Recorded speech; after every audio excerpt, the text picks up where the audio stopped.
Hey, grace and peace, everybody. We're back.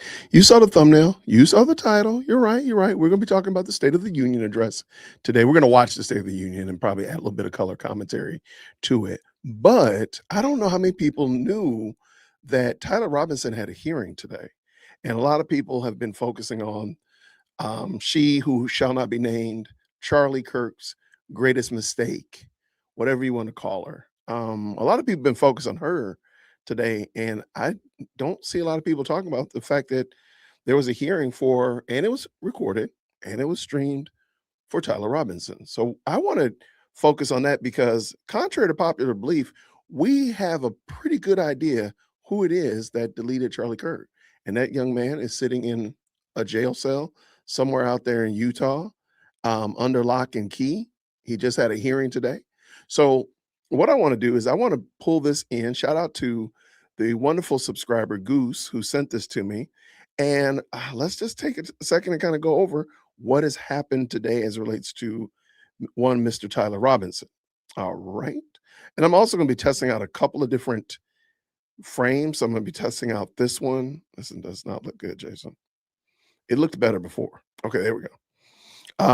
During the State of the Union, because I have to transform the video. So I'm going to probably use this one a little bit more than I've ever done before. Shout out to you. Hey, Jenny, how are you? Grace and peace to you. I'm going to try a couple of things. Matter of fact, let me go ahead and transform the background as well. All right, just to keep the transformation element there. So during the State of the Union, we don't have to worry about the stream getting taken down because y'all know they like to take down your boys' streams. Okay, why is that? We're going to get together. I promise you. I promise you. I am still in the process of finishing up the studio wiring. The wiring is crazy. Wiring is crazy, especially since the desk moves now. You got to make sure the wiring is where it needs to be, and it's not where it needs to be here at the current moment. So y'all pray for your boy. Shout out to y'all. Thank you so much. What we're going to do, so let's pull this in. This is Tyler Robinson's hearing today, and I can actually big screen this one. But just want to give y'all a chance. I don't know how many of y'all knew about this. It kind of slid past me. So I think this will be good to check this out. And let's go. Green hearts in the chat when you can hear. Now, I will say this. Let me move it forward a little bit. It starts right. Okay. Good morning. Court is now in session. Hey, got around the button. Calling case number 251-501-576, State of Utah versus Tyler Robinson. Counsel, could you enter your appearances, please? Your Honor, Christopher Ballard, along with Chad Grunander, Lauren Hunt, and Jeff Gray, the Utah County Attorney, all on behalf of the state. Good morning.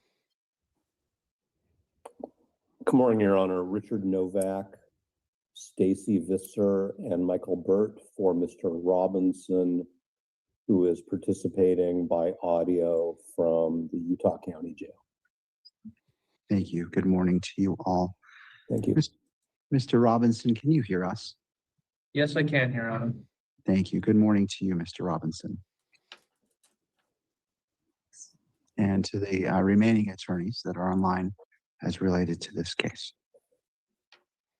He's so chill, man. He's just laid back. Mr. Judd. Good morning, Your Honor. Michael Judd on behalf of the Media Coalition. All right. Good morning to you. All right. Before the court turns to the defendant's motion to disqualify Utah County Attorney's Office, there are a couple of preliminary matters the court wishes to address. First, in respect to discovery, to the state, the court would appreciate a brief update on the status of discovery disclosure. Grunander can give that update. All right, Mr. Grunander. Judge, I'm looking at an email from our paralegal from 7 days ago, a week ago, and we have received additional files from law enforcement since the last time we met. And we have provided, it looks like 88.8%, so 89% of discovery has been disseminated to the defense. We're still actively working on this. Thank you, Mr. Grunander. Defense, did you want to weigh in any way? No, Your Honor, I don't think that we need to weigh in. We're in the middle of scheduling what I would call a meet and confer with Mr. Grunander and his colleagues concerning outstanding discovery issues. And that's all I can really say at this point. All right. Thank you, Mr. Novak. I appreciate the efforts by the parties to meet and address these issues. Second, I wish to address the recent actions by this court. Yesterday afternoon, the court issued several orders and would invite the parties to familiarize themselves with the recent orders of the court. The first, standing decorum order effective February 24th, 2026. Second, order on February 3rd, 2026, hearing transcript. Next, standing order on redacting and filing transcripts. Next is the granting news media's motion to amend standing order for Rule 4-202.04, notice of motions for There. Okay. I don't know what happened there. Let's see. It looks like it comes back. I don't know what happened there. Before the court is defendant's motion to disqualify Utah County Attorney's Office. Defendant argues that high-level prosecutor assigned to this case has a concurrent conflict of interest, and because no efforts were made to screen him, the entire office should be disqualified. Because defendant has not established a factual basis for a finding of conflict of interest or an objective appearance of impropriety rising to a constitutional concern, his motion is respectfully denied. At defendant's request, the court held an evidentiary hearing on January 16th, 2026 and February 3rd, 2026. Each witness was subject to direct and cross-examination, and each witness testified credibly. Although there were slight variations in their testimony about some facts, those variances are not material to the resolution of this motion. Based on the evidence presented, the court makes the following findings of fact. Chad Grunander, a prosecutor assigned to this case, is the chief deputy at the Utah County Attorney's Office. He is a veteran prosecutor and has more experience than any other person in the office litigating homicide cases. On September 10th, 2025, Mr. Grunander's daughter, hereinafter referred to as daughter, attended a rally at Utah Valley University featuring Charlie Kirk. She sat in the back of the university courtyard, approximately 85 feet away from where Mr. Kirk was speaking. Shortly after the rally began, she heard a popping noise and heard a man say, "He's been shot." She, along with other members of the crowd, ran out of the courtyard into a nearby building. Daughter felt afraid for her life while she was running, but felt better when she reached the building. Daughter texted her father. She told him someone was shot. She heard it was Charlie Kirk. She heard the gunshots, and she was okay. Following the incident, daughter had not experienced any trauma, emotional difficulty, or changes to her routine. Daughter was not interviewed by any member of law enforcement or the prosecution team until after the current motion was filed. When Mr. Grunander received the text messages from daughter, he was startled and concerned for her welfare, but he felt better when she notified him saying she was okay. Mr. Grunander shared the text messages with the Utah County Attorney, Jeff Gray. Eventually, each prosecutor on the prosecution team and at least some law enforcement personnel became aware of Mr. Grunander's child had attended the rally. No effort was made by the Utah County Attorney's Office to screen Mr. Grunander from the case or from speaking about his child's experience with other attorneys in the office.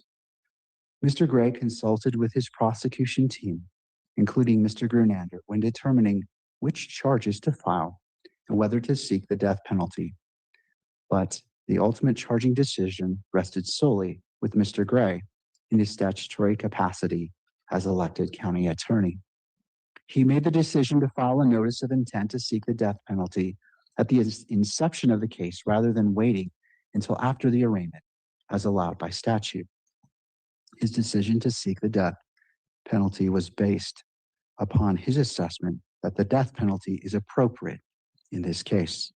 He chose not to wait to file the notice because he believed it would cause unnecessary speculation on the part of the public and angst on the part of the victim's family. Lauder's presence at the rally did not materially influence Mr. Gray's decision-making, and the court finds that this conclusion is supported by credible testimony and objective record before it. Approximately 3,000 people attended the rally at Utah Valley University. Throughout the course of the investigation, over 40 attendees voluntarily provided witness statements to law enforcement, and several attendees provided video footage of the incident. No evidence was provided by daughter that she was not available from other sources. The state has chosen not to call her as a witness in support of its prosecution of Mr. Robinson. In October 2025, Mr. Grunander sent an email to defense counsel and disclosed his child had attended the rally at Utah Valley University, where Charlie Kirk was shot. Defendant moves for disqualification under Rule 1.7 of the Utah Rules of Professional Conduct, which provides in relevant part that a lawyer has a concurrent conflict of interest if there is a significant risk that the representation will be materially limited by a personal interest of the lawyer. In applying this standard, the court is mindful that this is a capital case. The decision whether to seek the death penalty is among the most solemn exercises of prosecutorial discretion, and allegations of bias or personal influence in that context warrants careful and searching judicial review to preserve both due process and public confidence in the integrity of these proceedings. Defendant argues that Mr. Grunander's relationship with daughter creates a significant risk that his decision-making will be and has been materially limited by personal interest, namely his loyalty to his daughter. Because no screening was in place to prevent Mr. Grunander's conflict from tainting the entire prosecution team, defendant argues that Utah County Attorney's Office should be disqualified from prosecuting this case. This is especially so because Mr. Grunander holds a supervisorial role in the office and is a key part of the prosecution team. Defendant has not identified binding authority establishing that a prosecutor has a concurrent conflict solely because the prosecutor has a familial relationship with the potential witness, particularly where the witness has no unique relevant information. In the cases defendant cites, the prosecutors were split between their loyalty to the government and their loyalty to the defendant, or a personal interest separate from the case being prosecuted. In State v. McClellan, the prosecutor had previously represented the defendant and had access to confidential protected information, which could undermine the defendant's right to due process. In State v. Balfour, the prosecutor had past financial, business, and political ties to a defendant, which could conflict with the prosecutor's duty to pursue justice and represent the government. In Wright v. United States, the prosecutor's wife was the defendant's political opponent whom she had accused of sending people to assault her. In State v. Tate, the prosecutor had been a judge on the defendant's case and had been privy to ex parte communications. In People v. Connors, the prosecutor was both a victim and a witness to a separate crime committed by the defendant, which created a personal grudge against the defendant himself. Each of these cases involve a personal interest directly connected to the defendant or some other interest that materially limited the prosecutor's representation of the state. By contrast, the record here contains no evidence that Mr. Grunander or any member of his family had a personal relationship with, bias toward, defendant, nor does the record show that Mr. Grunander's professional judgment has been or is substantially likely to be materially limited by his loyalty to his daughter. Speculation regarding potential influence is insufficient to establish a significant risk under Rule 1.7. The court has independently reviewed the evidentiary record with particular attention to whether any direct or indirect decision-making in this case reflects personal involvement inconsistent with the objective prosecutorial judgment. The court finds no such evidence. Defendant argues that two prosecutorial decisions could have been impacted by Mr. Grunander's relationship to daughter, thereby affecting defendant's due process rights. The decision not to call daughter as a witness and the decision to seek the death penalty. The court is persuaded by the evidence presented that daughter is not being called to testify because she has no uniquely relevant testimony to give, and the state has access to much stronger evidence from other witnesses.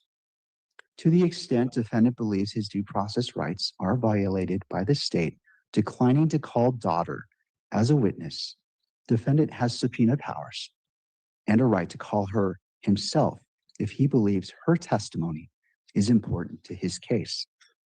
As to the decision to seek death, the court finds that daughter's presence at the rally did not factor into the prosecutorial analysis. The evidence supports that Mr. Gray's decision was grounded in his assessment of the facts and applicable law. Because the circumstances of every case are unique. Oh, I heard something. I'll continue. Let me start over on that sentence. Because the circumstances of every case are unique, prosecutorial discretion allows a prosecutor to consider a host of relevant factors when determining whether to seek death, as long as the considerations of those factors is constitutionally sound. Even if Mr. Gray considered the impact on daughter when deciding to seek death, defendant has not shown that the impact of the crime on victims, witnesses, or even prosecutors themselves is an unconstitutional consideration when deciding to seek the death penalty. In sum, the court concludes that there is not a significant risk that Mr. Grunander's loyalty to daughter has or will materially limit his representation of the state of Utah. Furthermore, defendant has not shown that there is a significant risk that Mr. Grunander's relationship with daughter has or will impact defendant's due process rights.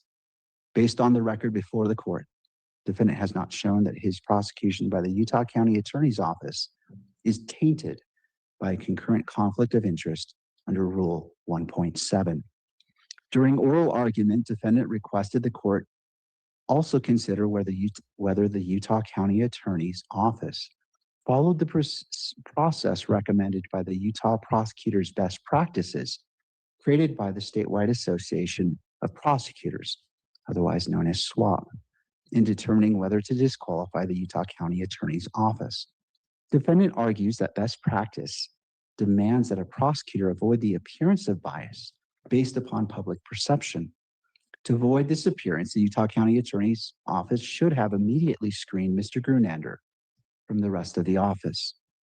Because it failed to do so, there is now a hint that the decision to seek the death penalty was an emotional response to Mr. Grunander's concern for his daughter. The best practices document is not controlling on this court. And even if it was, the court is unpersuaded that Mr. Grunander's relationship with daughter creates an appearance of bias in this case. Prosecutors need not be immune to the emotional response of others to prosecute a case. Indeed, it is part of a prosecutor's duty to interview witnesses and victims and evaluate the impact of an alleged crime.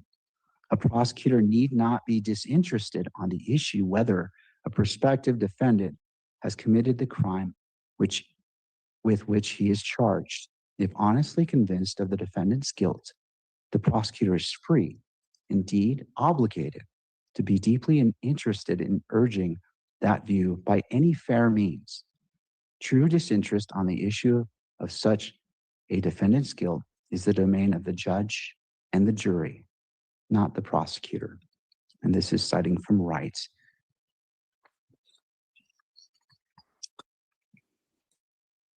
Also, prosecutors need not be entirely neutral and detached.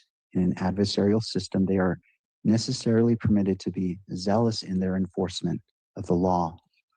After reviewing the record, the court concludes that the familial relationship at issue, without additional evidence of personal involvement or influence, does not create a reasonable perception that the prosecutorial discretion was exercised for improper reasons. Zealous advocacy remains bound by constitutional and ethical constraints, and the court finds that those boundaries have not been crossed here. This ruling is confined to the specific facts established in this record. Different circumstances, such as evidence of direct personal involvement, uniquely material testimony, or demonstrable influence over discretionary decisions, could warrant a different result.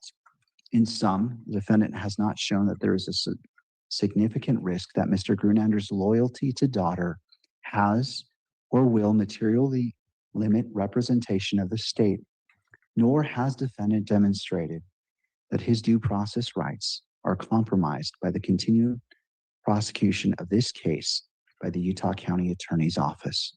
Applying this governing legal standard to the facts established in the record, defendant's motion is respectfully denied. All right, that order in a written form will be available shortly online. The court wishes to turn to its last. Okay, real quick, just in case you were wondering, if you just hopped in, thank you so much for hopping in. We will be going to the State of the Union a little bit later, but I wanted to go over this because there was a hearing to disqualify the entire Utah State Prosecutor's Office. I'm laughing only because it was a Hail Mary. That was a Hail Mary because one of the prosecutor's daughter was at UVU the day Charlie Kirk was assassinated. And because of that, they said that, well, there's a conflict of interest, so therefore they should disqualify the whole office. That's some crazy work. If you're familiar with the YSL trial here in Georgia, we've had our fair share of disqualification hearings, right? So this one right here, that was a Hail Mary. That was a Hail Mary. So if they had been disqualified, if they had disqualified the entire office, that means that the trial would have probably been moved to another place, another county, another jurisdiction, maybe in Utah, maybe outside of Utah, or they would have had to bring in a whole new team from elsewhere to take care of it. I don't think that they didn't have a chance, but they have to try everything. And you know what? You at least know you have decent lawyers when they try everything possible. So I think that was a bad move. I think it was a Hail Mary. You really didn't expect that to work, but hey, give it a shot. They gave it a shot. So besides the fact that the judge is super mellow, I need him to get angry. I need his voice inflection to change because he's just a chill kind of dude. He is easy like Sunday morning. I need a little bit more passion from you, my guy. Just a little bit. Besides that, though, so let's get to the second portion of this. And we'll be ready for the State of the Union at 9 o'clock.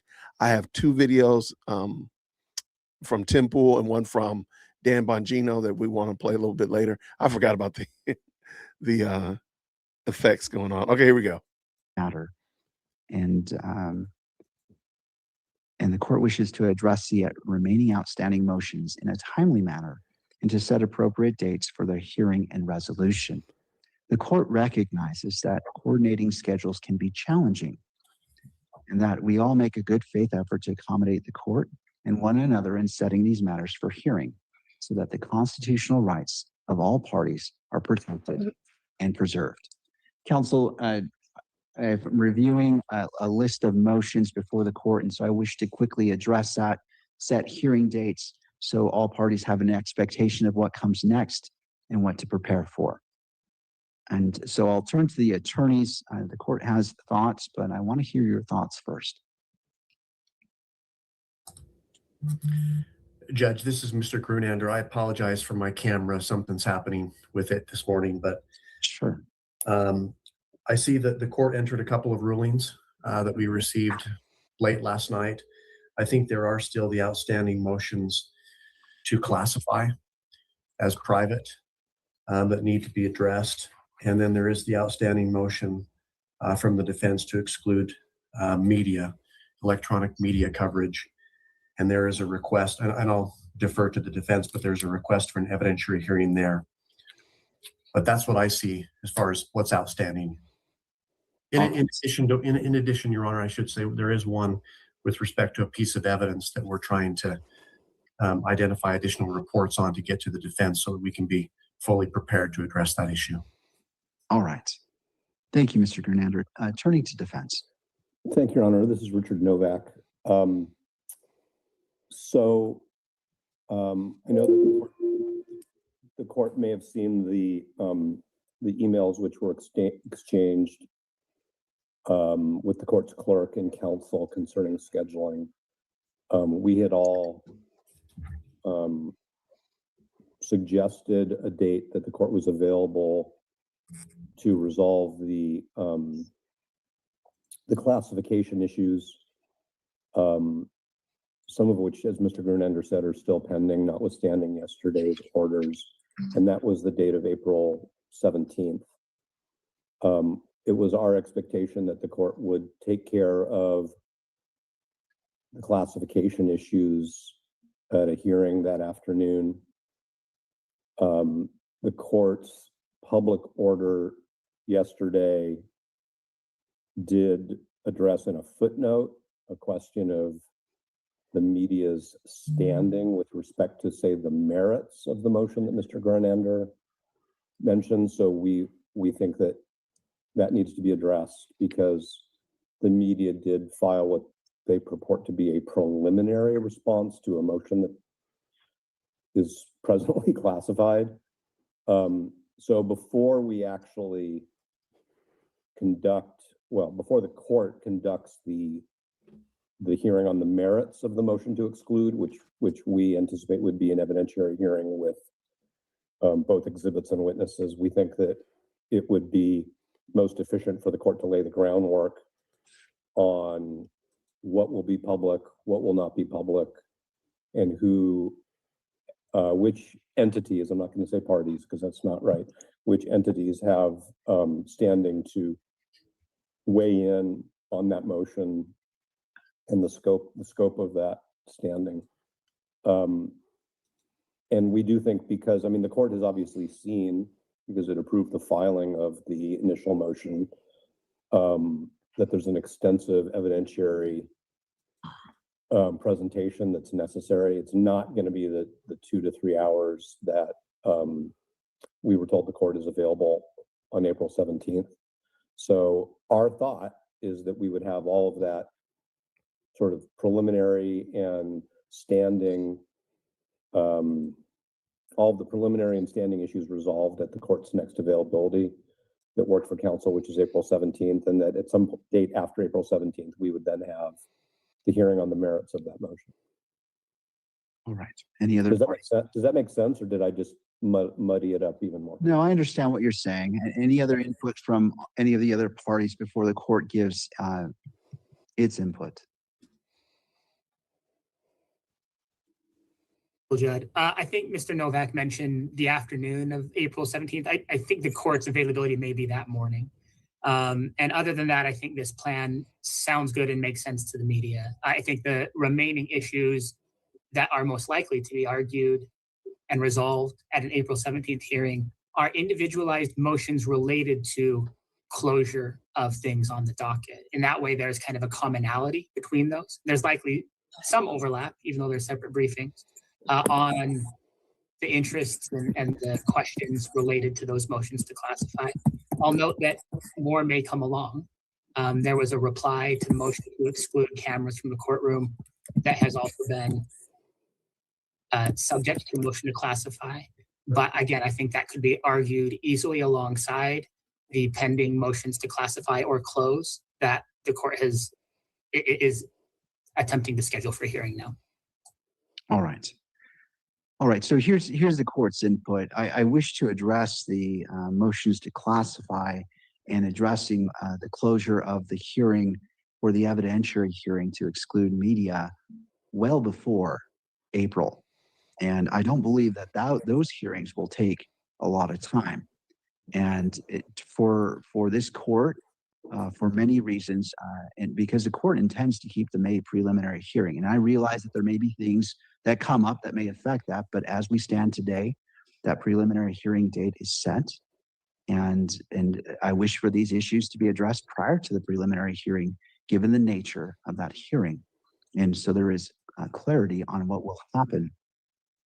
What dates do we have available in March? In council, before I get these dates, I recognize that you all have challenging schedules, but this case must have priority as this court is trying to balance the constitutional rights of all parties and being timely in its process. So I ask you respectfully to do your best to ensure that we can align to a schedule that allows us to move forward in a proper manner while respecting the constitutional rights of all parties. And so looking at March dates, I have March 13th. It's rare, available all day. And I want to preface this by saying, just to give you an idea, when I am setting a hearing for an hour or more, I am looking into June just because of the court's calendar. And so this is a rare opportunity to have this to address the motions to classify and potentially closure. What does that look like for the parties? On the 13th.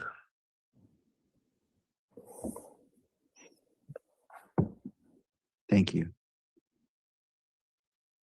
Your Honor, I think, this is Richard Novak. I think, and I would defer to Mr. Judd, but I think one of the attorneys of record for the media entities had a problem with March 13th when the clerk initially floated that date, but I may be wrong about that, and then I can address the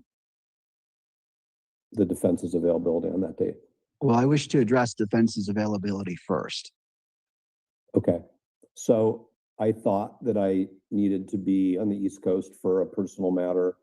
I could probably work around that. The only other conflict we had was that Ms. Visser was scheduled to start a serious felony matter the following Monday morning, the 16th, but we hear what the court's saying. So I can adjust my personal travel schedule to accommodate the court. And I appreciate that the court wants to take advantage of this rare vacancy in its schedule. Right. Thank you, Mr. Novak. I appreciate that. Mr. Judd. Your Honor, does the court have a view right now as to whether this would be an in-person hearing or something that could be argued by WebEx? I will accommodate the parties, and of course, turning to defense, and their preference is important, whether they request in person or via WebEx, or maybe it's mixed. Maybe some of us appear via WebEx. Well, not the court, but the rest of us. So I am open to try to find a solution. I'm curious about that, Your Honor, but it's not outcome determinative. We will make it work.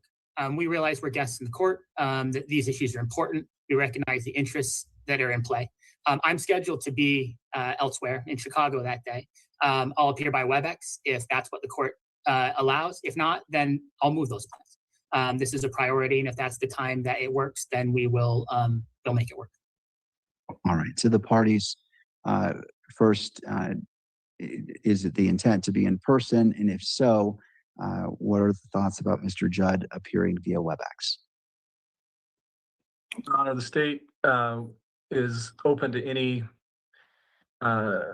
procedure that will allow us to have this hearing on March 13th. We can be in person or via WebEx, and we have no objection to other entities, representatives appearing in whichever way is most accommodating for them. All right. Thank you, Mr. Ballard. Mr. Novak. All I would say is that if the court is going to open up a WebEx for some participants, we will be there either in person or by WebEx or both. Because there are, as Your Honor knows, a few of us. Ms. Nestor will not be present because she's already engaged in trial in another county. But we will, I guess what I would say today is that we will be appearing in person, present in court with Mr. Robinson with us. If there is some reason why one of us needs to appear remotely, then we'll address that with the court. All right, thank you, Mr. Novak. So it sounds like we're going to go ahead and set this in person. I realize that, you know, there are complications, and Mr. Judd, it looks like there is no opposition to you appearing via WebEx. And of course, as mentioned by defense, there are certain attorneys that may need to appear by WebEx. So we will accommodate that, and we'll anticipate Mr. Robinson's appearance in person on March 13th. Counsel, given the direction of the court dealing with closure and classification of motions, how much time will you need to conduct your business in court? I want to open that up and lock it down before that date gets cannibalized by other important hearings as well.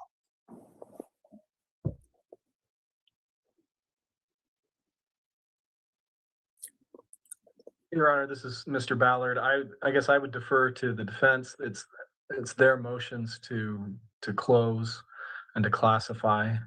But I think having a time limit regardless would be helpful. I'm going to suggest that, Your Honor, that it's going to be more than 1 hour and maybe less than 2 hours. And the reason why I say that is there are multiple motions to classify around the same issues, which are the motion, the reply, and the evidentiary hearing itself. And the court's going to obviously hear not only from the moving parties, which is Mr. Robinson, but the state and counsel for the media.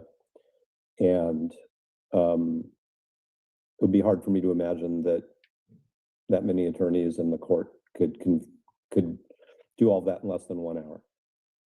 Are you commenting on the amount of time attorneys talk?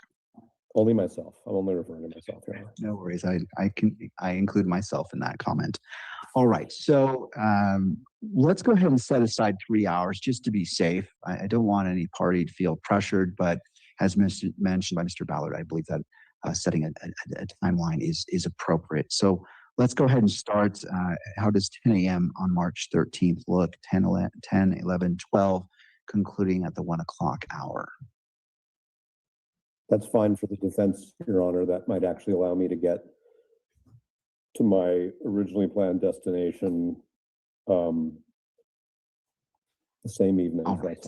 To Mr. Ballard? 10 a.m. is perfect, Your Honor. Thank you. All right. And Mr. Judd? Yes, Your Honor. All right. Let's turn to the second issue where we have that, I believe it was April 17th date. Does that allow sufficient time to address the evidentiary hearing being requested?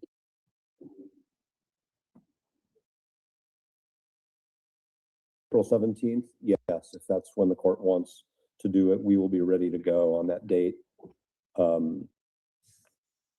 That is, if that's what the court means by sufficient time, yes. All right. And how much time, Mr. Novak, do you anticipate needing? I certainly want to make sure that all parties have enough time to present what they need to present.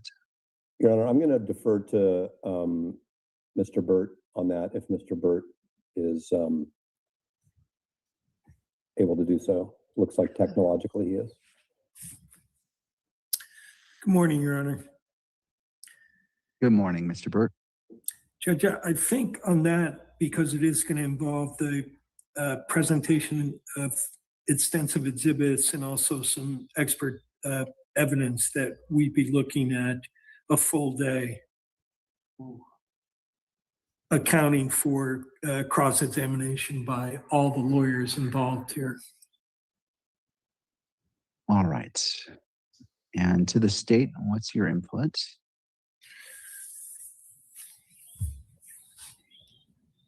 A is more than enough to be able to address those issues. All right. And to the state. I'm sorry, I just, to any other party. I will defer to parties, Your Honor, on this. As the court knows, we haven't seen the motion itself or the reply. We've seen the state's opposition. But I think whatever the defense believes is necessary, given that they are the party bringing evidence and the expert, if they believe that a day is sufficient, we see no reason to push back on that. All right. All right. I do note that we have other issues on that day. I think we're just going to have to bump them. And so we'll go ahead and set aside the full day on April 17th. We'll start at 10 a.m. and conclude promptly at 5 p.m. if needs be. But it is the intent that we fully address the issues and it's not carried over or continued to another day. The court anticipates, given what's presented, has been the practice of the court, that it would take it under advisement and schedule a WebEx hearing to issue its decision. All right, so April 17th, starting at 10 a.m. I'm assuming in person, and Mr. Novak, I don't want to assume anything. In person with Mr. Robinson in court? Yes, Your Honor, exactly. All right. All right, thank you, counsel. I really appreciate your working together, and I know it's complicated. You all have busy schedules. Is there anything else that the court needs to address at this time? Honor, thank you. Nothing on behalf of Mr. Robinson at this time. Thank you. Nor from the media, Your Honor. All parties, I appreciate your hard work and your efforts, and we will be in adjournment until March 13th. Thank you. Court is now in recess. Okay, so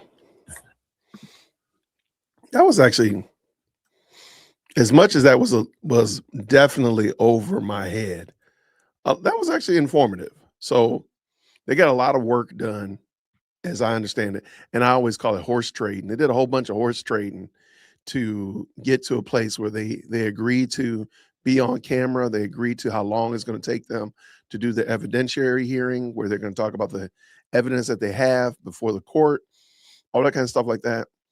I'm going to say this trial itself is going to be a month long. That's just a little quick guess. I'm going to assume this trial is going to be about a month long. I don't know what was. Hey, let me tell you something. I only know because I'm a pre-K law student, right? I've paid attention to a lot of court cases, and we'll be talking about a lot more. Stick around, Ashley, K5. You'll probably become much more astute. And I think the whole point is just that we're learning more about it.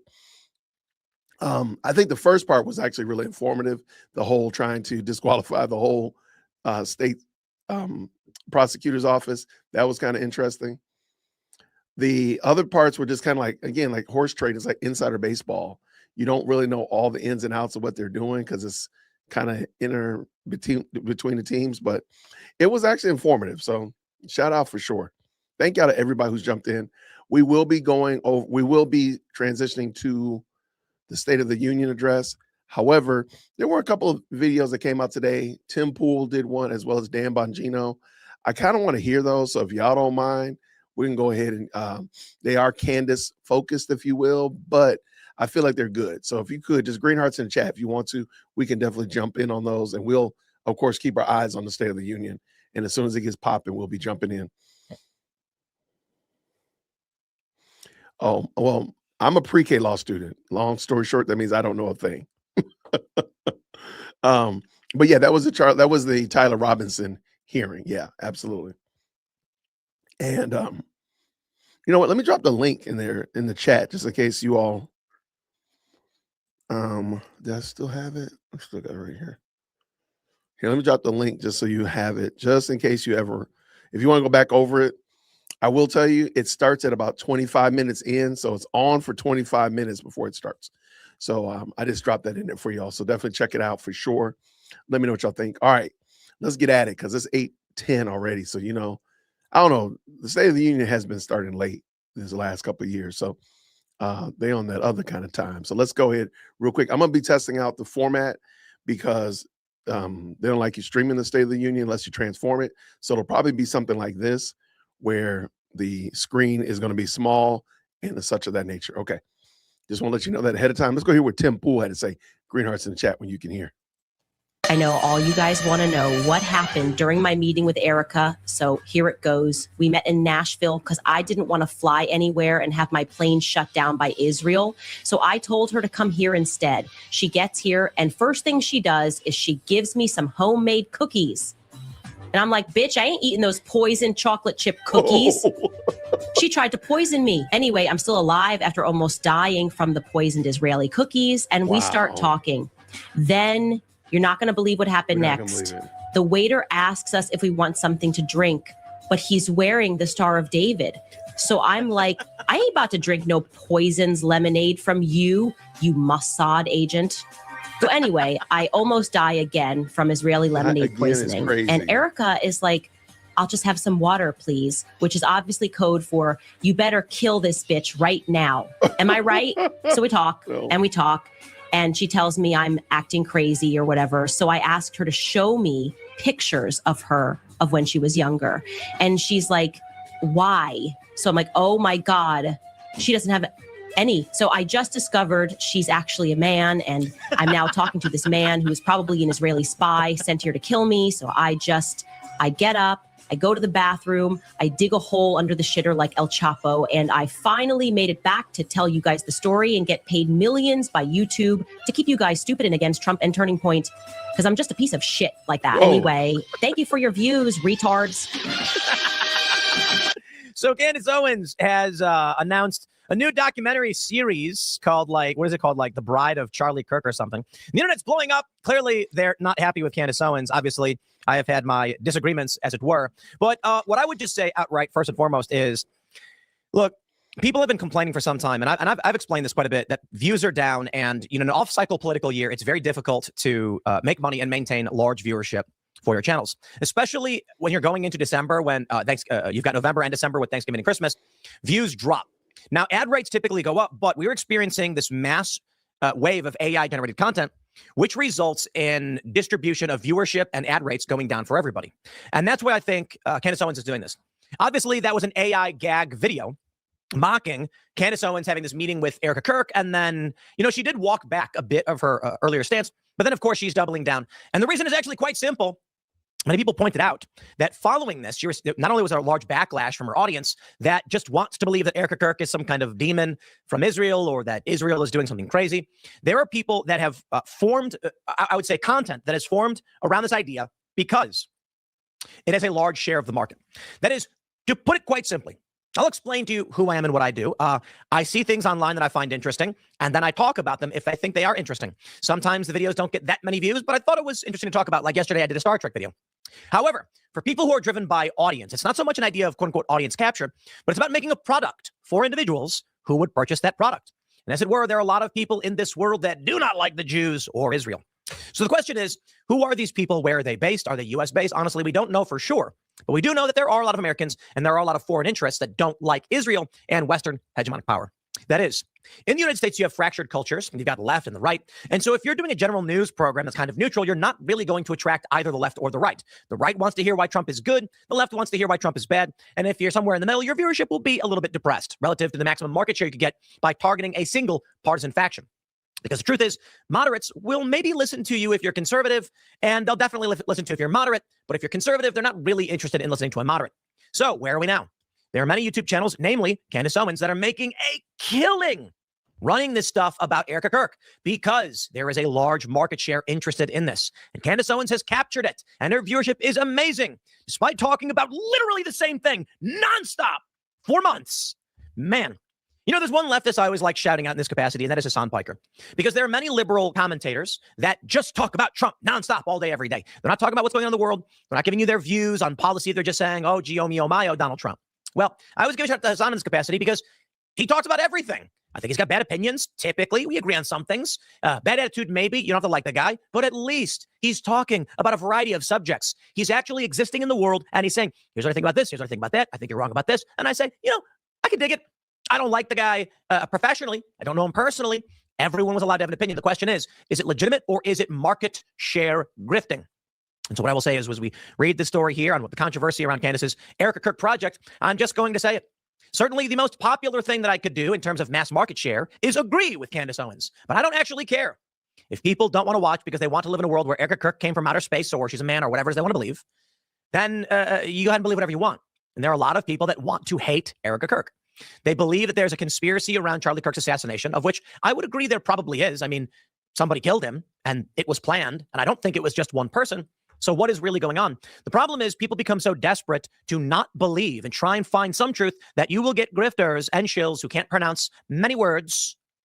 Which debacle? Was that one of them? And Ben Shapiro roasted Candace Owens. So the issue I have with Candace Owens is that she will just say whatever she has to say to attract the largest market share. And thus, she is now once again targeting Erica Kirk. Let's read the story, and then I'll give you my thoughts on what this is all about. Mediaite reports evil demon. The internet explodes over new Candace Owens project targeting Erica Kirk. Candace Owens announced on Monday their show would be back on the air beginning Wednesday with a new investigative series targeting Erica Kirk, the widow of Charlie Kirk. We know this, eliciting an abundance of horrified reactions. The teaser trailer for the series shared by Owens on X begins with news coverage about Charlie Kirk's assassination, but quickly transitions to clips of its subject, as well as critical commentary about her Zionists and Israel. There's even an implication that the Turning Point USA CEO is implicated in the Romanian human trafficking scandal. The series is titled Bride of Charlie, and its promotional banner depicts Erica wearing a crown. Owens, who has promoted a wide variety of conspiracy theories about her former colleague's death, had initially said she would stop if Erica asked her to. Well, we've determined that was a lie. Over time, however, Owens began to subtly and then outright suggest the widow might have been involved in a conspiracy to betray her husband. Betray? She literally said everyone did. Right. In the hours since Owens began to publicize her new project, much of the internet is united in disgust at her and those who have run cover for her. Every day, there's some new line being crossed by this lunatic that makes me wonder whether certain people will finally speak up, mused Red State's Bonchi. They won't, though. Not even this will be enough, and it's probably time to start asking why they are so invested in Owens. Indeed, coming soon. What would Charlie have to say about this? And what would he think of his so-called friends who can't summon the courage to say it for him? Wondered the Babylon Bee's Seth Dillon. His colleague Joel Berry marveled at the cowardly silence of professional talkers who built their brands on courageous truth-telling. I'm going to give a shout out in this regard to Megyn Kelly, who has continually defended Candace Owens. And I got to wonder why. You don't got to agree with Ben Shapiro's politics. You don't got to want to go to war with Iran to be like, hey, Candace Owens is lying. Anyway. Joel Berry says, this is pea soup vomit we've come to expect from Candace, but let's talk about what's fueling it. The cowardly silence of the church, the cowardly silence of professional talkers who built their brands on courageous truth-telling, cowards as far as the eye can see. Indeed, cowards. Pure, unadulterated effing evil. Who in God's name would put a woman whose husband was brutally assassinated in front of the entire world through this? Asked Meghan McCain. I am so upset by this. I am just so deeply sorry. Erica and her family have to be put through this. Agreed. We have this one from Rod Dreher. We have a serious problem on the right. Candace is a monster. The most charitable thing one can say is that she is deranged. But what can you say about those who defend her or keep their silence? I would agree. Here we have David Cole. This was a response to the tweet. He said, Candace Owens in August of 2025, quote, Jews commit ritual murder of Christians during Passover. The right. Oh, that Candace, what are you going to do? She's a force of nature. In February, here's my new documentary about how Erica Kirk is a soul-stealing assassin succubus who killed her husband. The right. Wait, Candace is evil. If only we'd seen this coming. Sadly, she gave us no clues up until this very moment. Well, I'd like to give a good shout out to our friends over at the Daily Wire. Had they known, perhaps, look what they've created. But wait, there's more. Evil demon. Shame on all of those who remain silent and incentivize this, especially those who owed their careers and success to Charlie, but won't even say a word to defend his family, friends, and coworkers. Steve D saying what Candace is doing is the most wicked and satanic thing that has ever come from the online right. She's not right-wing. And the left loves to say she is, despite the fact that you can see the audience of socialists who hate Israel who are watching Candace Owens. Now, don't get me wrong, Candace Owens is a mixture. She has some right-wing viewers. But when you go on YouTube, as I do, and I watch some of these channels, who do you see who has the big overlap with Candace Owens? Jimmy Dore, who is a lefty, he is, and the Young Turks, who are leftists. It is incorrect to say Candace Owens is right-wing. And that is only because she worked for the Daily Wire and she said what she needed to say to get attention. She wasn't going to get hired on MS Now, or CNN. And so she found opportunity with the right to be a grifter. Grifting. Yeah, we have this from Nathan Livingston. Watch how Candace Owens has been laying the groundwork from day one to implicate Erica Kirk in Charlie Kirk's death. But I'm starting to think that the assassination of Charlie Kirk was something akin to a regicide, right? The assassination of a king to install a new ruler who the king would have never approved of. Anyways, back at headquarters, I am told it's business as usual. And it's kind of giving me like, I don't know, LBJ when he gets sworn in that famous picture.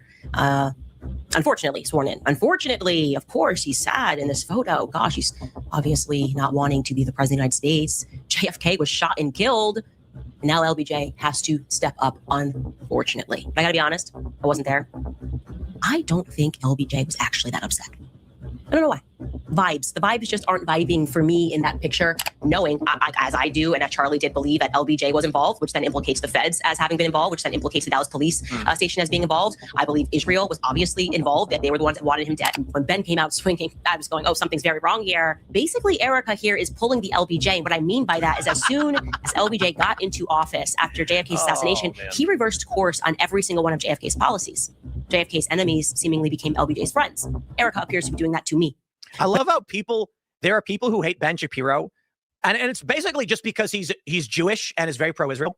Now, by all means, I know people who are critical of Ben Shapiro for being pro-Israel. That was always allowed. But holy crap, the anti-Jew stuff just makes my brain fall out of my eyeballs. They actually believe Israel controls the United States. Guys, there's something called the liberal economic order. All of this is plain to see. It is not a deep secret as to the structures of global governance, and Israel is certainly not at the top. Israel has leverage for a variety of reasons, but for the love of all that is holy, get your brain out of your ass and start actually reading this stuff. You know, I got to say, I'm not right about everything. I'm wrong about some things, but I called the ballot harvesting stuff from 2020 from day one. While many people were saying it was overt fraud, I've been saying ballot harvesting 1,000,001 times, and that's why the SAVE Act is going to save this. Okay, because voter ID would stop universal mail-in voting and ballot harvesting, where individuals go to nursing homes and they collect a bunch of dummy ballots. That's how they stuff ballot boxes. And it may be legitimate in some cases and not in others. But I just want to make sure this is well understood. If you have two brain cells to rub together and you do any amount of research, you will see that the liberal economic order, an extra-governmental institution that believes it is preventing World War III through global hegemonic unipolar power, uses Israel as a base for the control largely of the Suez and the region. And we do not go to war in the United States because Israel wants us to. In fact, Israel is more like a military colony of the Western powers. But there's no point in trying to explain any of this to anybody. When you try to ask them why the U.S. is spending $250 billion in Eastern Europe over Ukraine, they say, Israel? And you're like, well, that doesn't make no sense, does it? Or Taiwan. Why is the U.S. committing troops and resources to Taiwan? You see, these people need to understand. Israel has leverage. Indeed, they do. Zionists are powerful. They exist in government. They're wealthy individuals who are, particularly Barry Weiss, who calls himself a proud Zionist. You tell me your political views on these matters, and we can debate whether we should or should not be involved, with many of these individuals outright saying, we don't want dependence on the U.S. And I say, okay, the United States should stop giving them all this money. Candace Owens is simply saying things that she knows people who don't care will latch onto because there is an international audience. Now, my theory is, and by all means, Candace, by all means, just prove me wrong, because I do entertain the possibility that it's mainly just Americans. But for the people who are making this content, one thing that would really help us out, and again, not to be accusatory, but one thing that would really help us out is to take a screenshot of your YouTube analytics by geographic location. And I'd be curious. I think there's a decent probability many Americans are big fans of Candace Owens, probably a lot, as well as Ian Carroll and Jimmy Dore as they entertain these issues. And I just say, okay, I'm curious because I genuinely want to know. I think it's fair to say that there are many people around the world that hate Israel, largely Islamic nations, who are going to tune in to stories like this because they want to. I also believe the majority of people watching probably are Americans. That being said, for me, 92% of the people who watch my videos are American. And then you've got some UK, some Canada, and Ireland, and largely English-speaking countries. A little bit of Sweden. I actually have a decent amount of followers from Turkey. And you may be saying, Turkey? That's right, because I covered the Gezi Park protests. They're not really following me on YouTube, but more so on Facebook, because I went to Gezi Park in 2013 for Vice and documented these big protests and got a bunch of people to follow for the live stream coverage. Indeed. And I think that's fair to say. However, it's probably much smaller these days. I mean, it's been over a decade since I had anything to do with what was going on in Turkey, but I did go back and cover the Syrian refugee crisis and things like that. I'm curious as to your audience, Miss Owens. I'd bet, a fair estimate, maybe 20% are coming from outside the U.S. We got Nathan Livingstone. With Candace Owens announcing her Erica Kirk investigation, Bride of Charlie, this question has to be asked, is Megyn Kelly the worst mediator of all time? To the hateful people whom I used to call friends, who have been all over the internet trying to shame me and say that no one should ever listen to this program again because I haven't spoken out on the Erica-Candace conflict. I don't have any pearls of wisdom other than go fuck yourselves. Go fuck yourselves. You have no fucking clue what's going on. You don't know what I do behind the scenes. And your world is so myopically online. You fail to understand there are real humans involved here, and actually being able to touch grass and have relationships with them, which is something I'm doing, could prove to actually benefit all involved.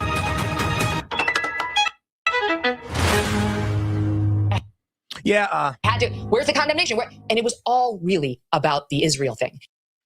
No, for me, it was that you went on the stage at Turning Point USA and said you were glad that Candace Owens was asking these questions, seemingly either ignorant to the fact that she had been, quote unquote, asking questions that insinuate Erica Kirk is involved in the assassination conspiracy of Charlie Kirk, and that Charlie's best friends were happy that he died, or you genuinely agree with what Candace was saying when she was asking those questions. You know, look, I'm not playing any of these games. I'm not here to appease people. You know, Tucker Carlson, for instance, had this interview with Mike Huckabee, where maybe I should do a longer segment on this. I think I will, actually. Maybe the next one. I got stuff to talk about. Huckabee said, you know, after October 7th, Israel was trying to rescue children. I mean, what would you do if your children were kidnapped by Hamas? And Tucker says, I wouldn't kill a 14-year-old. And I've been largely neutral on Tucker. He's received a lot of criticism. I say neutral because I'm not going to defend when he says things like, I don't know who Tommy Robinson is, despite knowing who Tommy Robinson is. But for the most part, it's like, well, Tucker's allowed to have his opinions. I mean, he's been nice to me. I responded to that with, I would do nightmarish-ish to protect my daughter. I'm not going to just be like, oh, I better not say anything about Tucker. Listen, I've said things about Joe Rogan. I've said very nice things, and I've been critical in some capacity. I am loyal to my friends, and I will defend them. I have no problem, nor do I have any fears with criticizing someone like Megyn Kelly or Tucker or Joe or anybody if I feel that they're doing something that is untoward and I have feelings as such. There are limits. I may be first, if someone's a good friend of mine or have been very nice to me, I may seek to have private counsel before saying anything overtly disparaging. If there's an individual that I believe to be a good person who I have disagreements with or who I am friends with, then I will be somewhat light. And I can say this for Milo Yiannopoulos, for instance, who has said things that I think we can deeply criticize, who very much is on the Candace train. But when people have called me up and said, why would you keep having him on your show? I say, because he's my friend, because I like him, because he's been very nice to me. And he has, he's been nice to me, and he has helped us out when we've needed it. And he's allowed to have opinions that I don't agree with. And the things that he can be criticized for, I think he would recognize, and he'd probably laugh about it. That's why I like Milo. Because he is an aggressive, well-connected, talented individual who does things that are deeply controversial that I believe often can be criticized. And when I say this to him, he laughs and he goes, well, okay. And it's acceptable. It is. But, you know, what it comes down to is, if you're my friend, you know, F you. You know, that's the way I'll put it. If he went out and, like, kicked a dog and killed it, I'd criticize him for it. I don't think he's anything like that. And he fights with people. My point is ultimately this. I'm not just going to sit back for things like this because I'm scared of your power. These prominent personalities with large followings, they are gatekeepers, and to a certain degree, rightly so. But you know what? I don't live in a world, my friends, where I'm so deeply concerned about pissing off Candace Owens because her followers are going to get mad at me, because she's going to get mad at me, because Megyn Kelly or Tucker or anybody might get mad. I'm not really suggesting, I don't know. I don't really have much to say about Tucker. I mean, I think Tucker's been largely fine. He's allowed to have his opinions. I don't think he's anything overtly untoward. There's things to criticize him for, sure. But for the most part, I'm like, you're mad at Tucker because his opinions you don't like. I got really nothing to say to that. Megyn Kelly defending Candace Owens is like, are you ignorant to what she is saying? And Candace Owens is just vomiting all over the place. But hey, this is the modern era, and money is to be made. And for those that want to make money, well, I wish you the best of luck. For me, this was never about being rich and making money. In fact, quite the opposite. The biggest struggle I have is that I don't care. You know, I'm here to talk about the things that I care about, because I have fun talking about them. I'm not driven by just trying to maximize the revenues, but I do recognize to maintain a company, you got to figure out how to make money. That said, let me put it like this. We get big sponsor requests all the time. Turn them down. We have people who would offer us insane amounts of money to be a guest on Timcast IRL. Turn them down. The show that I do is not so that someone could pay me for an appearance fee or something like that. Not interested. We've had sponsors reach out and say, we're willing to pay $50,000, but we want to be able to come on the show. And I'm like, that's not happening.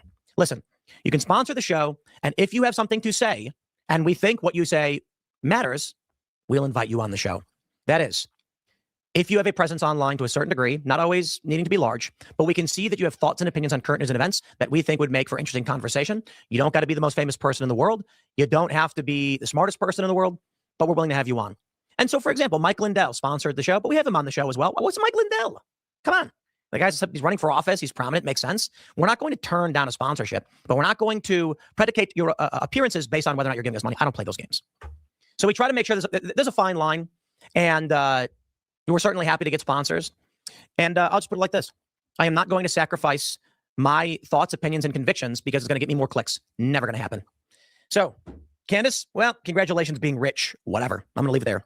Smash that like button if you'd like to. Share the show with everyone you've ever met in your life. Just literally anyone you ever meet on the street, be like, oh, by the way, here, watch this channel.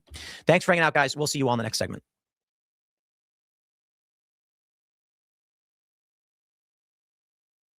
I know all you guys want to know what.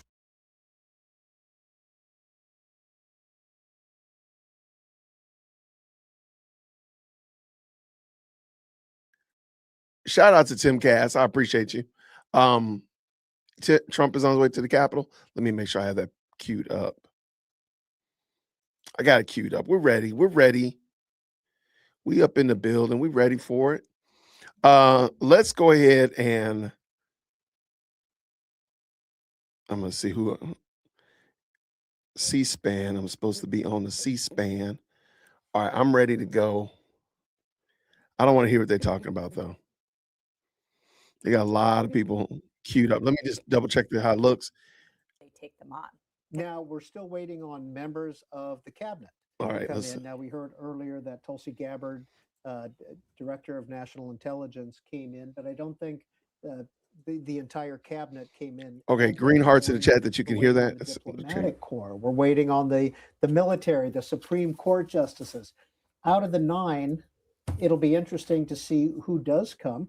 Now, Samuel Alito usually does not attend these events. However, there's speculation that this is his last year. Mm. So he has a book coming out in October. So of course he has a book. Here's Speaker Johnson. And United States Senate.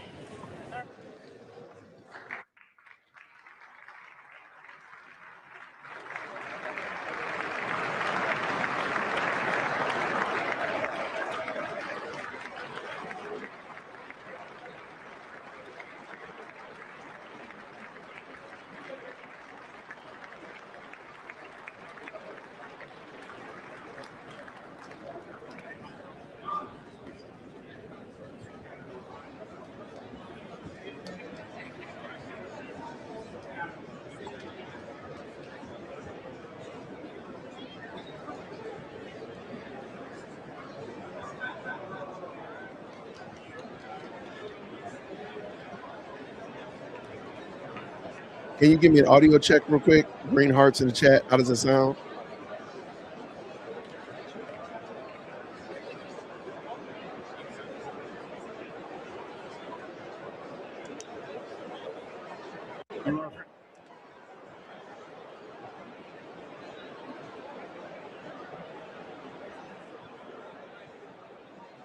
Well, the House lights have come on. We're about 25 minutes away from the start of the State of the Union speech, and we are going to say goodbye to C-SPAN 2 now, and we are no longer going to simulcast.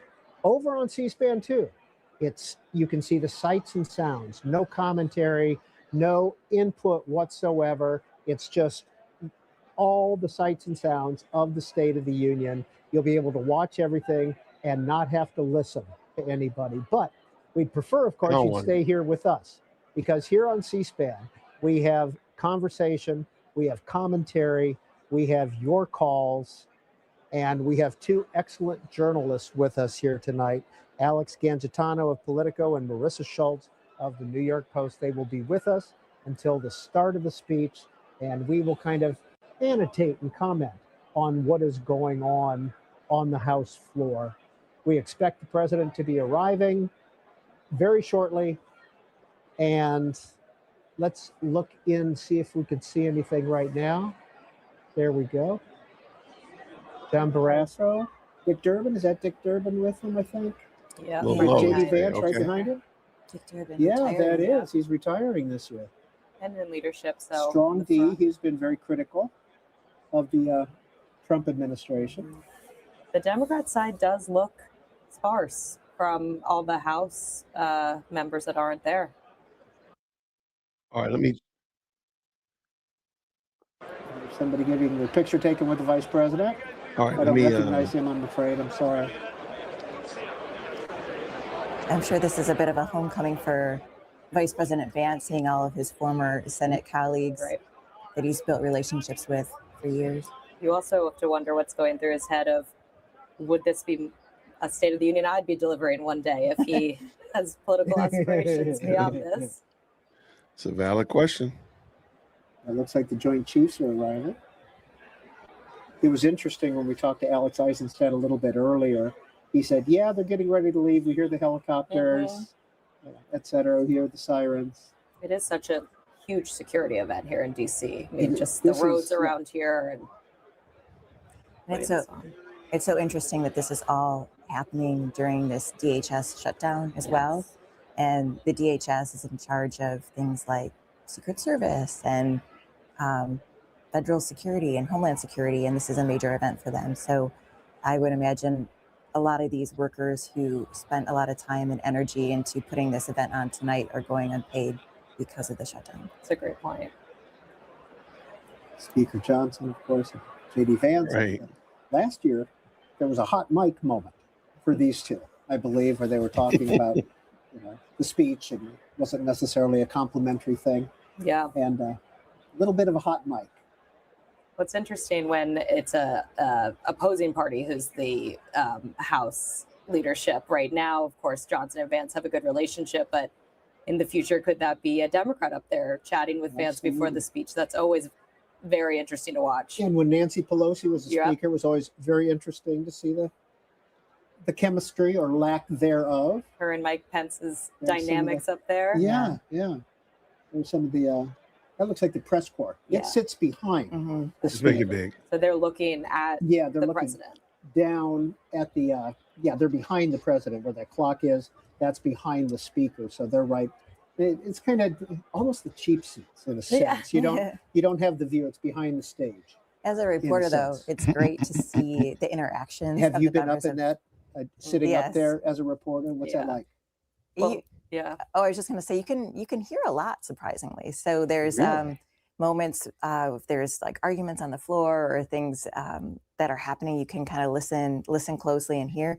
But it's great to see them interact with each other. And while you may not see the president right underneath you, you can see you could see fashion statements that people are making in the audience. You can see signs that they're holding and whatnot. Exactly.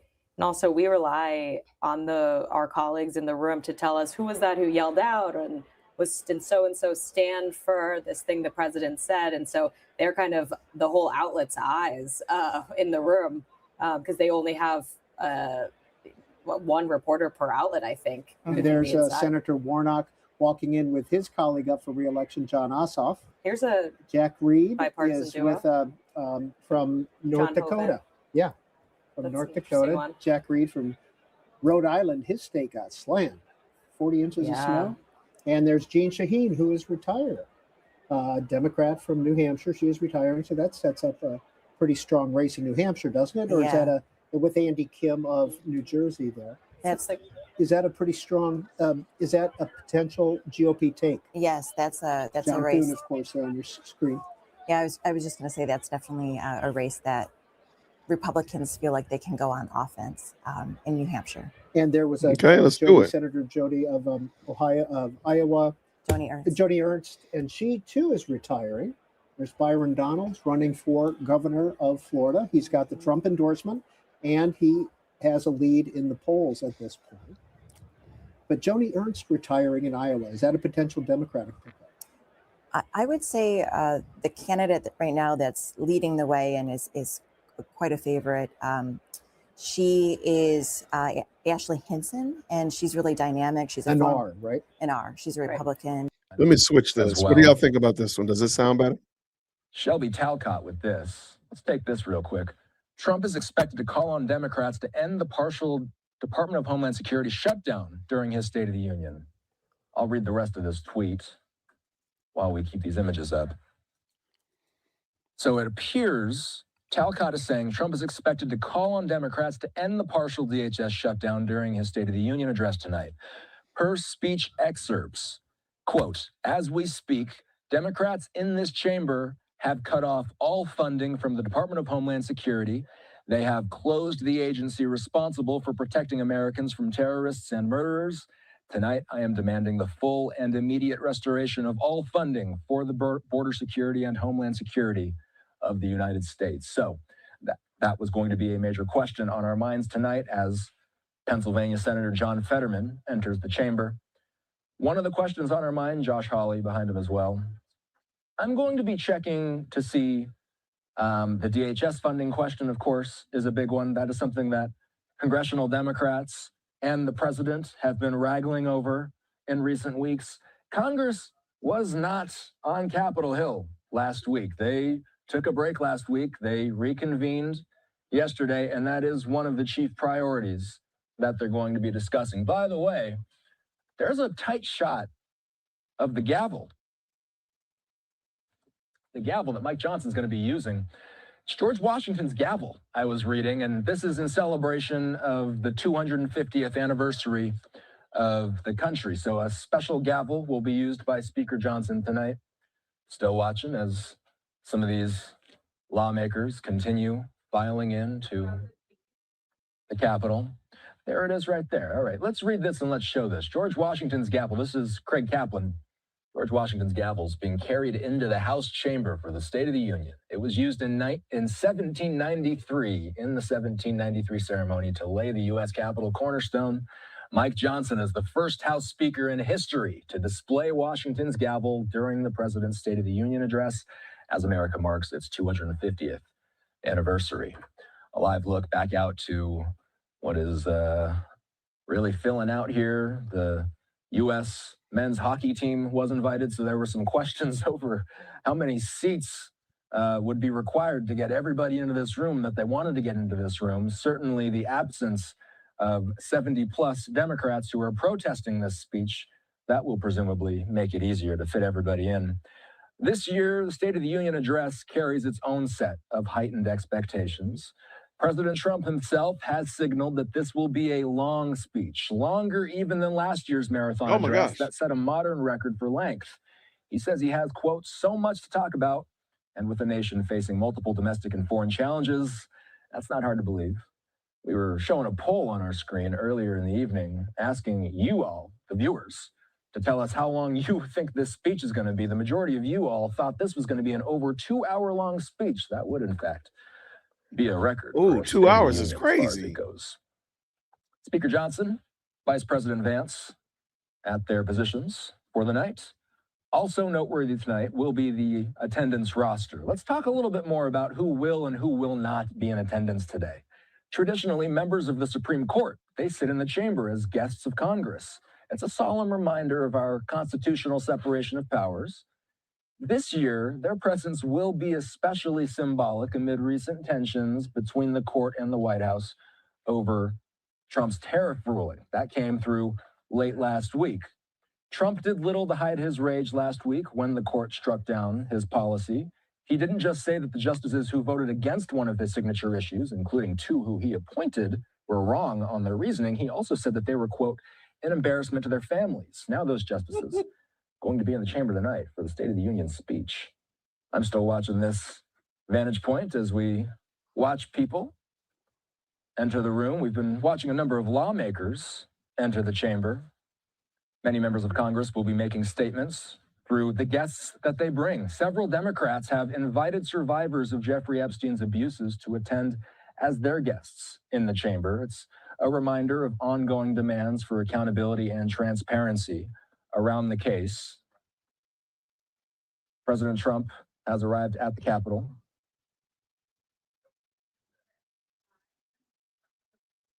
We saw the president depart the White House moments ago.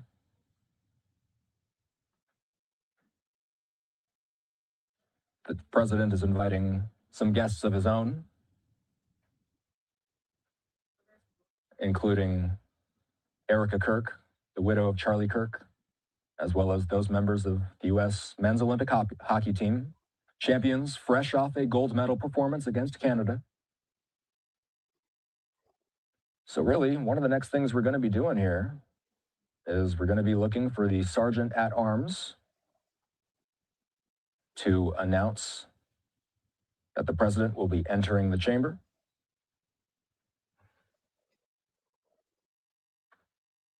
Immigration and border security will be near the front of the agenda.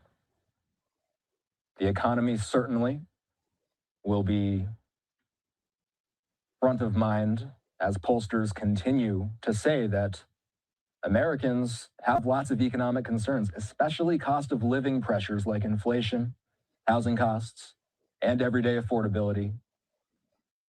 The White House claims that it's made the economy stronger, but yet only a minority of voters say that they feel materially better off than a year ago. That divergence is likely to feature prominently in tonight's address. House Minority Leader Hakeem Jeffries there, who has been negotiating with the president over DHS funding in recent weeks. The White House does insist that it's aware of the economic anxiety among voters, and they are working to address it. Brett Baer said earlier today that he anticipates President Trump will make some sort of announcement on taxes for everyday Americans and for corporations. Says he will use his speech to call on Congress to formalize a ban on Wall Street firms from buying single-family homes as well. Oh, okay. Josh Wingrove of Bloomberg saying that Trump will call on Congress to formalize a ban on Wall Street firms from buying single-family homes.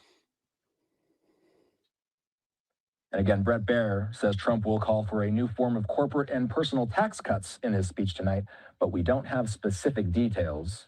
We have not been able to get eyes on the full speech. Excerpts of it have been appearing on social media.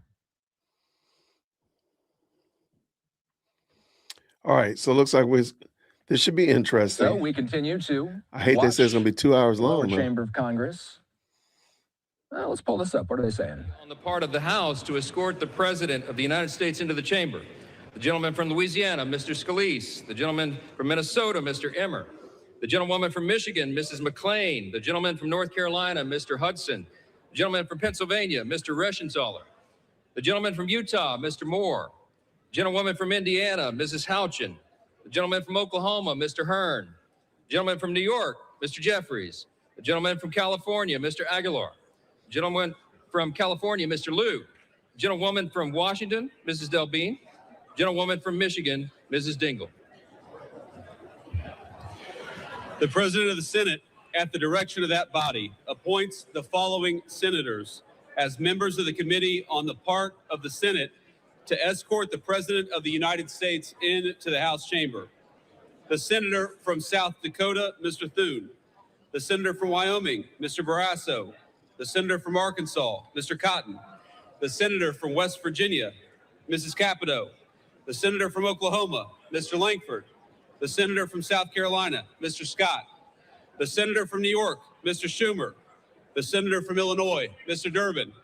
And the Senator from Minnesota, Ms. Klobuchar.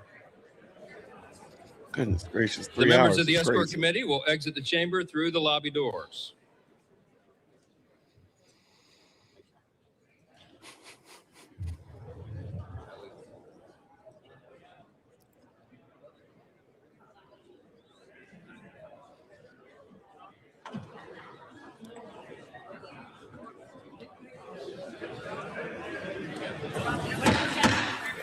Mr. Speaker, the acting dean of the Diplomatic Corps. Diplomatic Corps, what is that?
Of course, and I'll just speak for a moment here while there's a pause. Following the president's address, we will hear the official Democratic response delivered this year by Virginia Governor Abigail Spanberger. Spanberger, a former CIA officer and centrist Democrat who flipped a traditionally Republican district before winning the governor's mansion, is seen as a leading voice for the party's pragmatic wing. Expect her to focus heavily on kitchen table economic issues like affordability, healthcare costs, middle-class tax policy.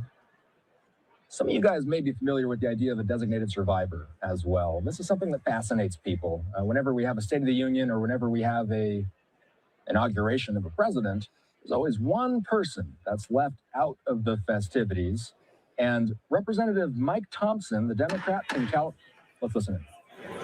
Mr. Speaker, the Chief Justice and Associate Justices of the Supreme Court.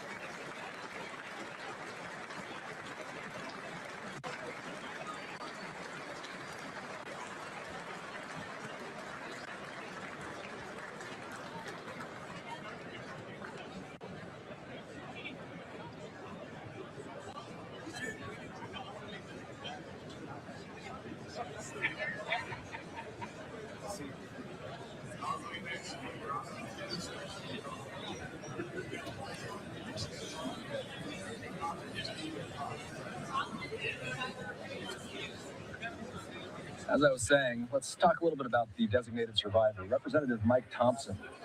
He's a Democrat from California. He's identified himself as one of the designated survivors ahead of President Donald Trump's address tonight. Designated survivors do not attend the president's address in person. Instead, they watch it from a secure, undisclosed location. He says that he was selected and will, in fact, be in an undisclosed location. If there are there's Justice Roberts.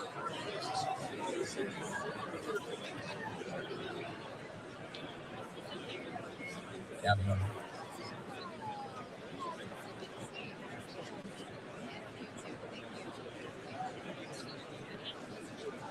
These were the same four that showed up last year. Alito and Thomas didn't go last year.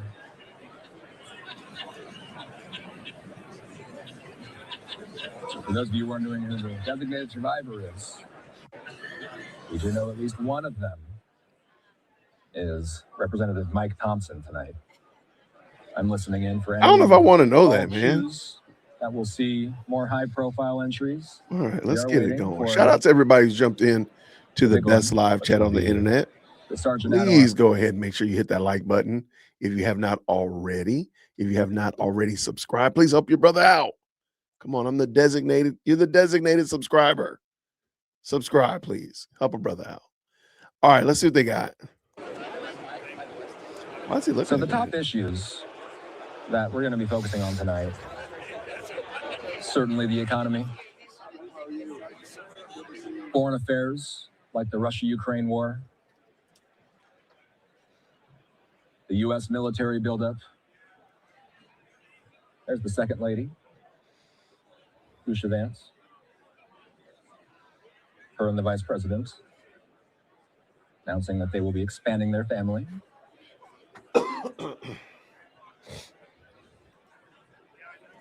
You got to imagine trade and tariffs are going to come up during this speech after the Supreme Court. Again, you're looking at a number of justices there.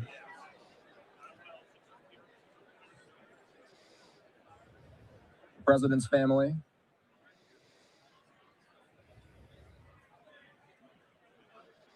Ivanka and Barron in attendance. We saw that President Trump and Melania. It was reported that they arrived to Capitol Hill moments ago. We have not seen them enter the chamber yet. As we speak, First Lady has arrived.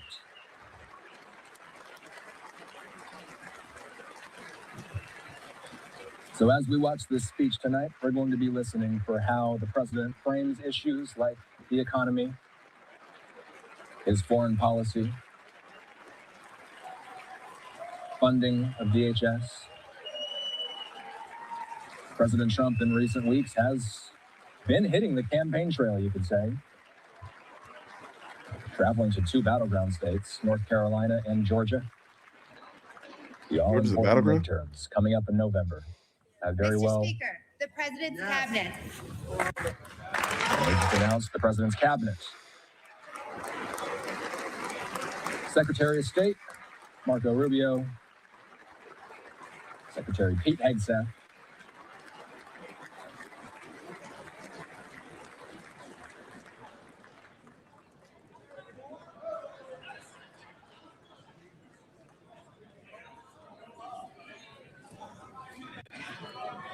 RFK Jr., AG Pam Bondi, Scott Bessent,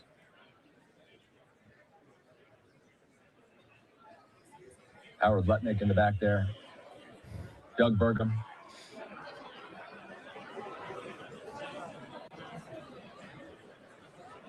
You know, I normally have time to check in with our guests before we bring them on air, but I believe Christian Daytalk is standing by. And Christian, I just want to make sure that you can hear me. Are we connected? Hey, Austin, how's it going? Sorry for the technical difficulties. Hey, it's all right, man. We wanted to bring in one quick thing here. Daytalk is a White House reporter for the Washington Examiner. Christian, as we watch President Trump's cabinet file in, there's Chief of Staff Susie Wiles entering again, Bessent, Rubio, Hegseth. We are heading into a high-stakes midterm election, and the White House is calibrating tonight's speech to energize the president's base, but they're also trying to appeal to persuadable voters in battleground districts. How is the White House planning to toe that line tonight? It's difficult, Austin, because on the one hand, the president really wants to talk about the successes he's ushered in over the past year, but ultimately, voters go to the polls in just a little over 8 months, and there's still major concerns about not only his economic stewardship, but also his ongoing immigration policies, which, let's be honest, do still poll remarkably well with MAGA or Republican voters, but there have been major concerns raised in the last several weeks and months about whether or not ICE and CBP are simply going too far. You have to also think about all of the foreign policy questions the president has to answer for, not only the ongoing war in Ukraine, the process for rebuilding Gaza, but how his tariffs, and specifically the Supreme Court's decision to rule against those IEEPA fees, will factor into diplomacy on the global stage. It's going to be difficult because, again, Donald Trump wants to take a victory lap. He's not 1 year back into his 4-year second term. But again, Republican officials are pressing the White House. You need to do more to sell your agenda. And on that note, we expect 2 specific proposals from President Trump to be unveiled at tonight's speech. The first is a deal that they are signing with these AI giant manufacturers across the country, where they will see electricity rate spikes offset for American households. We know electricity and the cost of energy has been a major concern for voters. The second, he's going to push Congress to pass through the reconciliation process a new set of tax reforms that didn't make it into the one big beautiful bill last summer. That's going to be a steep hill to climb ahead of the November midterms. And John Thune told us, the Senate Majority Leader, that this one might be a hurdle that's too tough for them to pass, given how caustic this election will be. I've spent the last hour or so looking at members of Congress enter this building, Democrats, Republicans alike. A number of Democrats are protesting this speech by not showing up. By the way, DHS Secretary Kristi Noem has entered, along with Susie Wiles, DNI Tulsi Gabbard in the room as well. Let's talk about Congress, Christian. How would you characterize the president's current relationship with congressional leadership in both parties? And what legislative priorities realistically have a path forward this year? I would say that relationship is pretty one-sided. I mean, let's be honest. Donald Trump flexed executive power in a way that we've never really seen from a modern president. And even on some of those big ticket items, the one big beautiful bill, it was Donald Trump ultimately working the phones, helping Mike Johnson corral voters, because this hasn't been a two-way relationship. I mean, let's just look at these negotiations with Democrats regarding DHS funding that's been taking place over the past several days. It's very one-sided. The Democrats put forward their proposals. The White House say these are non-starters. The White House puts forward a proposal. Democrats say this isn't serious. So right now, there's not necessarily a lot of collaboration. As for what is actually realistically achievable in the remainder of this congressional year, I think you'd have to look at the president's calls to codify his most favored nation's drug pricing proposals. Let's be honest, that's a page pulled right out of the progressive playbook. Joe Biden tried to get that done during his term in office, but he didn't necessarily carry the negotiating weight that President Trump does when it comes to engaging with these big pharmaceutical companies and our allies in attempts to lower prices at home. That is one issue where there might be bipartisan accord. But again, in an election year, I'm just not so sure anything that the president is going to put forward is going to get the necessary sign off from Democrats and moderate Republicans to make it into a law eventually. Washington Examiner White House reporter Christian Daytok joining me. I am Austin Westfall. We are waiting for the Sergeant at Arms to make the announcement that the president will be entering the building any moment here. One thing that Christian and I are going to be watching during the course of this speech is the president's own relationship with the GOP. There have been visible divisions, Christian, within the president's party on issues like foreign aid and trade. How is the White House managing those tensions heading into a nationally televised address? Well, the simple answer is that they're trying to castigate these Republican members of Congress as anything but Republican. Maybe they're rhinos in the president's Truth Social voice, Republicans in name only. But they're really trying to project unity, especially heading into November, because, again, the way that Donald Trump is legislating doesn't necessarily predicate that typical two-way relationship we've seen exist between the executive and legislative branches. I think the way that the president is putting forward primary opponents against sitting Republican members of Congress in both chambers tells you all you need to know, that this president isn't necessarily centered on is focused on making sure Republicans can maintain their seats. He's focused on getting Republicans in who will vote in lockstep with his legislative agenda. Let's listen in. Mr. Speaker, the President of the United States. All right, he on time. Let's go. Let's go. 47 in the building. Let's get it. Let's go, sir.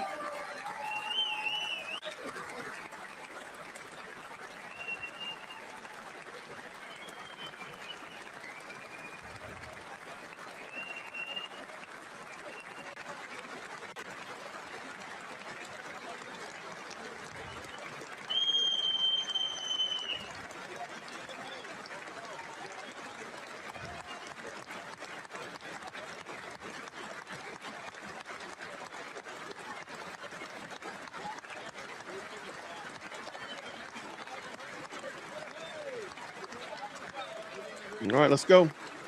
All right, let's drop some American flags up in that chat. Let's go.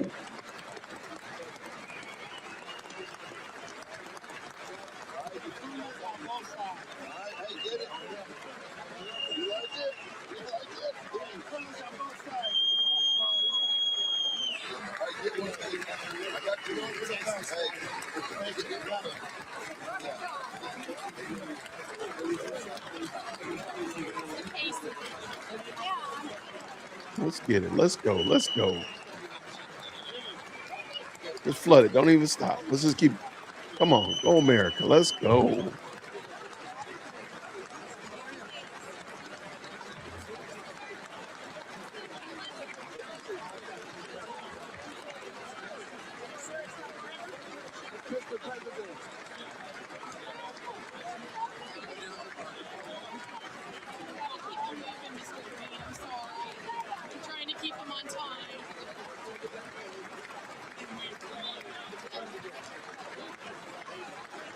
Right.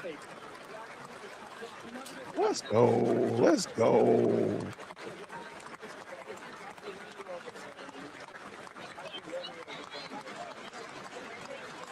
Hey, thank you so much, Kelly. Appreciate you for the 10.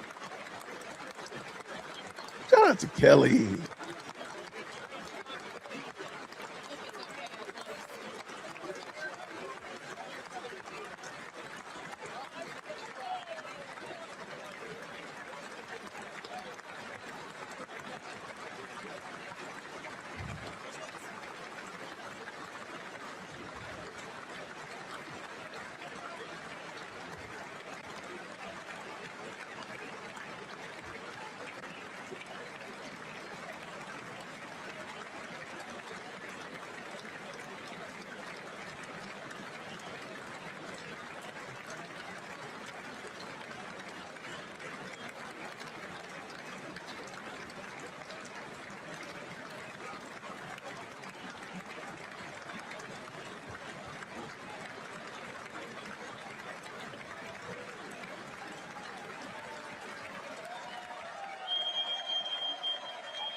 Junebug, thank you.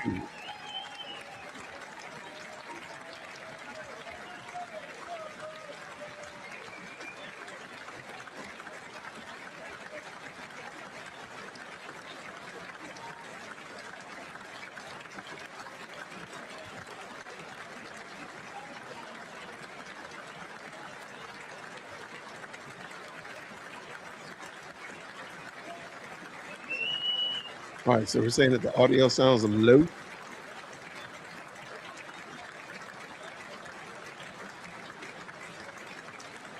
That's all I got, y'all. I'm sorry.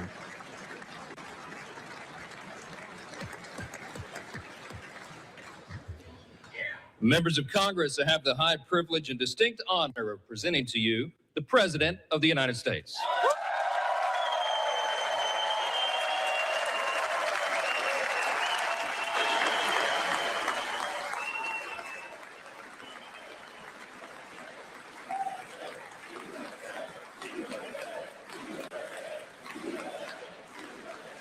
Yeah, let's keep flooding them. Man.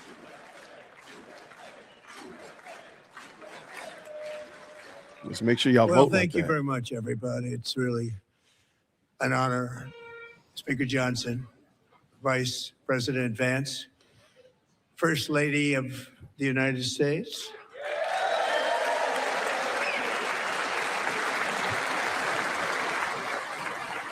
Poor Barron, he looks traumatized.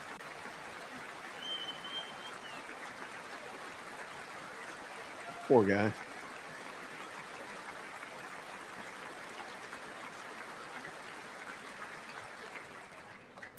Second Lady of the United States.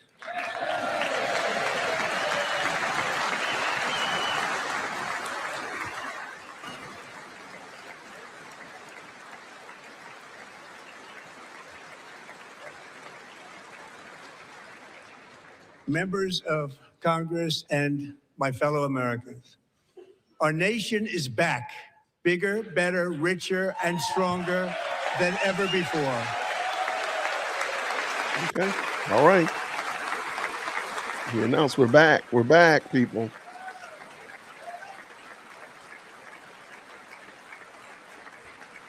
Less than 5 months from now, our country will celebrate an epic milestone in American history, the 250th anniversary of our glorious American independence. This July 4th, we will mark 2.5 centuries of liberty and triumph, progress and freedom in the most incredible and exceptional nation ever to exist on the face of the earth. And You've seen nothing yet. We're going to do better and better and better. This is the golden age of America.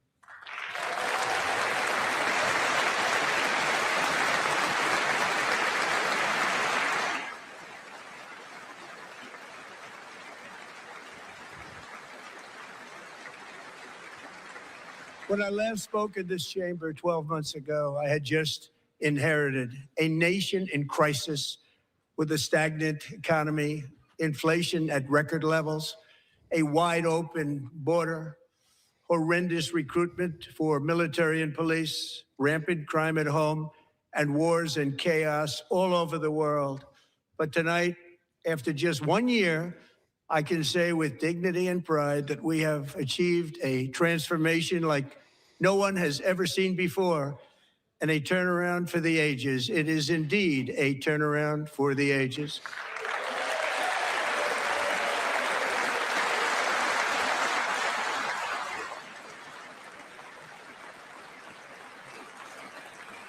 Whew, goodness.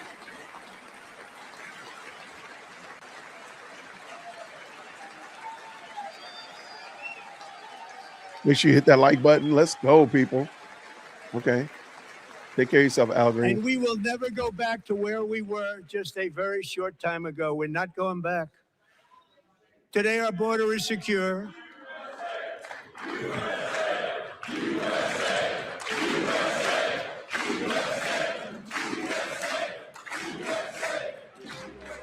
Thank you. Today, our border is secure. Our spirit is restored. Inflation is plummeting. Incomes are rising fast. The roaring economy is roaring like never before. And our enemies are scared. Our military and police are stacked.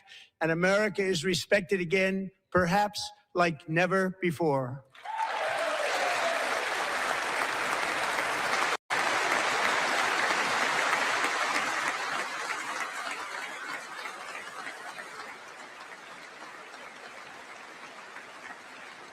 After 4 years in which millions and millions of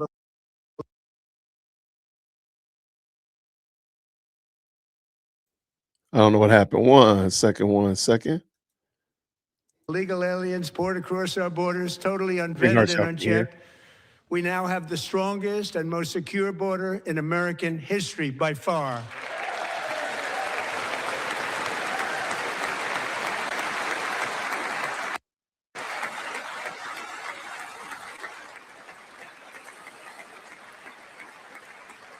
In the past 9 months, 0 illegal aliens have been admitted to the United States.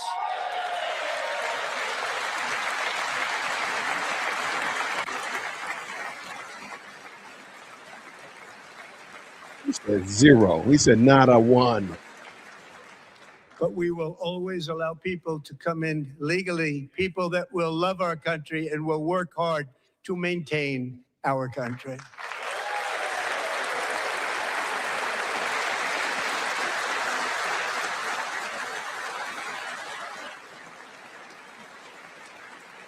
The flow of deadly fentanyl across our border is down by a record 56% in 1 year.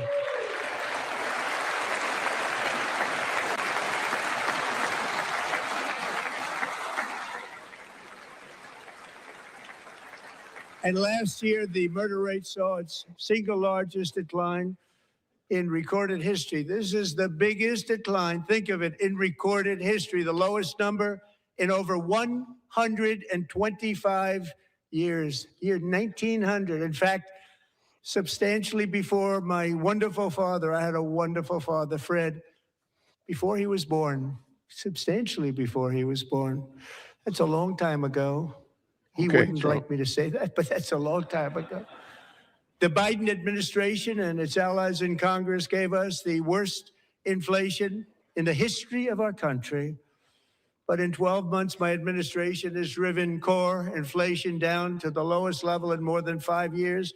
And in the last 3 months of 2025, it was down to 1.7%.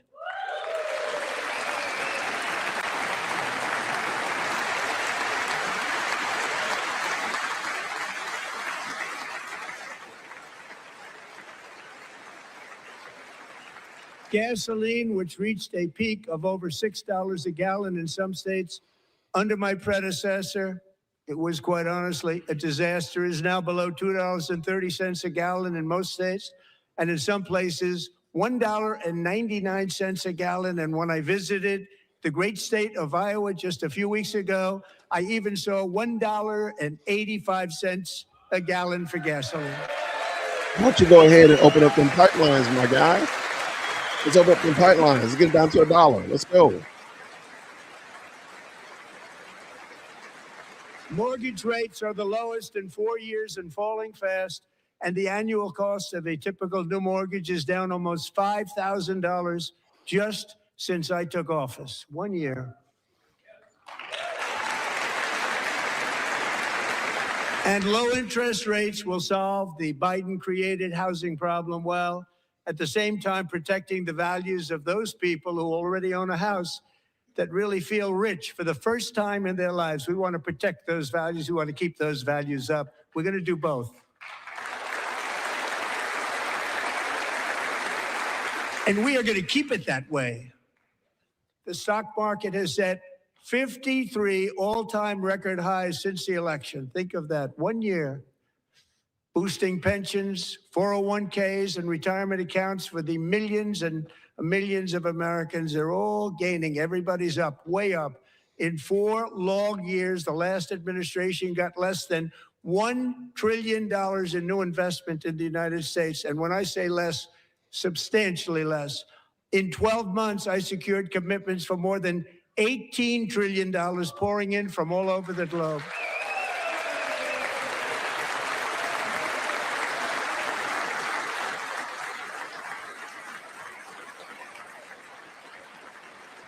Think of it, much less than $1 trillion for 4 years versus much more than $18 trillion for 1 year. What a difference a president makes. A short time ago, we were a dead country. Now we are the hottest country anywhere in the world, the hottest.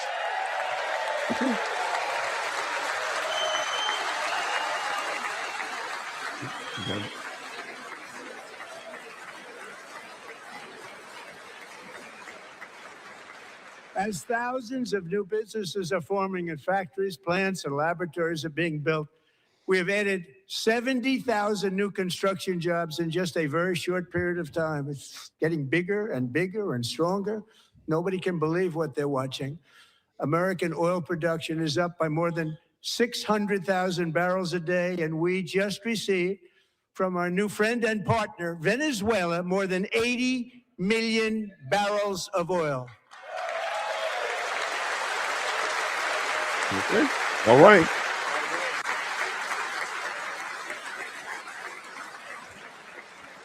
American natural gas production is at an all-time high because I kept my promise to drill, baby, drill.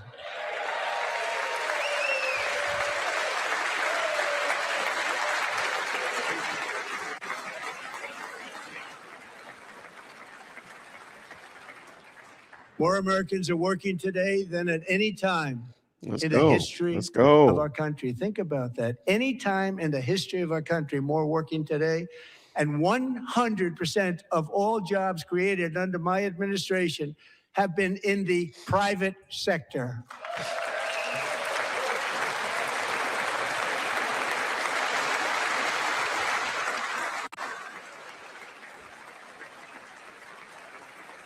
We ended DEI in America. Goodbye.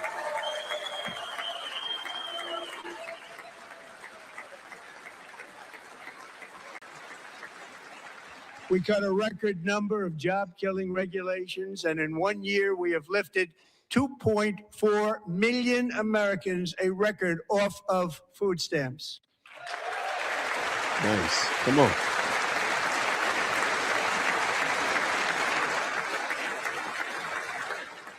And for all of these reasons, I say tonight, members of Congress, the state of our union is strong.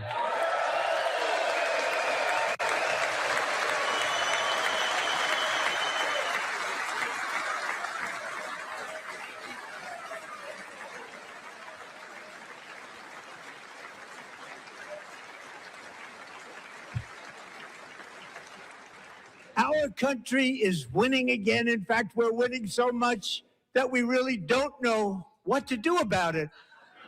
People are asking me, please, please, please, Mr. President, we're winning too much. We can't take it anymore. We're not used to winning in our country. Until you came along, we're just always losing, but now we're winning too much. And I say, no, no, no, you're going to win again. You're going to win big. You're going to win bigger than ever. And to prove that point, here with us tonight is a group of winners who just made the entire nation proud. The men's gold medal Olympic hockey team. Come on in. Oh, they weren't already in there. Okay, shout out.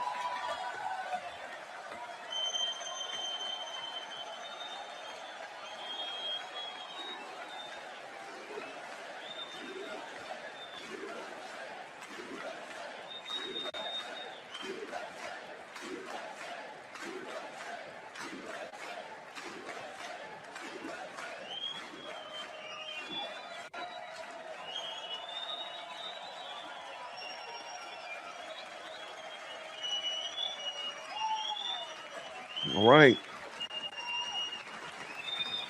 I like winning though. Winning is cool. I'm pro winning. I like it.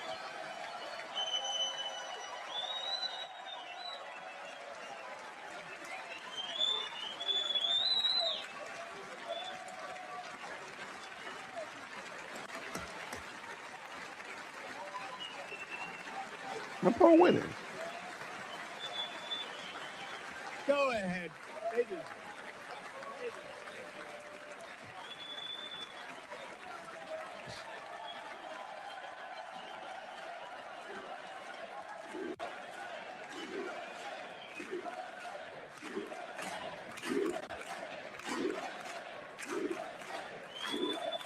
Wow.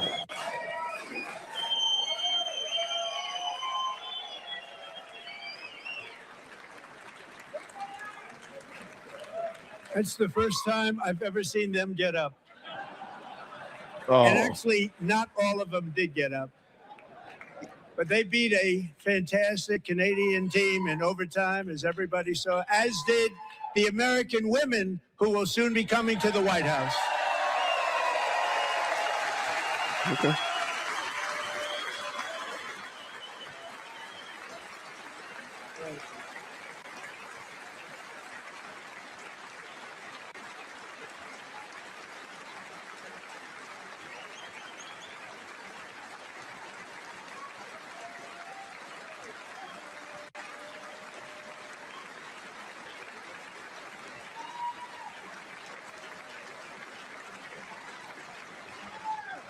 They were in the Oval Office before.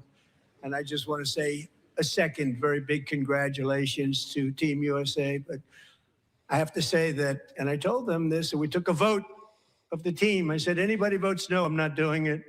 So they stood there and they weren't about to say no, because I'd never seen a goaltender play as well as goalie Connor Hellebuck.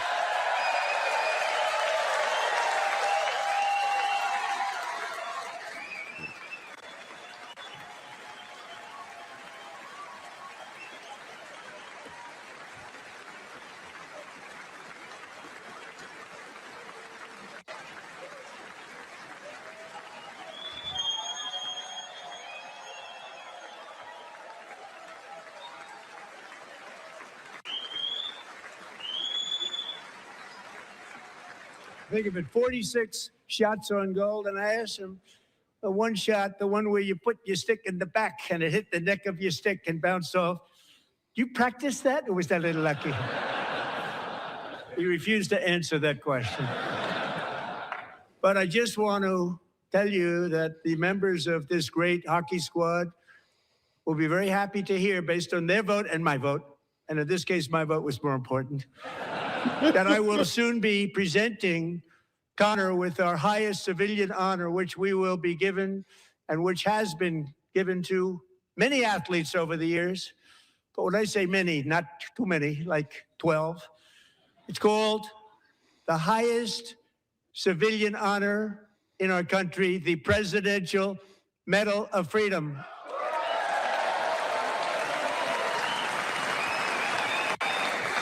Okay. Shout out.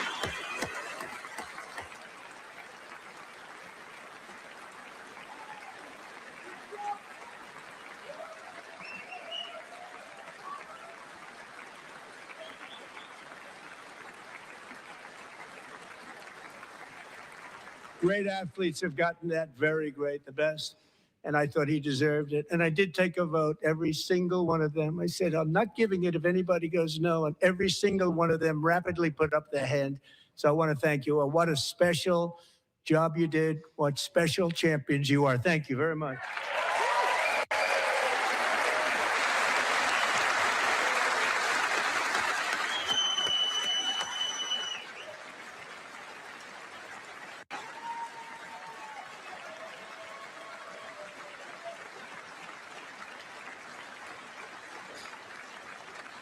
I'm also pleased to say that the next time the Olympic torch is lit, it will be here in America for the 2028 Olympics. And it's the summer version right in Los Angeles. We're going to do a good job in Los Angeles. Okay. Okay.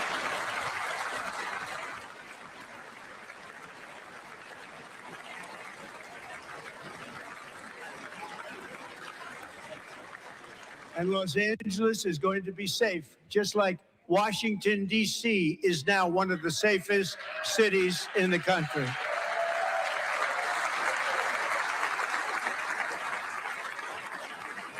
And this year, and I must say I got them both. I got them in my first term, and I was disappointed because I didn't think I'd be the president when this happened.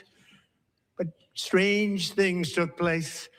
And now I've got them because I got the Olympics and I got the 2026 FIFA World Cup. And I wanted to claim the 250th, but I didn't get away with that one. I couldn't claim that one for myself. But we're getting the World Cup. So we have the World Cup and the Olympics coming. And that is exciting news.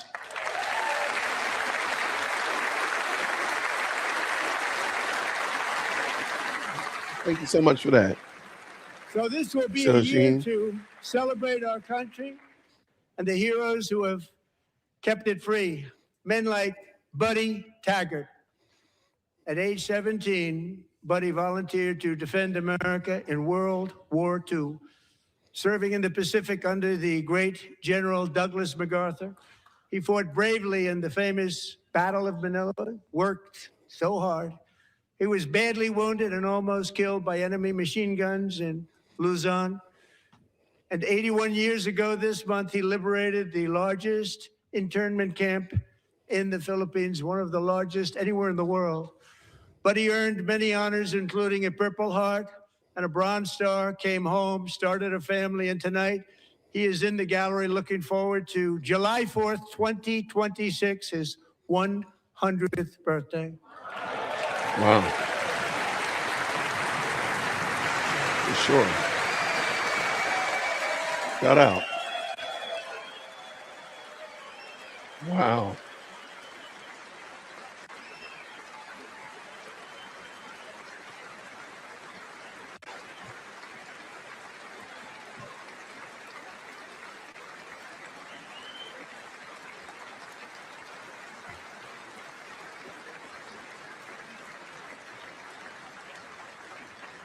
So, Buddy, you're a brave man, and we salute you. Even in times of challenge, setback, and immense heartache, the spirit of 1776 has always shone through very brightly. It was July 4th of last year when floodwaters tore through a girls' summer camp in Central Texas, one of the worst things I've ever seen. I was there, rising 26 feet in the matter of minutes, tragically claiming many, many lives. You all remember that one? As the waters threatened to sweep her away, 11-year-old Millie Kate McClelland closed her eyes and prayed to God. She thought she was going to die. Those prayers were answered when Coast Guard rescue swimmer Scott Ruskin descended from a helicopter above. Nobody knew where he came from. It was Scott's first ever rescue mission, a young guy, but very brave, very, very top, always top in his class. And he lifted not just Millie Kate, but 164 others to safety.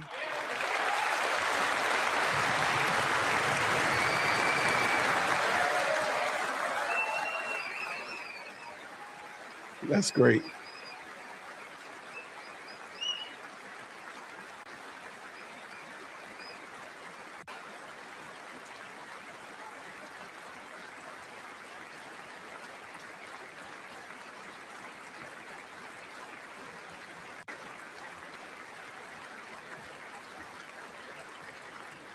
People watched Scott from a distance, and they couldn't believe what they were seeing. The winds were blowing, the rain was pouring, everything was going, and that rapid water, nobody's ever seen anything like it. They said, wow, that's something. Tonight, Scott and Millie Kate are here together, reunited for the very first time. Thank you, Scott, Millie Kate.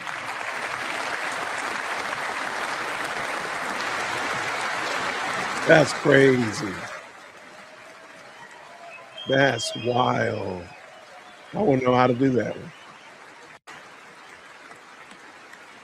Wow. Shout out to Scott. W. Scott for sure. And Petty Officer Ruskin, I'm pleased to inform you that I am now awarding you the Legion of Merit for extraordinary heroism, which is what it was, extraordinary heroism. Thank you.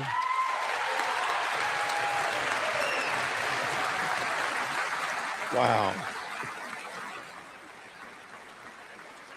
That is crazy. And I'd like to have the military aide to please come down and take care of the service. Military aide, thank you very much. Take care of that very important service. Oh, well, then that's why this speech is going to be so long. From 1776 to today, every generation of Americans has stepped forward to defend life, liberty, and the pursuit of happiness. And they're really doing it for the next generation. But now it's our turn. Together, we're building a nation where every child has the chance to reach higher and go further, where government answers to the people, not the powerful, and where the interests of hardworking American citizens. Hold on, I'm going to jump to the Daily Wire. Their audio is better. Step forward to defend life, liberty, and the pursuit of happiness. And they're really doing it for the next generation. But now it's our turn. Together, we're building a nation where every child has the chance to reach higher and go further, where government answers to the people, not the powerful, and where the interests of hardworking American citizens are always our first and ultimate concern. That is the debt we owe to the heroes who came before us, and that is the promise we must keep to America for our 250th year. Last year, I urged this Congress to begin the mission by passing the largest tax cuts in American history, and our Republican majorities delivered so beautifully. Thank you, Republicans. They adding graphics to it.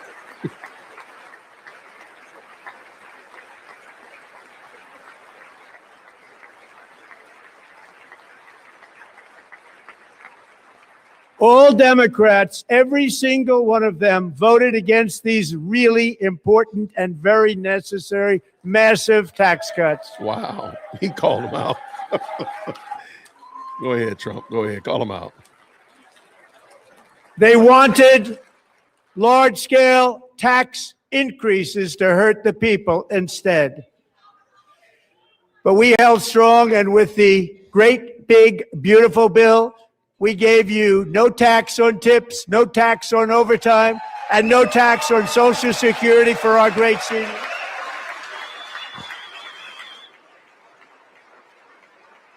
I like it.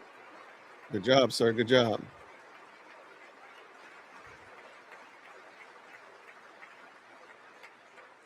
And we also made interest on auto loans tax deductible the first time, Really? but only if the car is made in America.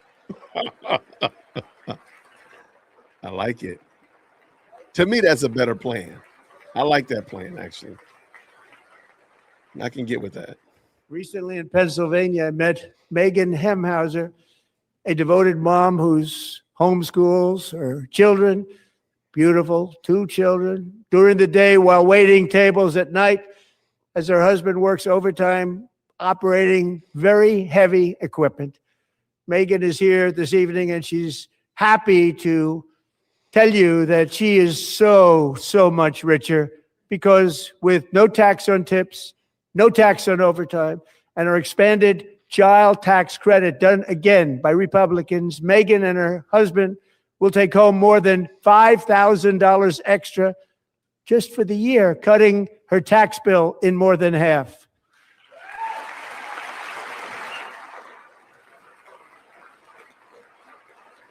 Megan, please stand up. We're fighting for you, Megan. Shout out to Megan. Thank you, Megan. Thank you, Megan.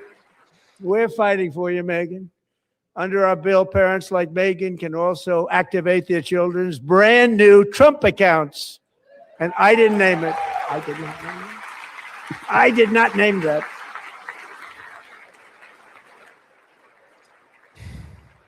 Nobody believes me, but I did not name it. It was named by a very tall man sitting right there in the third row. Nice man, a good man. Tax-free investment accounts for every American child. This is something that's so special and has taken off and gone through the roof. Millions will be pre-funded courtesy of the U.S. Treasury and private individuals like Michael and Susan Dell, who have donated $6.25 billion to fund the Trump accounts for 25 million American children. I think they're so. great people.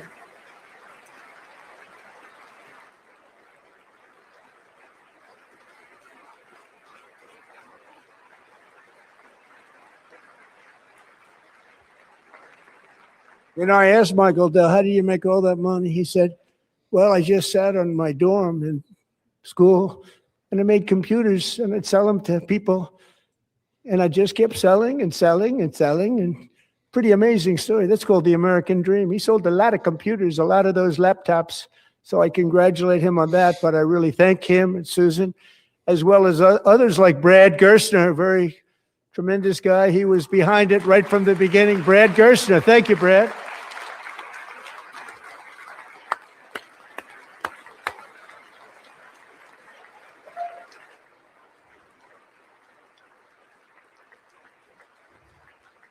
So with modest additional contributions, these young people's accounts could grow to over $100,000 or more by the time they turn 18. Think of it. How much money is that for somebody that started with nothing? Over 100,000, could be much more than that.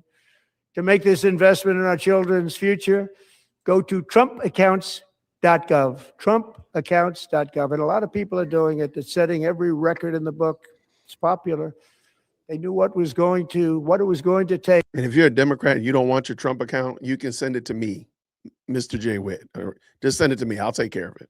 For our country's stunning economic turnaround, the biggest in history, where the Dow Jones broke 50,000 4 years ahead of schedule, and the S&P hit 7,000, where it wasn't supposed to do it for many years, were tariffs.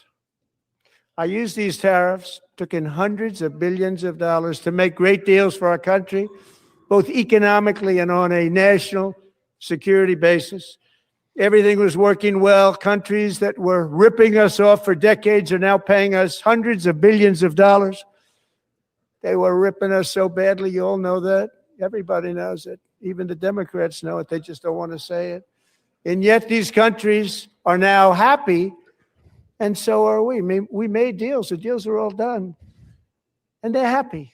They're not making money like they used to, but we're making a lot of money. There was no inflation, tremendous growth. And the big story was how Donald Trump called the economy correctly, and 22 Nobel Prize winners in economics didn't. They got it totally wrong. They got it really wrong. And then just 4 days ago, an unfortunate ruling from the United States Supreme Court. It just came down. It came down. Very unfortunate ruling.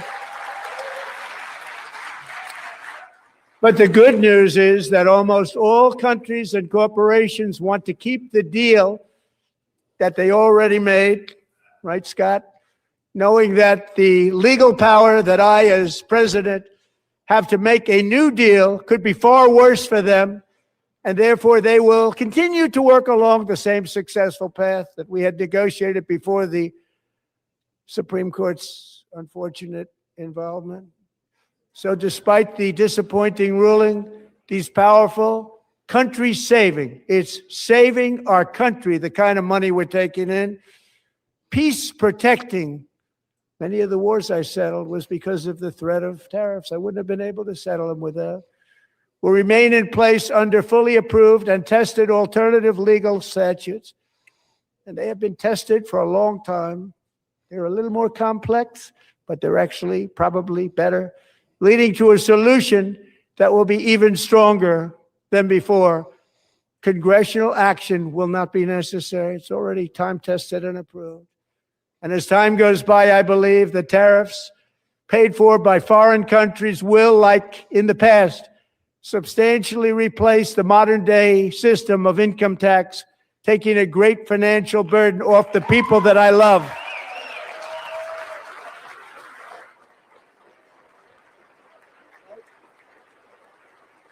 Right?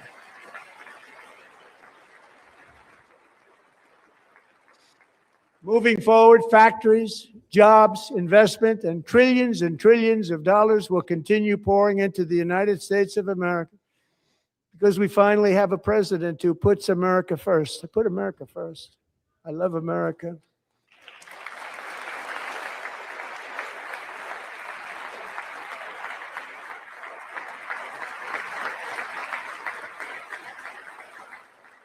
For decades before I came along, we had the exact opposite. From trade to healthcare, from energy to immigration, everything was stolen and rigged in order to drain the wealth out of the productive, hardworking people who make our country great, who make our country run. Under Biden and his corrupt partners in Congress and beyond, it reached a breaking point with the Green New scam, open borders for everyone. They poured in by the millions and millions from prisons, from mental institutions. They were murderers, 11,888 murders. They came into our country. You allowed that to happen. And record-setting inflation that cost the typical family $34,000 in just a speck of time. Now the same people in this chamber who voted for those disasters suddenly use the word affordability, a word they just used it.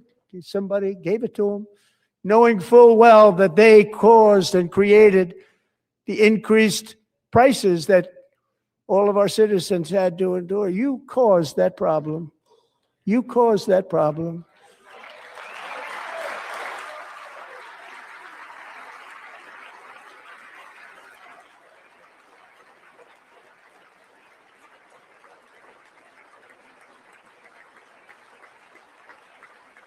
They knew their statements were a lie. They knew it. They knew their statements were a dirty, rotten lie. Their policies created the high prices. Our policies are rapidly ending them. We are doing really well. Those prices are plummeting downward.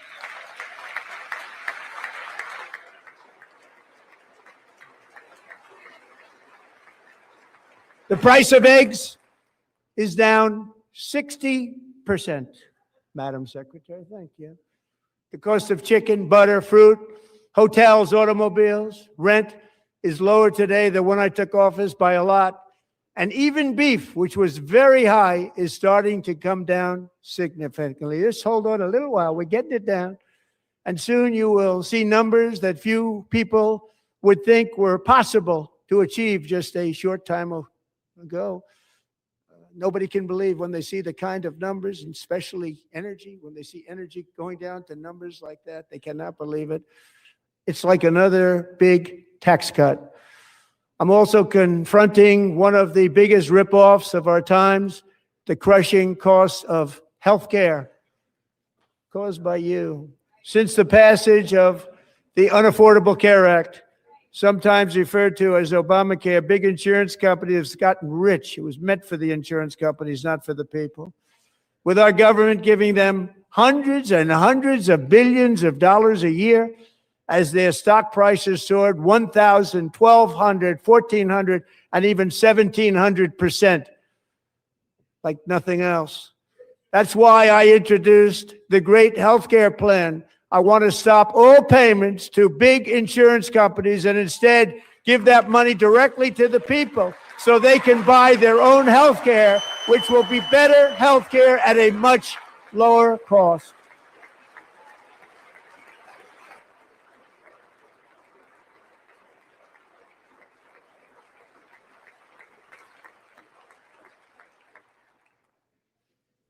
In addition, my plan requires maximum price transparency. That's a big deal.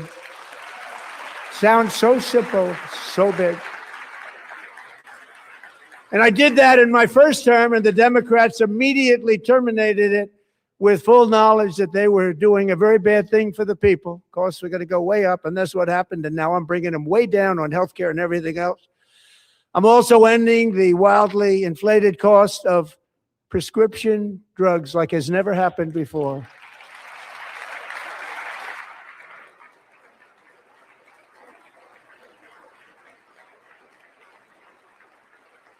Other presidents tried to do it, but they never could. They tried. Most didn't try, actually. But they tried. They said they tried. They couldn't do it. They didn't even come close. They were all talk and no action, but I got it done. Under my just enacted most favored nation agreements, Americans who have for decades paid by far the highest prices of any nation anywhere in the world for prescription drugs will now pay the lowest price anywhere in the world for drugs. Anywhere, the lowest price.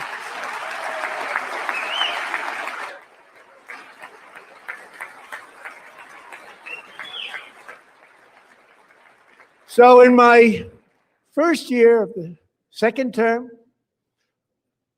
should be my third term, but strange things happen. Let it go. Let it go. I took prescription drugs, a very big part of healthcare, from the highest price in the entire world to the lowest. That's a big achievement. The result is price differences of 300, 400, 500, 600% and more, all available right now at a new website called TrumpRx.gov. And I didn't name that one either, by the way.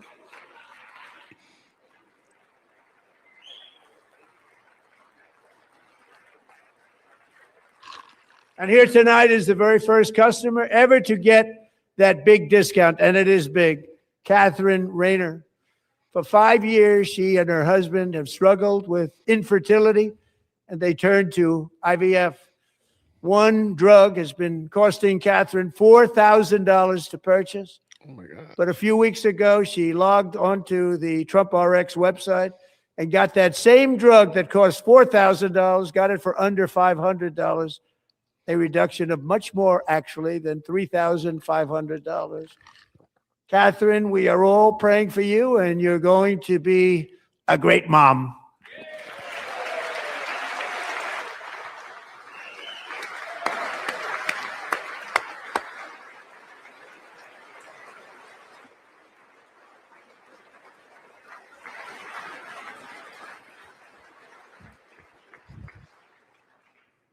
So now I'm calling on Congress to codify my most favored nation program into law. Now, the one thing I'm not sure it matters because it's going to be very hard for somebody that comes along after me to say, let's raise drug prices by 700 or 800%.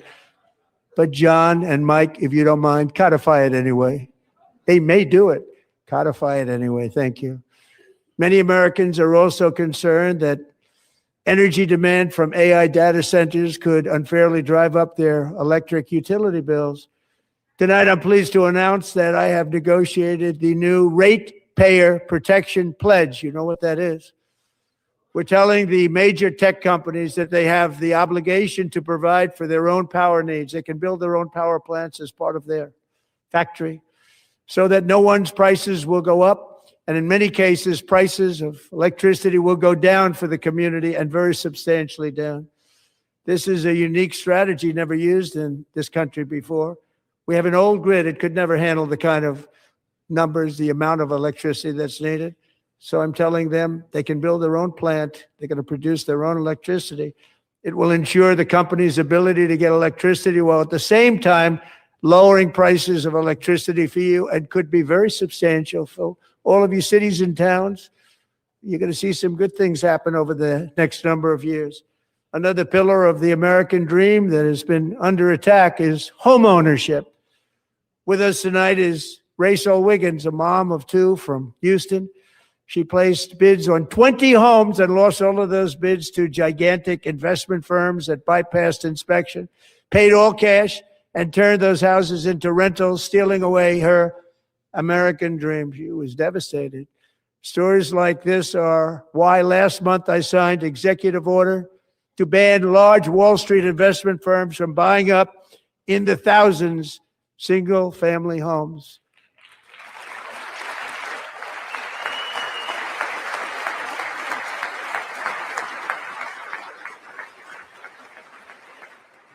And now I'm asking Congress to make that ban permanent, because homes for people, really, that's what we want. We want homes for people, not for corporations. Corporations are doing just fine. Rachel, thank you very much. Good luck with your home. You'll get one soon.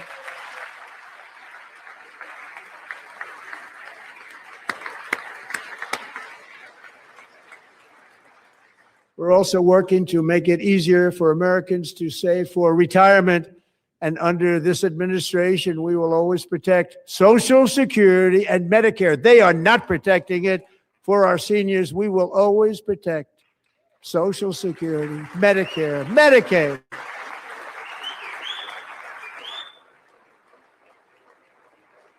Since I took office, the typical 401k balance is up by at least $30,000. That's a lot of money. We have millions and millions of people, because the stock market has done so well, setting all those records. Your 401ks are way up. Yet half of all of working Americans still do not have access to a retirement plan with matching contributions from an employer. To remedy this gross disparity, I'm announcing that next year my administration will give these often forgotten American workers, great people, the people that built our country, access to the same type of retirement plan offered to every federal worker. We will match your contribution with up to $1,000 each year. As we ensure that all Americans can profit from a rising stock market, let's also ensure that members of Congress cannot corruptly profit from using insider information.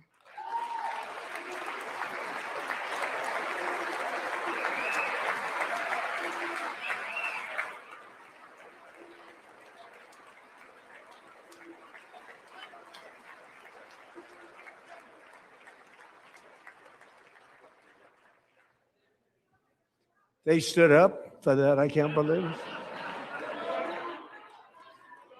I can't believe it. Did Nancy Pelosi stand up if she was here? Doubt it. Pass the Stop Insider Trading Act without delay.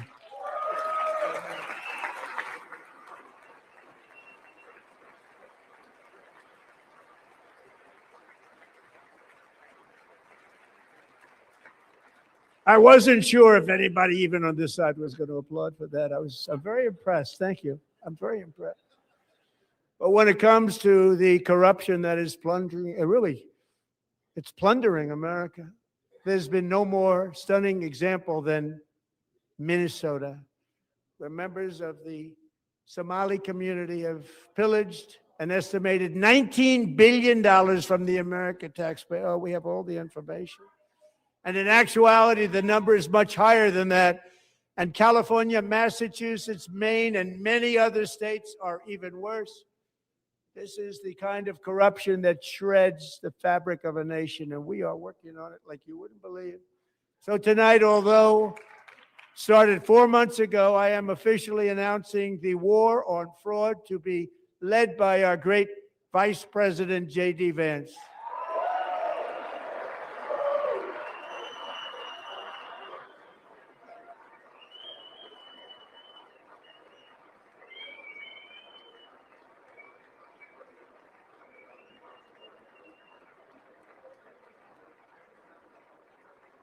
He'll get it done.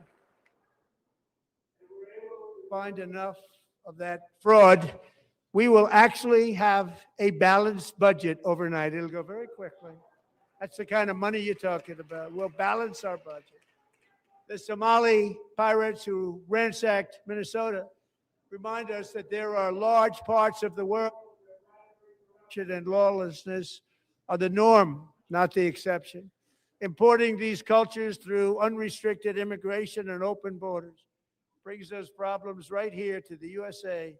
And it is the American people who pay the price in higher medical bills, car insurance rates, rent, taxes, and perhaps most importantly, crime. We will take care of this problem. We're going to take care of this problem. We are not playing games. Delilah.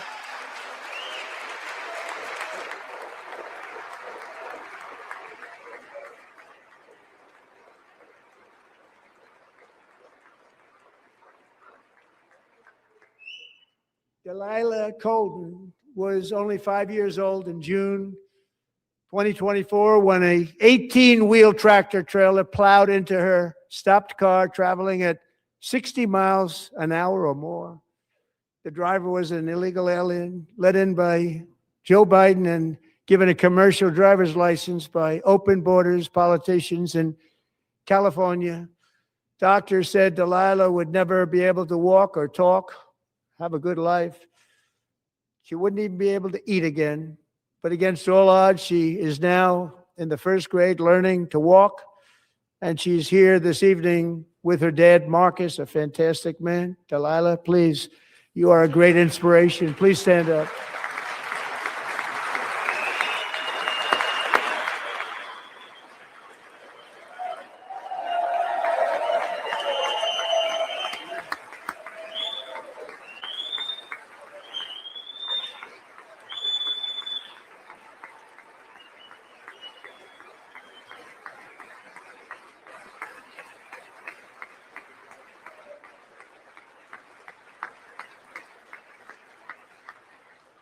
Thank you, Delilah.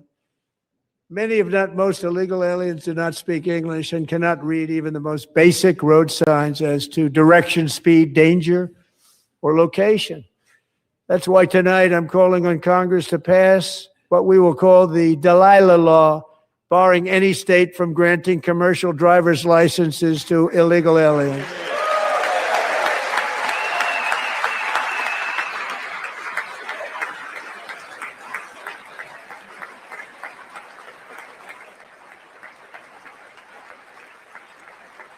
And yesterday, as you probably saw at the White House, I hosted a ceremony with Americans who lost their treasured loved ones to the scourge of illegal immigration. People came into our country, how we allowed this to happen with our open borders.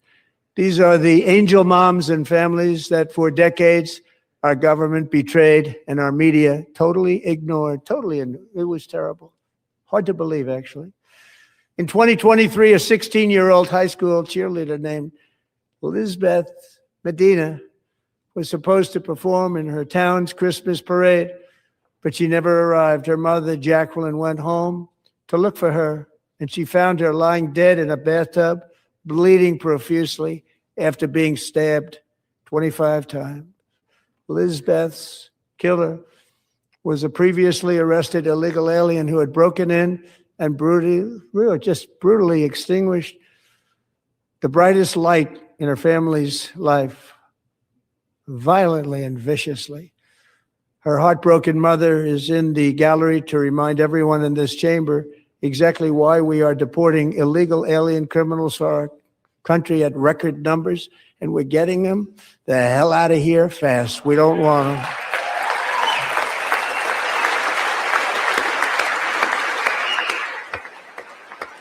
I can dig it. I can dig it.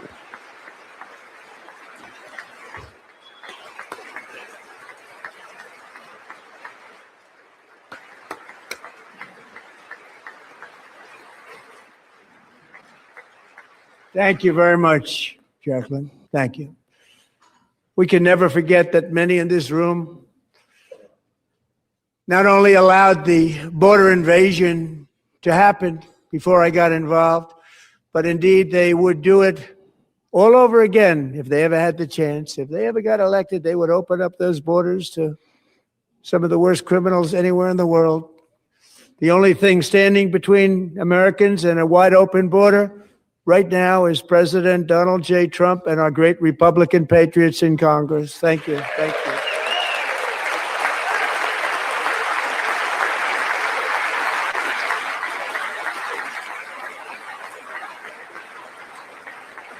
As we speak, Democrats in this chamber have cut off all funding for the Department of Homeland Security. It's all cut off.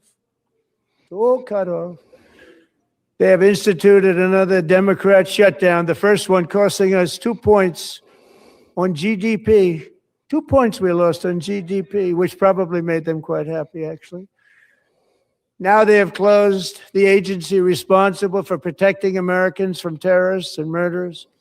Tonight, I'm demanding the full and immediate restoration of all funding for the border security, homeland security of the United States, and also for helping people clean up their snow.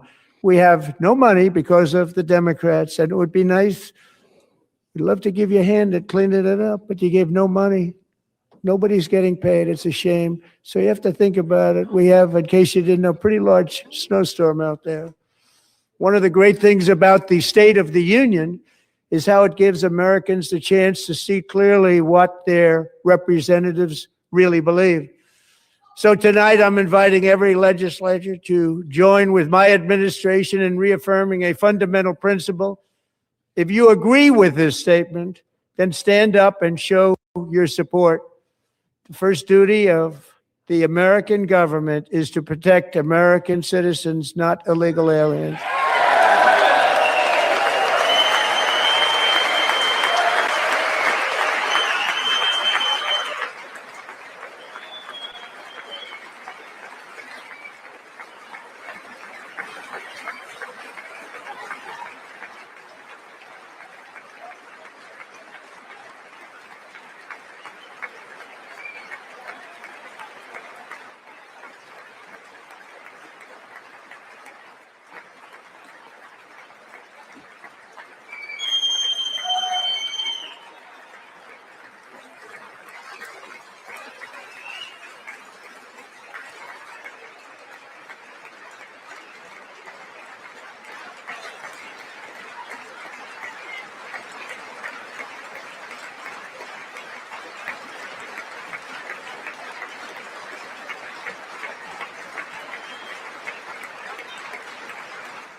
Isn't that a shame? You should be ashamed of yourself not standing up.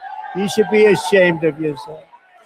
That is why I'm also asking you to end deadly sanctuary cities that protect the criminals and enact serious penalties for public officials who block the removal of criminal aliens.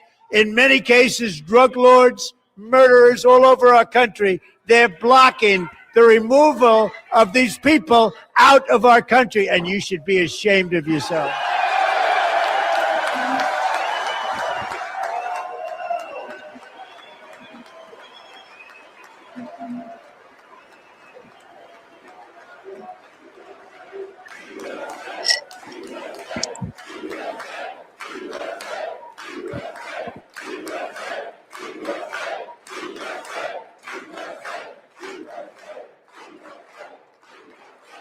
And perhaps most importantly, I'm asking you to approve the Save America Act.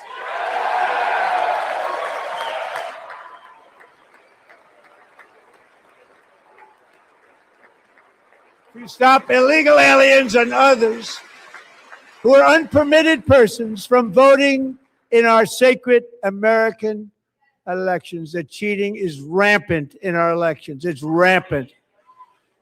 It's very simple. All voters must show voter ID.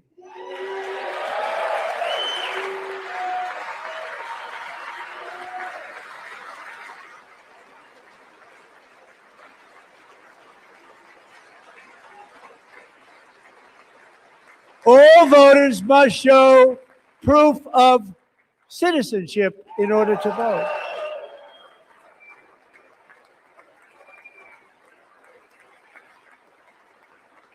And no more crooked mail-in ballots except for illness, disability, military, or travel. None. And this should be an easy one. And by the way, it's polling at 89%, including Democrats, 89%.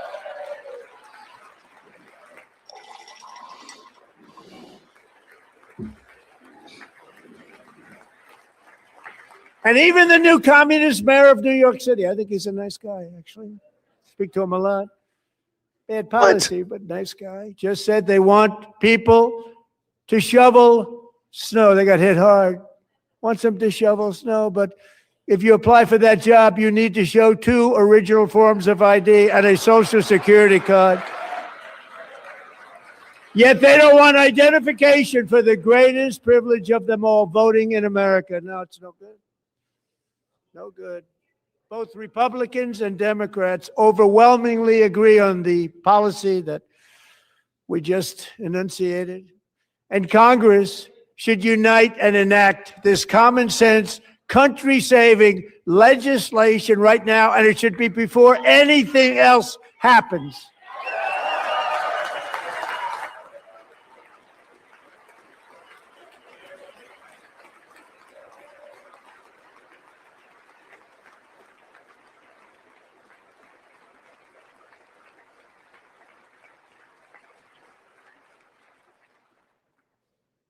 And the reason they don't want to do it, why would anybody not want voter ID? One reason, because they want to cheat. There's only one reason.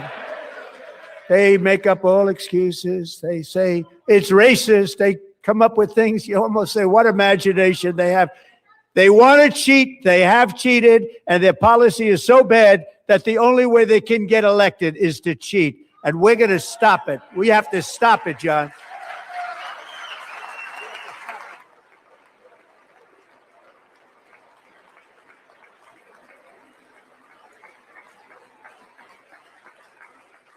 And here is one more opportunity to show common sense in government.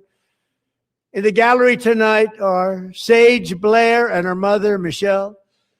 In 2021, Sage was 14 when school officials in Virginia sought to socially transition her to a new gender, treating her as a boy and hiding it from her parents. Hard to believe, isn't it? Before long, a confused Sage ran away from home after she was found in a horrific situation in Maryland. A left-wing judge refused to return Sage to her parents because they did not immediately state that their daughter was their son. Sage was thrown into an all-boys state home and suffered terribly for a long time. But today, all of that is behind them because Sage is a proud and wonderful young woman with a full ride scholarship to Liberty University. Sage and Michelle, please stand up.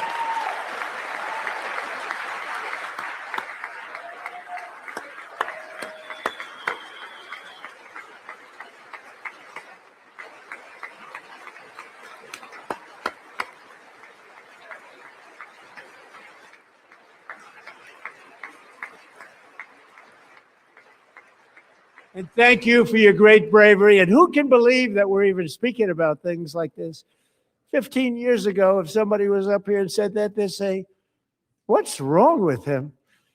But now we have to say it because it's going on all over numerous states without even telling the parents.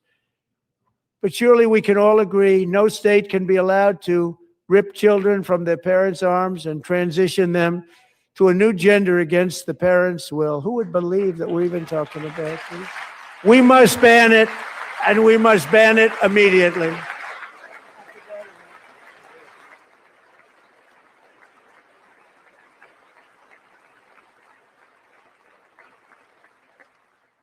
Look, nobody stands up. These people are crazy. I'm telling you, they're crazy.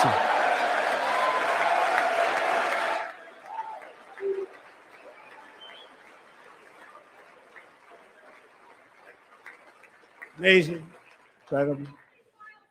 Boy, oh boy. We're lucky we have a country. With people like this, Democrats are destroying our country, but we've stopped it just in the nick of time, didn't we? Huh?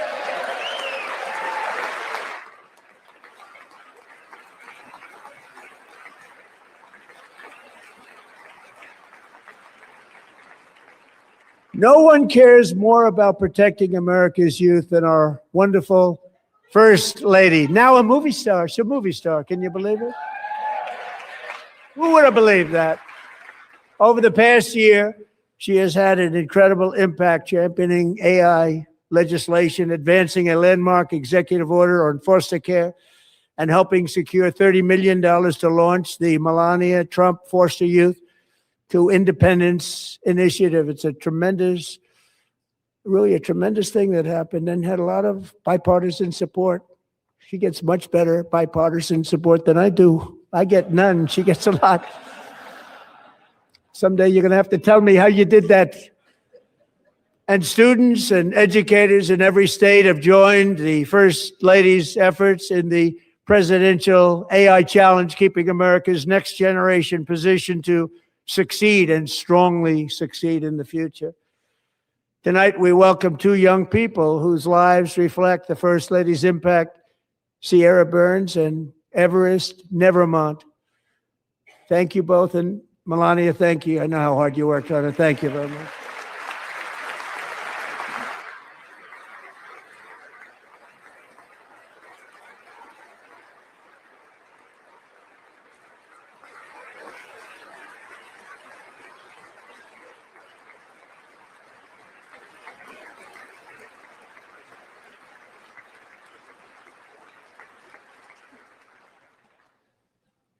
I'm very proud to say that during my time in office, both the first 4 years and in particular this last year, there has been a tremendous renewal in religion, faith, Christianity, and belief in God.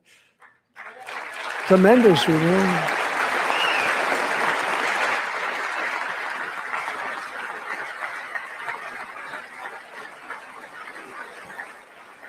Let's see. Let's hear it. This is especially true among young people, and a big part of that had to do with my great friend, Charlie Kirk, a great guy, great man.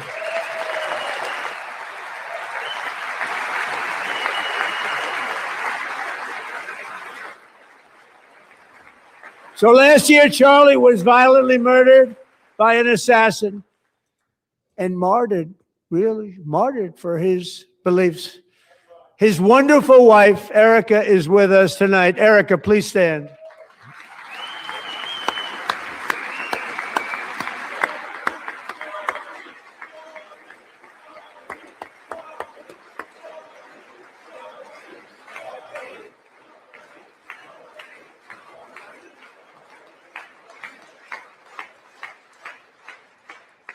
Thank you, Erica. Been through a lot. In Charlie's memory, we must all come together to reaffirm that America is one nation under God, and we must totally reject political violence of any kind.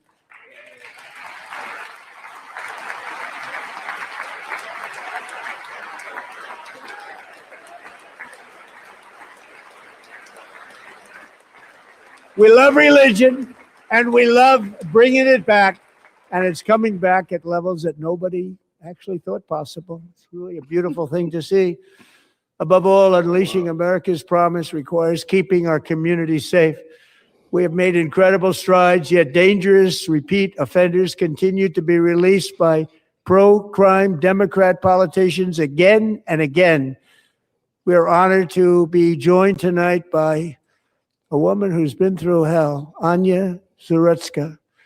In 2022, she and her beautiful daughter, so beautiful, what a beautiful young woman, Irina fled war-torn Ukraine to live with relatives near Charlotte, North Carolina. And by the way, what's going on with Charlotte? Last summer, 23-year-old Irina was riding home on the train when a deranged monster who had been arrested over a dozen times and was released through no cash bail stood up and viciously slashed a knife through her neck and body. No one will ever forget. There were people on that train. No one will ever forget the expression of terror on Irina's face as she looked up at her attacker in the last seconds of her life. She died instantly. She had escaped a brutal war only to be slain by a hardened criminal, set free to kill in America, came in through open borders. Mrs. Zaretska, tonight I promise you we will ensure justice for your magnificent daughter, Irina.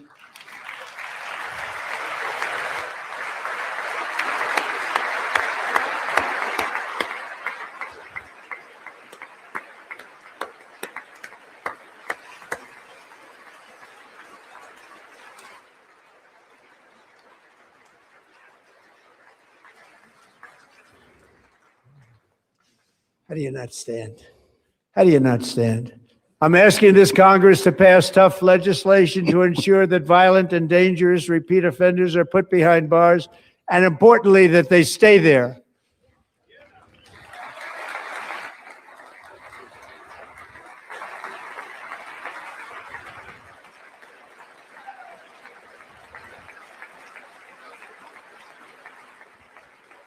Starting last summer, I deployed our National Guard and federal law enforcement to restore law and order to our most dangerous cities, including Memphis, Tennessee, big success, New Orleans, Louisiana, big success, and our nation's capital itself, Washington, D.C., where we have almost no crime anymore in Washington, D.C. How did that happen?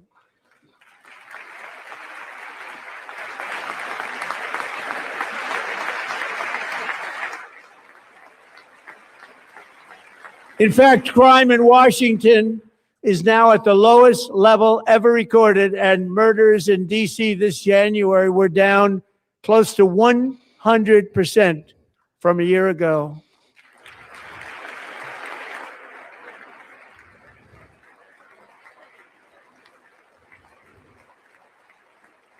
I don't know. 100% sounds kind of wild.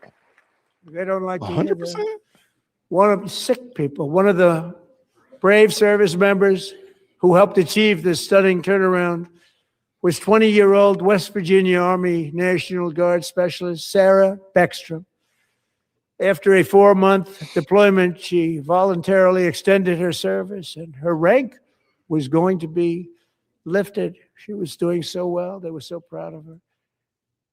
But the very next day, she was on patrol near the White House when she was ambushed and shot in the head by a terrorist monster from Afghanistan. Shouldn't have been in our country. And all because she wore the uniform of our nation, she was shot. He traveled here because he didn't like people wearing our uniform. He was sick and deranged, shouldn't have been in our country. Sarah Beckstrom died in order to defend our capital, and we are honored to be joined by her wonderful parents, Gary and Eva Lee. Your daughter was a true American patriot, and she will be greatly missed. She was a great person. I saw reports on her. They've never seen anything like her.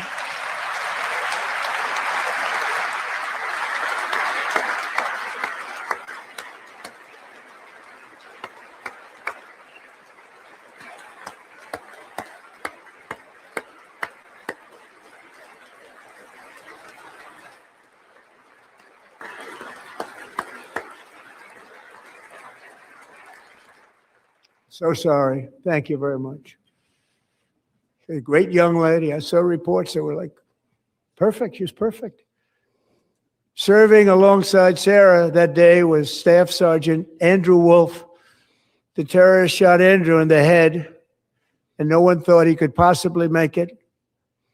The two of them, Sarah and Andrew, both shot violently in the head. Neither was expected to make it. They weren't even given a chance, except his wonderful mother, named Melody, who I spoke to the same night. And she was so positive. The doctors thought that Andrew was gone, but his mother said, no, Mr. President, Andrew will be fine. He's going to make it. I've never seen anything like it. I mean, he was given almost no chance.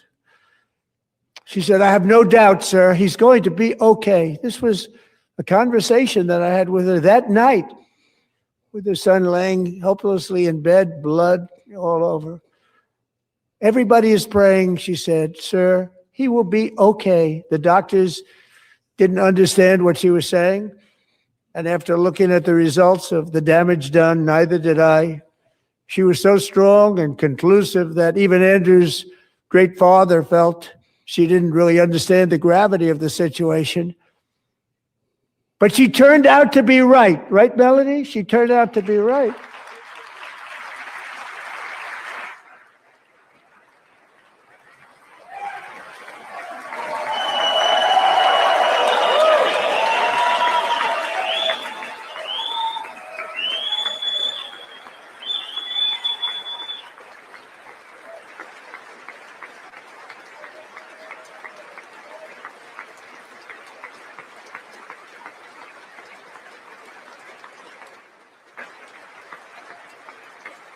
Nice.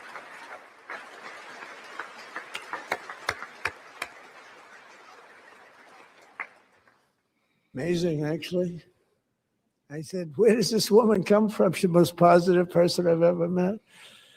With God's help, Andrew has battled back from the edge of death, and we're talking about the edge of death, on his way to a miraculous recovery. He's got a little work to do, but he's doing great. Nice to see you. He's a good-looking guy. Nice to see you. Thanks, Andrew. Thank you very much.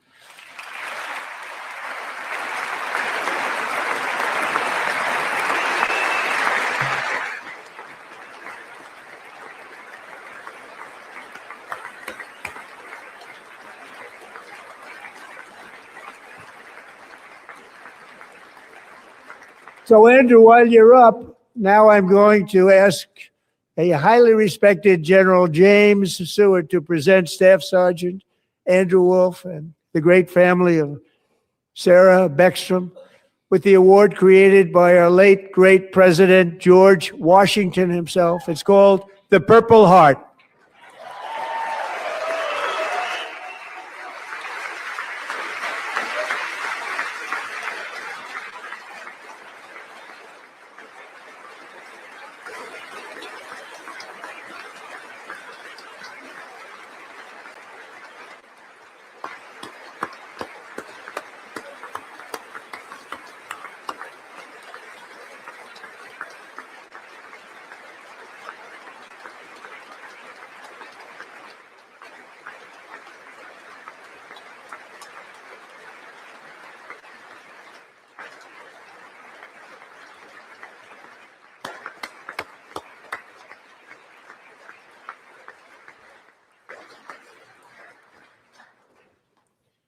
We love you all. Love you. We're proudly restoring safety for Americans at home, and we are also restoring security for Americans abroad. Our country has never been stronger. In my first 10 months, I ended 8 wars, including Cambodia. Isn't it funny? Sick people. Cambodia and Thailand, Pakistan and India. Would have been a nuclear war. 35 million people, said the Prime Minister of Pakistan, would have died if it were not for my involvement. Kosovo and Serbia, Israel and Iran, Egypt and Ethiopia, Armenia and Azerbaijan, the Congo and Rwanda, and of course the war in Gaza, which proceeds at a very low level. It's just about there. And I want to thank Steve Witkoff and Jared Kushner for your help. Thank you, Steve. Thank you, Jared.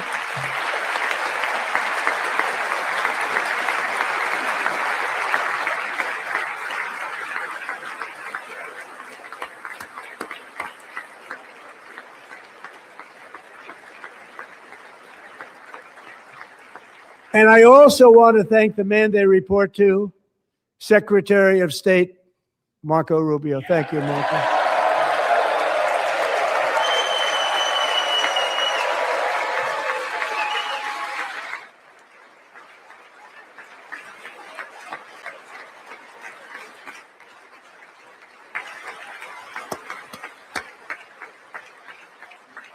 People like you. You know, Marco got 100% of the votes when he was in confirmation. I think our next one was about 54%. And some of the Democrats are now saying, I can't believe we approved that guy. And he said it's an honor that they feel that way, right, Marco? You have done a great job, great Secretary of State. I think he'll go down as the best ever.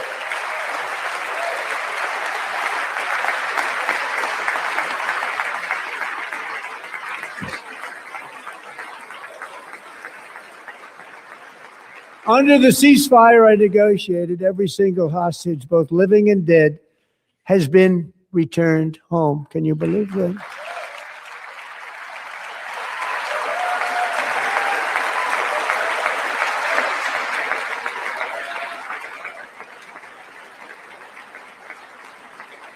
Nobody thought it was possible. Nobody thought that was possible. Both living and dead. And those parents who had a dead son, their boy, they'd always tell me their boy, they wanted him as much as though he were living. That was an amazing period of time. And they came back, and when we got all of the living hostages back, and many, many before them, but I always said those last 20 are going to be very tough, but we got many, many more, hundreds. But I said those last 20 are going to be tough. We got them back, but we only got back 14 or 15 of the dead of the 28. And believe it or not, Hamas worked along with Israel, and they dug and they dug and they dug. It's a tough thing to do, going through bodies all over, passing up 100 bodies sometimes for each one that they found. Tough job. And they finally got it back to 27. And then Steve and Jared, they got it back to 28. They found all 28. Nobody thought that was possible, but we did it. And I remember the family of the 28th. They were so grieved, but they were so happy as it's possible to be. They had their boy back. The mother said, "Sir, we have our boy back." What a period of time that was, but we got them all back. So thank you both very much. Great job.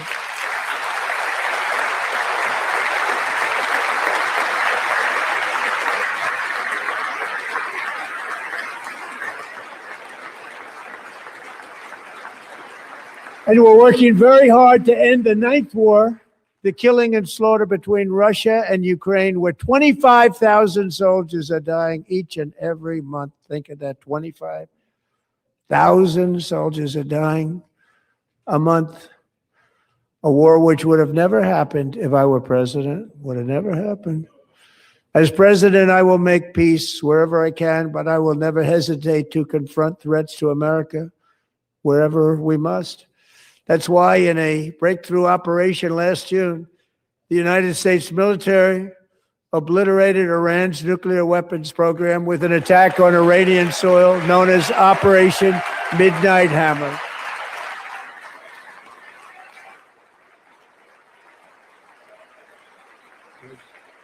Good.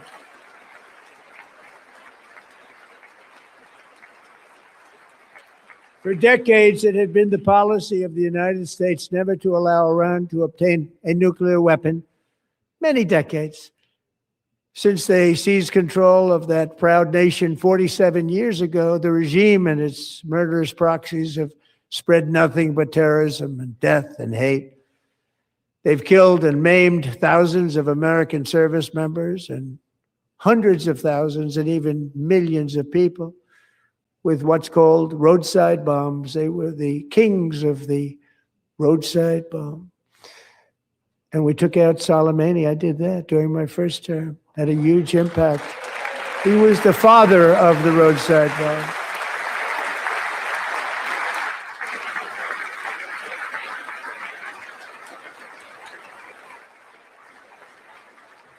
And just over the last couple of months with the protests, they've killed at least, it looks like 32,000 protests, 32,000 protesters in their own country. They shot them and hung them. We stopped them from hanging a lot of them with the threat of serious violence. But this is some terrible people. They've already developed missiles that can threaten Europe and our bases overseas, and they're working to build missiles that will soon reach the United States of America. After Midnight Hammer, they were warned to make no future attempts to rebuild their weapons program, and in particular, nuclear weapons. Yet they continue starting it all over. We wiped it out, and they want to start all over again, and are at this moment again pursuing their sinister ambitions. We are in negotiations with them. They want to make a deal, but we haven't heard those secret words. We will never have a nuclear weapon. My preference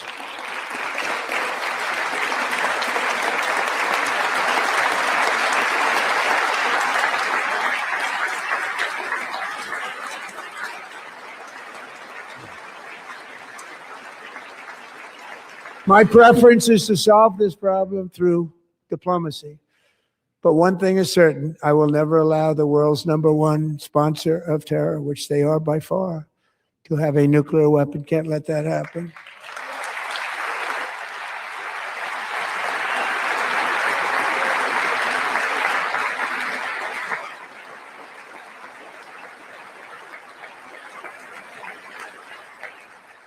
And no nation should ever doubt America's resolve. We have the most powerful military on earth. I rebuilt the military in my first term. We're going to continue to do so. Also, we just approved a $1 trillion budget. We have no choice. We have to be strong because hopefully we will seldom have to use this great power that we built together. It's really called Peace Through Strength, and it's been very, very effective.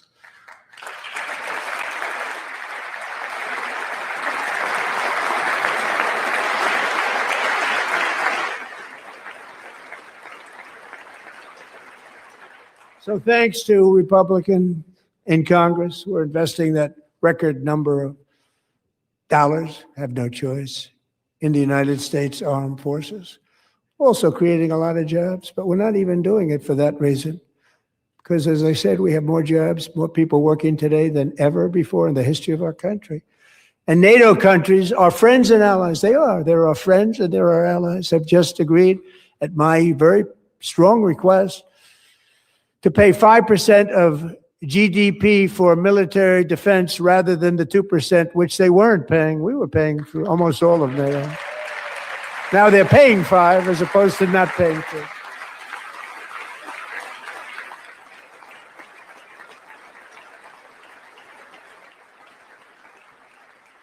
And getting that 5% was something which everyone said would never be done, could not happen. We got it really easily. One meeting. And big difference between 2% that's not paid. We were paying the freight of many of them. Very few were paid up. Now 5%, then they're paid. And everything we send over to Ukraine is sent through NATO, and they pay us in full. They pay us totally in full. Every branch of our armed forces is setting records for recruitment. This is so exciting. And every service member recently.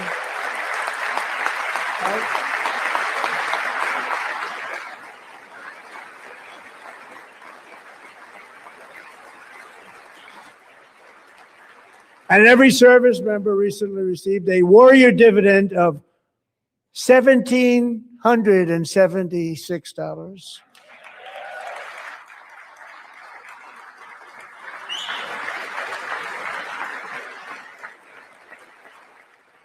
You know, they put it on my desk. We got the money from tariffs and other things, a lot of money we have. We have much more money than people understand. Have to rebuild that program a little bit, but it won't take long. But we got the money, and it was $1,775, and they wanted my approval. And I said, what's the number? $1,775. I said, wait a minute, for $1 more, we can have $1,776. It's going to I said, we're going to figure that. I never asked anybody if we could afford it. One more dollar. I said 1776. And I said, that's good. And I'll tell you what, our military, that was 4 months ago, our military, I never see a person in the military that doesn't thank me for it. So we're honored to do it. They deserve it. And we call it 1776. It was great. And we love our military. We love our law enforcement. We love our firemen. You know, the firemen don't get mentioned enough. We love our firemen. We're also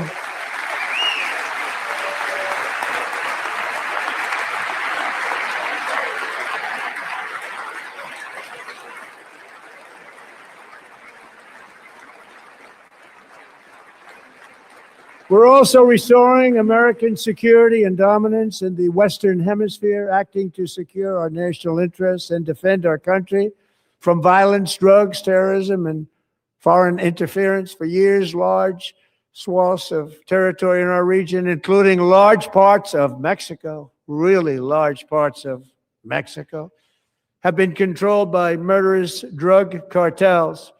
That's why I designated these cartels as foreign terrorist organizations, and I declared illicit fentanyl as a weapon of mass destruction.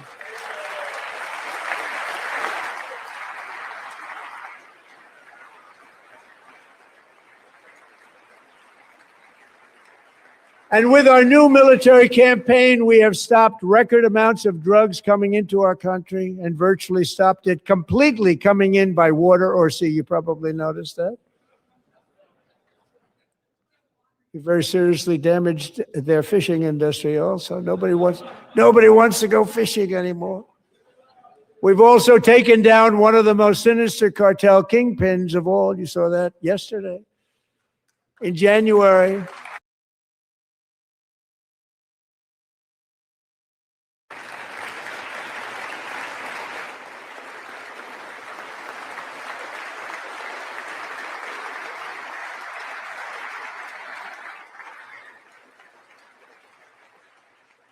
January, elite American warriors carried out one of the most complex, spectacular feats of military competence and power in world history. No one's seen anything like it. Foreign leaders, I won't tell you who, you gotta love them. and they said, very impressive, very impressive. They couldn't believe, they all watched, they saw what happened. This is a different fighting force that we had years ago when we fought to tie. You know, it's a great fighting force. I'm so proud of it. Look at Space Force. Space Force is my baby because we did that. My baby is becoming so important. As long as it's not Starfleet Academy, we're good.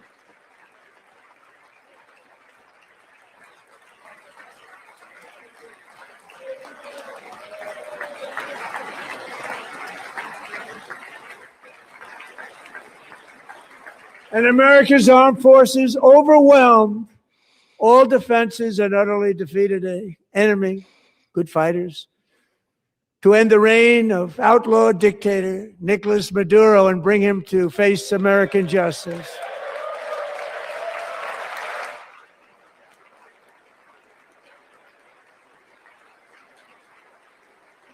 And this was an absolutely colossal victory for the security of the United States, and it also opens up a bright new beginning for the people of Venezuela.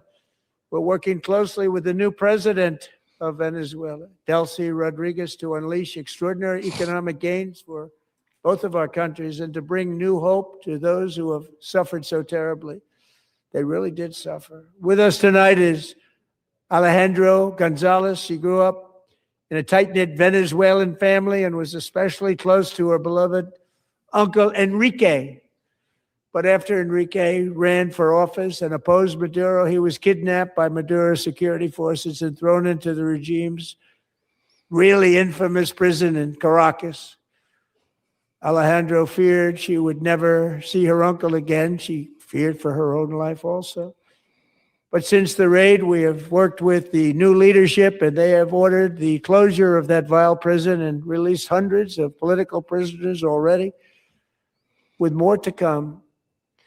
Alejandro, I'm pleased to inform you that not only has your uncle been released, but he is here tonight. We brought him over to celebrate his freedom with you in person. Enrique, please come down.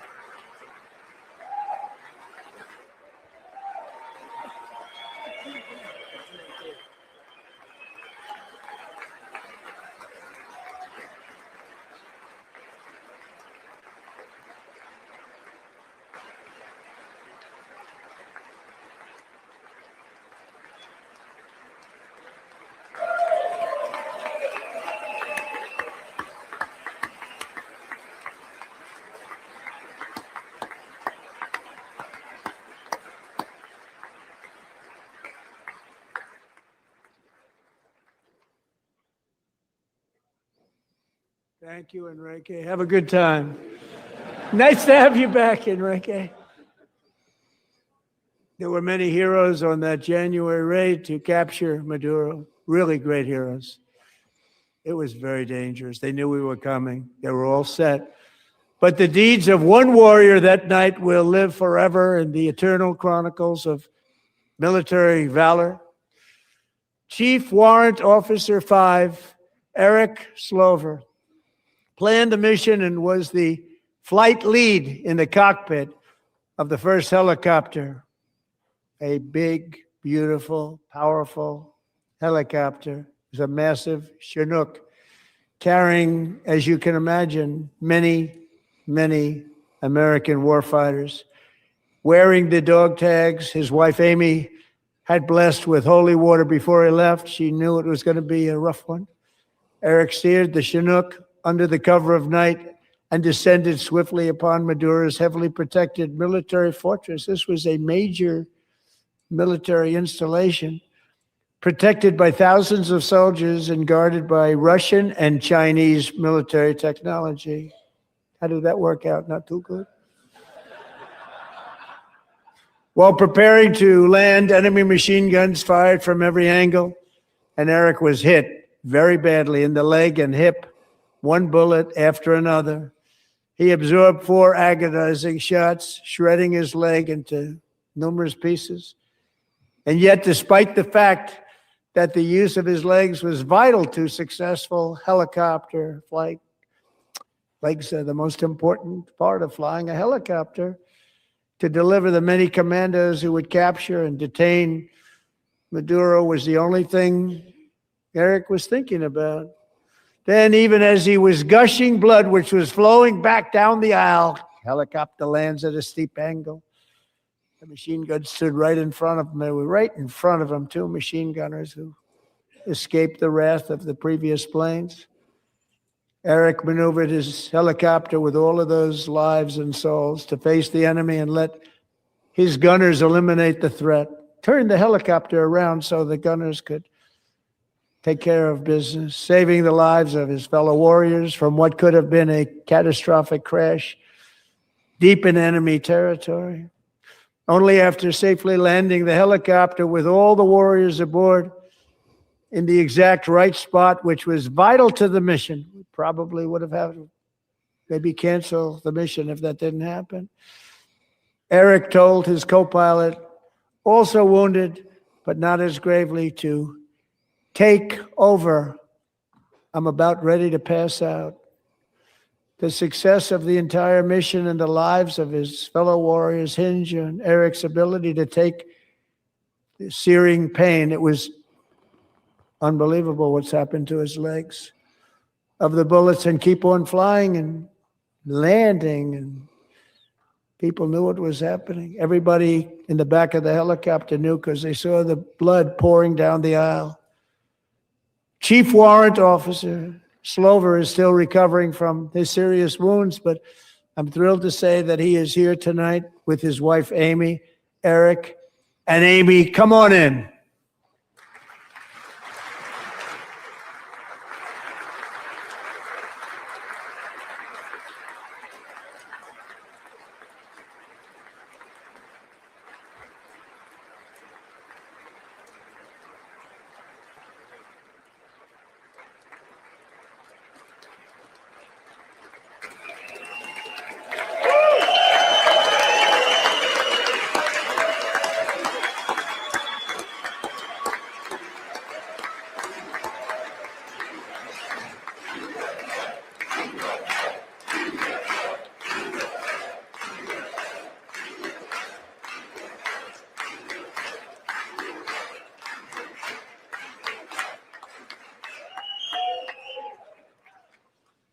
So we have a surprise for Eric and Amy. In recognition of Eric's actions above and beyond the call of duty, I would now like to ask General Jonathan Braga to present Chief Warrant Officer Slover with our nation's highest military award, the Congressional Medal of Honor.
Well, thank you very much, Eric and Amy. Great to get to know you. I met with them and with a lot of their fellow warriors at Fort Bragg recently. You notice the name Fort Bragg, we have it back, we brought it back. We won the First World War with it, the Second World War with it, and then they decided to change the name. So we changed it back. Everybody wanted to change back too. And 10 of Eric's fellow warriors from that incredible night of victory will also be receiving medals at a private ceremony that will soon be held at the White House, and Eric will be there. Thank you.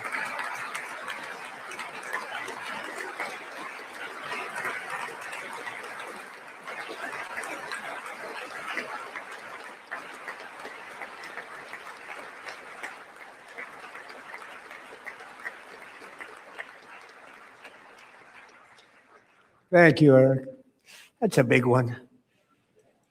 Tonight we've celebrated many truly extraordinary American patriots, but there is one last living legend to honor before we go. He is one more heroic American aviator, Navy fighter pilot. Royce Williams served in World War II, Korea, Vietnam, flying more than 220 missions. In the skies over Korea in 1952, Royce was in the dogfight of a lifetime, legendary dogfight. Flying through blizzard conditions, his squadron was ambushed by 7 Soviet fighter planes. It was his first aerial combat of the war, and despite being massively outnumbered and outgunned, Royce led the takedown of 4 enemy jets and almost destroyed the others, vanquishing his adversaries while taking 263 bullets to his own plane and being seriously hurt. His story was secret for over 50 years. He didn't even want to tell his wife, but the legend grew and grew. But tonight, at 100 years old, this brave Navy captain is finally getting the recognition he deserves. He was a legend long before this evening. Royce, please stand up, and I will ask the First Lady of the United States to present Captain Royce Williams with his Congressional Medal of Honor.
Very good. Very good.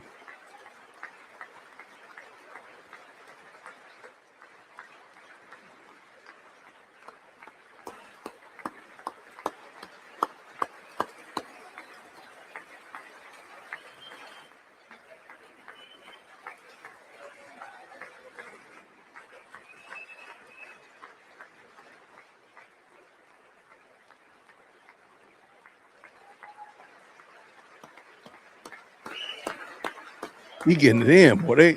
They said, look, we're gonna stand up all night. We ready to go home. Thank you, Royce, and thank you, Eric. I've always wanted the Congressional Medal of Honor, but I was informed I'm not allowed to give it to myself, and I wouldn't know why I'd be taking it, but if they ever open up that law, I will be there with you someday. But you know, that's our highest honor, Congressional Medal of Honor, and that's a big thing, and it's an honor to be in the same room with you. Thank you both very much, Eric. Thank you.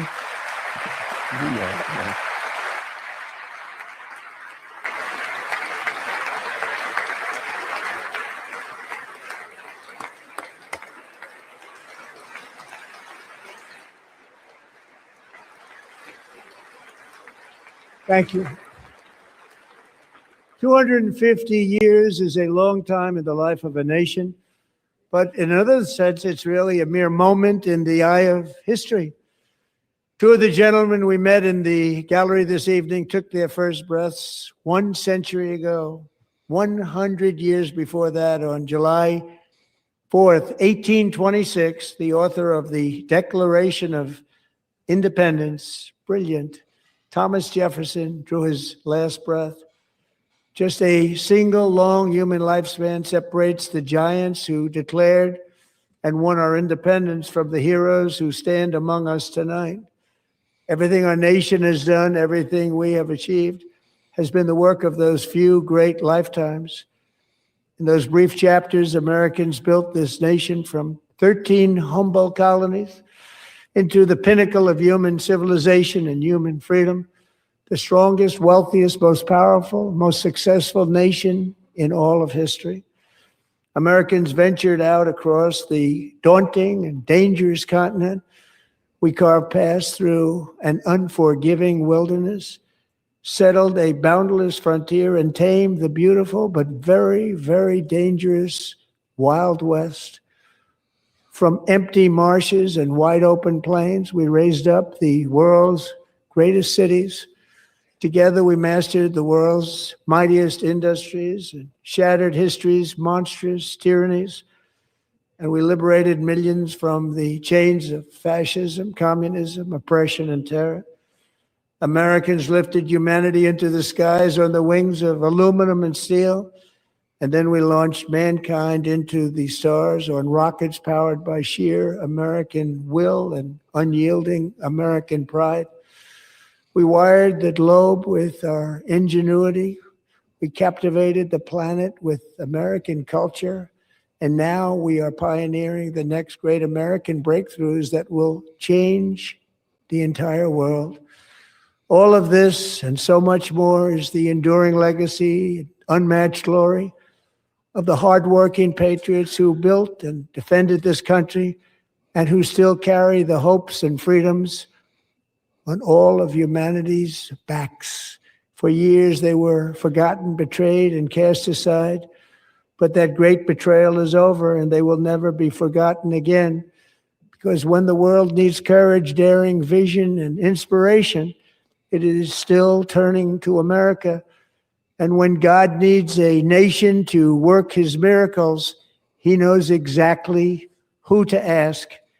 There is no challenge Americans cannot overcome, no frontier too vast for us to conquer, no dream too bold for us to chase, no horizon too distant for us to claim. For our destiny is written by the hand of providence, and these first 250 years were just the beginning. From the rugged border towns of Texas to the heartland villages of Michigan, from the sun-kissed shores of Florida to the endless fields of the Dakotas, and from the historic streets of Philadelphia to right here in our nation's capital, Washington, D.C., The golden age of America is upon us. The revolution that began in 1776 has not ended. It still continues because the flame of liberty and independence still burns in the heart of every American patriot. And our future will be bigger, better, brighter, bolder, and more glorious than ever before. Thank you, God bless you, and God bless America. That was way shorter than I thought. That was way shorter. That was good. It was punctuated by some pretty horrific Democratic behavior, which I think is going to be the story of the night. The president was obviously in fine fettle. He was in a very good mood throughout. There were some pretty great call-outs in the audience, a lot of call-outs in the audience. He is, last year he did a thing where somebody was essentially made an honorary member of the Secret Service in the audience. He did that a couple of times. This time somebody was given the Congressional Medal of Honor. Somebody who was announced was going to receive the Presidential Medal of Honor. But again, I think the big headline coming out of this, aside from the length of the speech, which ran almost 2 hours, it ran approximately an hour and 48 minutes for those who are in the Kalshi markets. I believe that is the official time. We'll find out shortly. With that said, the big thing to me, Drew, and we're here with Andrew Klavan and Mary Margaret Olohan, the big thing to me, Drew, was the behavior of the Democrats, which you predicted it. We all sort of thought it was going to happen. Uniquely bad tonight, pretty horrific all the way through. We saw particularly Democrats sitting on their hands at odd moments. The president specifically called it out in one moment where he said, I basically cannot believe that you are sitting for this, when he said, why are you basically, we stand for Americans. We work for Americans. We don't work for illegal immigrants. And Democrats sat on their hands. And I think he almost couldn't believe that they were going to fall for this trick. And then they fell for the trick. And of course, Ilhan Omar and Rashida Tlaib made fools of themselves. What was your big takeaway, Drew? The only thing I would say differently than that is I don't think the takeaway was how badly they acted. I think it's how brutally he slapped them down. And I am not somebody who's always in favor of Trump's tendency to brutality against his enemies, but tonight I was, because the Democrats have been behaving like this for years. They've been behaving like this is not their country, that this country is not our country, that this is not the place they work for. The only time they cite American freedoms is when they're defending a gangster or an illegal immigrant or a killer. They never cite them in favor of actual American natives. They have embarrassed themselves. They've humiliated themselves. They've shown themselves to be petty and nasty and small. And he maneuvered them into this situation where he dug the pit, but they had to walk into it, and they did. And I was sitting there. I have to say, these speeches are not always the most interesting. This was a long speech. It had moments where it seemed to be go on forever. But in that moment, I sat up straight, and I was watching people get what they deserve.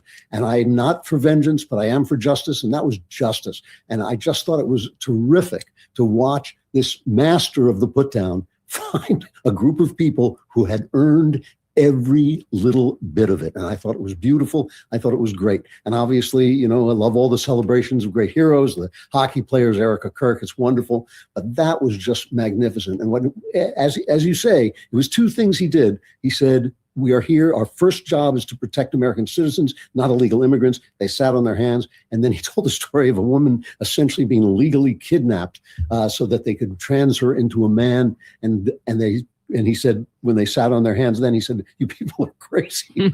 I just thought that was absolutely great. I'm telling you, if they hadn't earned it, I would think it was uncivil, but it was just right. He did the right thing, and it was great. Well, Mary Margaret Olohan, our White House reporter, is here with us. So, Mary Margaret, you were in the room for it. What was sort of the mood? Obviously, when you have these sorts of events, you have the Republicans on one side of the aisle, the Democrats on the other side of the aisle. The big game seems to be now trying to figure out when Democrats stand, when they don't stand. Were there any moments where they actually stood in unity, or was it pretty much on their hands the entire time? No, I wouldn't say there were any moments when everyone stood in unity. I think, many of them stood for Charlie Kirk, thankfully, and there was chants of Charlie, Charlie, Charlie. Not everyone stood for him. And I think in general, the mood in the room was the Democrats on the one hand, kind of saltily sitting around, and then a few of the more radical Democrats shouting, yelling. In fact, I'm hearing from other reporters in the room, I didn't hear it myself, that Ilhan Omar said the F word at one point towards Trump. Can't confirm that myself, but again, that's what other reporters are saying. And then meanwhile, the president himself, the reporters at Daily Wire, we were all talking about this earlier. His mood was almost jovial. It was exuberant. He was just so excited going into this speech. all the way through it. And I listened to the president a lot. I spent a lot of time listening to his remarks. He sailed through this speech. He, touched on every single point, on every single guest, but he moved really quickly through it. It wasn't really the more weavy speech that we might have been expecting, that we might have even seen last year.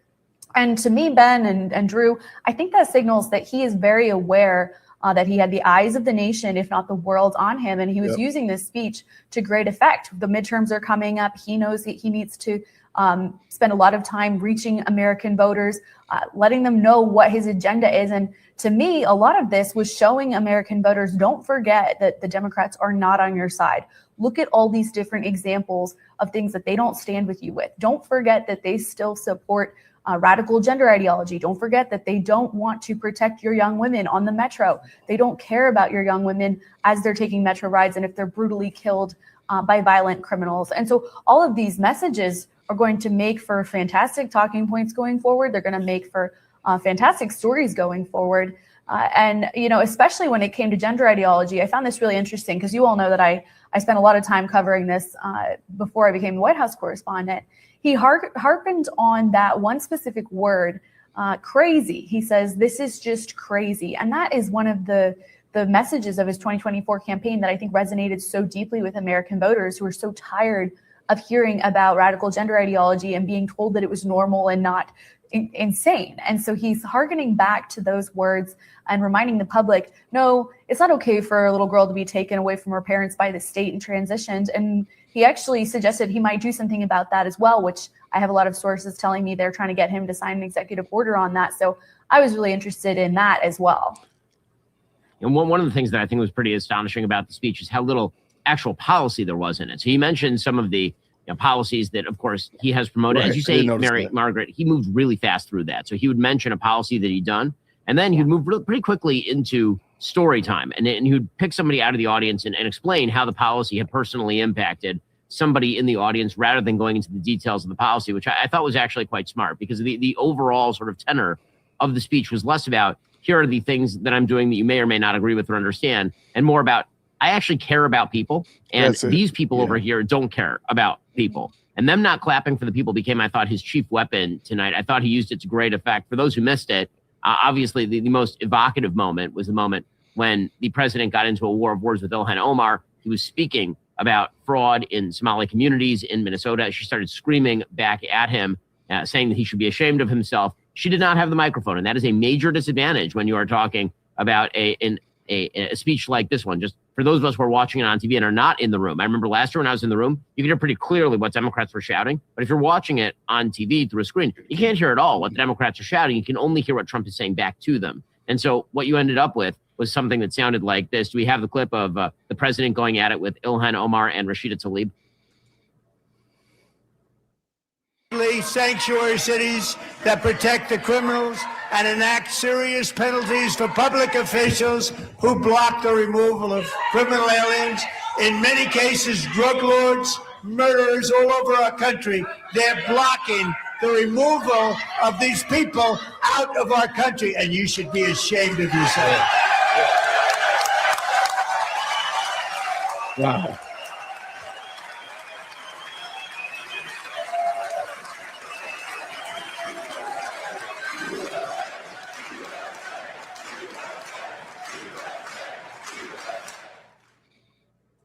Now, I will say that one of the shots that was excluded from that clip was a shot that appeared to be into the crowd, Rashida Tlaib and Ilhan Omar at that point.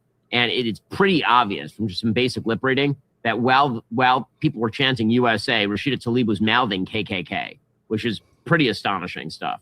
And if indeed that is what she was mouthing, then that is going to be a massive headline tonight and tomorrow as well. It should be. She, of course, is a radical. She stood with terror supporters her entire career in the Congress. Same thing is true of Ilhan Omar. If they want to make that the face of the Democratic Party, man, you are welcome to it. What a massive boo-boo for the Democratic Party. Mary Margaret, while we have you, I want to ask you about the sort of most fun moment of the night, which obviously was the U.S. men's hockey team coming in, which was a kick. I mean, I love that we basically got the president as sportscaster, which was really fun. He basically narrated the game and talked about the various numbers of saves and all the rest of it. What was the mood in the room like when they came in? Well, they're just so much fun, and they came in right in between all of the press. So, the Capitol Hill press are sitting all together in their press seats, and they're looking a little dour and not super into the whole evening. And this USA men's hockey team just came down in between them. There's a really funny shot on Twitter that people should check out, where there's a reporter who has a mask on, and he's kind of slumped over his computer and looking really dejected. And then right next to him, these hockey players are just beaming, absolutely full of life, delighted to be there. It's a hilarious contrast. But the room just exploded with shouts and excitement. And the president, obviously, he knows every play of that game because he watched it. He understands it. He cares about it. He loves these guys genuinely, as we know from the video of him interacting with them as they were in the locker room celebrating their win. I heard that these guys were hanging out in a side room with pizza and beer, which I think is a fun way to help them enjoy the State of the Union without being too locked in while they're still celebrating. And, this is just a very fun part of this evening. And I think also lends itself to the very patriotic element of this State of the Union. We're celebrating American excellence. We're celebrating patriotism. We're celebrating, for example, this service member who was part of the raid on Maduro. I loved the story that the president told about him, how his wife dipped his dog tags in holy water before he left because she knew he was going on some dangerous mission. And now he was here and honored in front of the whole world for his heroism in that mission. So just so many examples like this of Americans being honored and the president celebrating how truly amazing our country is. And it gives me chills just talking about it. It's just, we've been experiencing patriotism unlike anything we've seen in many years. And it's a lot of fun to be a part of it. Now, Drew, obviously you mentioned earlier these people are crazy clip. So did you, Mary Margaret. And we do have that clip as well. For those who missed it, this was the moment when the president basically lost it at the Democrats for failing to recognize that, hey, maybe, treating minor girls as though they are boys is a crazy thing to do. Here's what that sounded like when the president went off. Everybody stands up. These people are crazy. I'm telling you, they're crazy.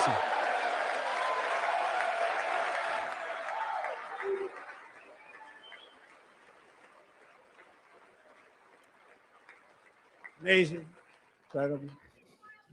Boy, oh boy. We're lucky we have a country. With people like this, Democrats are destroying our country, but we've stopped it just in the nick of time, didn't we?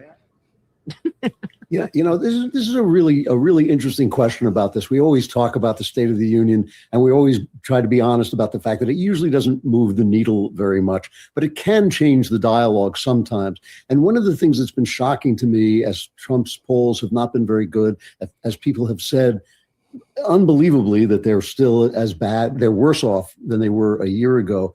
One of the things that will be interesting to see if maybe he did remind people of what it was like under Joe Biden, why they voted him back into office, and what it would be like to have him back. I mean, how can anybody think, Trump is so bad, this guy is so bad, that we have to go back to children being butchered, to people being hired according to race, to this absolute unrelenting hatred of the country as an entity. It's hard for me to see how people can really think that. I may be wrong, maybe the polls are right, but I do wonder if that idea is so fragile that he may be broken. Drew, I think one of the things that tonight showed, and I think this is why Republicans have been looking for a face of the opposition to identify.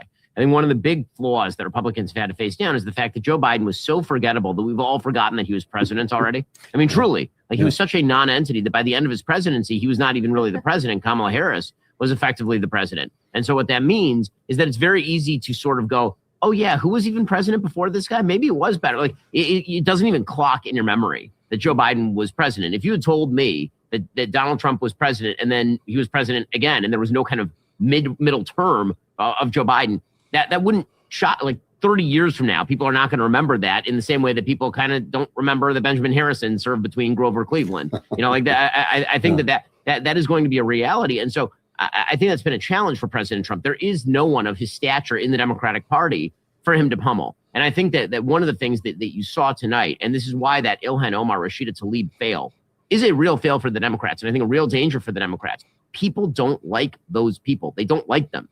The Ilhan Omar and Rashida Tlaib, yes. I mean, Ilhan Omar and Rashida Tlaib are totally radical and insane. Rashida Tlaib was wearing watermelon earrings in solidarity with Hamas, the Hamas terrorists in the Gaza Strip. Rashida Tlaib was wearing a button that said F ICE on the air. Right there was a point at which Ilhan Omar pretty clearly on camera mouthed about the president that he was a sick F. Like all that stuff was happening. It was all on camera. And so when you put that on the camera, you say, okay, here are your choices. It's this versus this. President Trump in a vacuum always doesn't poll very well. He never has polled amazingly in a vacuum, going all the way back to 2015, 2016. He always tends to poll a lot better the minute you put somebody else on the other side. Because again, as I said earlier on the show, Mary Margaret, there are two things in politics that are important. One is making it hard to vote for your opponent. And second is making it easy to vote for you. And the president sometimes has trouble with the second, but he's always very, very good at the first. And he needs an opponent. I've been saying for a decade that the president is a hammer in search of a nail. And when there aren't enough nails, he starts to hit kittens. Well, right now, he may have found some nails to hammer here. And I think that tonight was pretty good evidence of that, Mary Margaret. Absolutely. And I mean, earlier today, we saw Kamala Harris saying that she might be considering running again. So I'm sure the president is excited to actually have a foe on the other side of the aisle, because until now, we haven't had anyone truly declare. So we might have another Kamala, and that would be a very fun presidential run. But yeah, I think the president's looking out there. He's seeing Ilhan Omar in a hijab, shouting insults, shouting swear words, just shouting and acting in a rowdy way. And she's not a formidable opponent. She's very aggressively progressive. She's very radical. The whole world knows that. So that's an easy win for the White House, where they can point to her and say, Americans don't agree with you. And in Kamala Harris, he might have a better opponent, but he's got Gavin Newsom imitating his style on Twitter. Again, it's not a formidable opponent. And so when it comes to things like this, where he can literally look the American people in the eye and say, do you see all these Democrats not standing for the things that you care about so deeply? And I keep coming back to that young woman who was on the train, who was so cruelly attacked by that criminal and killed. This actually happened maybe days before Charlie Kirk was assassinated. And it was one of the last things that he himself talked about, how deeply he felt this. And to see these Democrats not stand for her mother, just unthinkable. So I think that's one that's really going to resonate with people. It's going to stay with us for a long time. And whether or not these people are protesting specific policies, they have to understand that these are real lived American stories. They're the most powerful weapon that we have in favor of the truth, because they literally lived these things.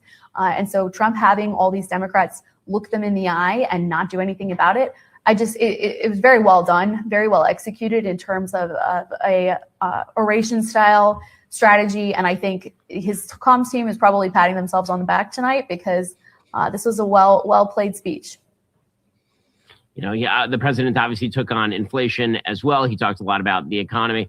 He really relegated his foreign policy remarks to the end, which I think is smart politics. Obviously, the American people are much more concerned about domestic political issues than they are right now about foreign policy. It was sort of fascinating on a foreign policy level to hear what the president had to say, given the fact that we have such an enormous military presence ready in the Middle East right now about Iran. Obviously, the president's comments about Iran, he seems skeptical of the idea that Iran is going to come through with some sort of last-minute concessions. He's maintaining the same position he has maintained for legitimately his entire political career, which is that Iran cannot have a nuclear weapon. But he went a little bit further than that as well, talking about their ballistic missile capacity, their attempts to redevelop terrorist support. All of those are sort of issues in negotiation. There is supposed to be, at the end of this week, some sort of proposal from the Iranians, a sort of last-ditch proposal to stave off the possibility of American strikes. Here is what the president of the United States had to say about Iran in the middle of the speech. My preference is to solve this problem through diplomacy. But one thing is certain, I will never allow the world's #1 sponsor of terror, which they are by far, to have a nuclear weapon. Can't let that happen.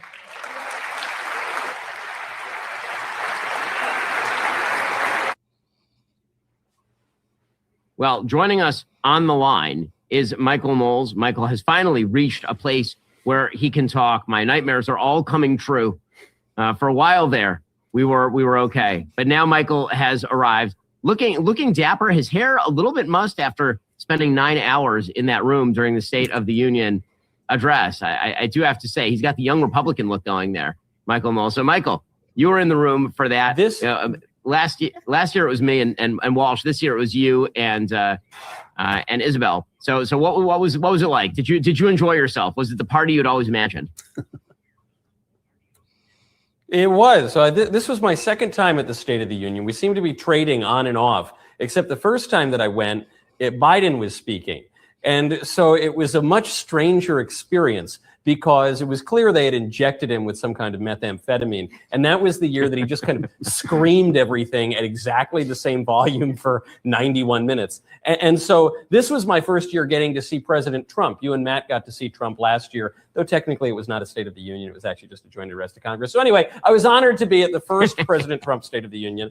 And he was great, because he was focused. He did a little weaving here and there, but he really stuck to the script. The script was written extraordinarily well, and where Trump did improvise, it was extremely effective. I was sitting front row right over the Democrats, so I got a pretty keen look, and very little surprises me in politics. Some of their behavior surprised and viscerally angered even me. When Trump set them up and he said, hey, stand up if you agree with this statement. America should be for Americans. And the Democrats wouldn't stand up for it. It was an amazing setup line, but really pretty shocking. And then it got worse from there. There you say, look at these foolish Dems. This is crazy. But from there, President Trump cheered bringing the hostages home from Gaza.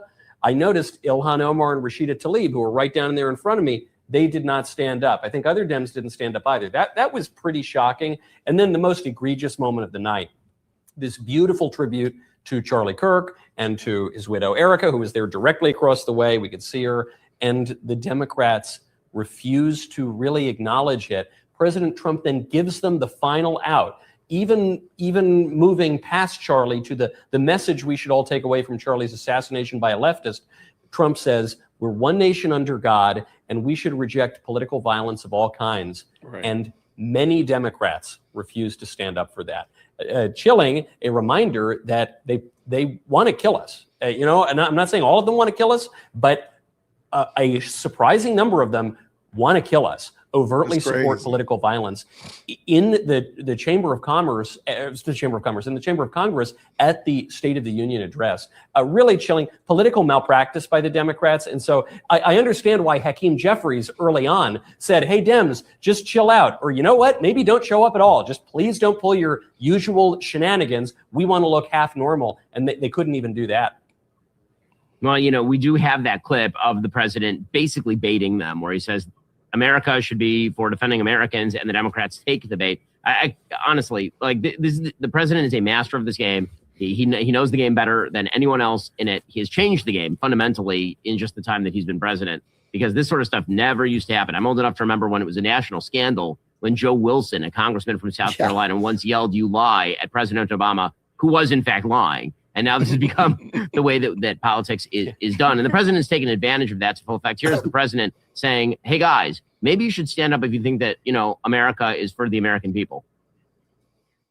If you agree with this statement, then stand up and show your support. The first duty of the American government is to protect American citizens, not illegal aliens.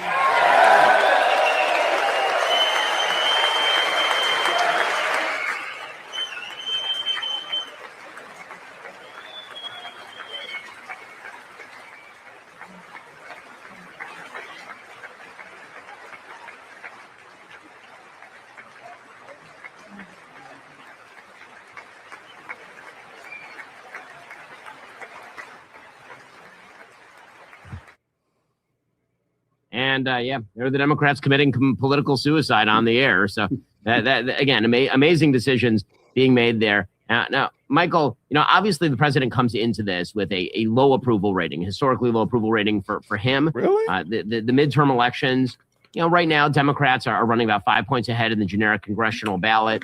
The real question about every State of the Union address, as we were discussing beforehand, is whether it really is going to reset the table. Will it be a sort of inflection point, or will it just be a thing that happened, and a week from now we'll be back to sort of business as usual? What do you make of it? Do you think the president can generate some sort of lasting momentum on the back of what was a pretty tremendous speech? This was a great pivot, and I'm not saying that this will save the midterms for the Republicans or anything, but it certainly reset the message in exactly the way the president had to do it.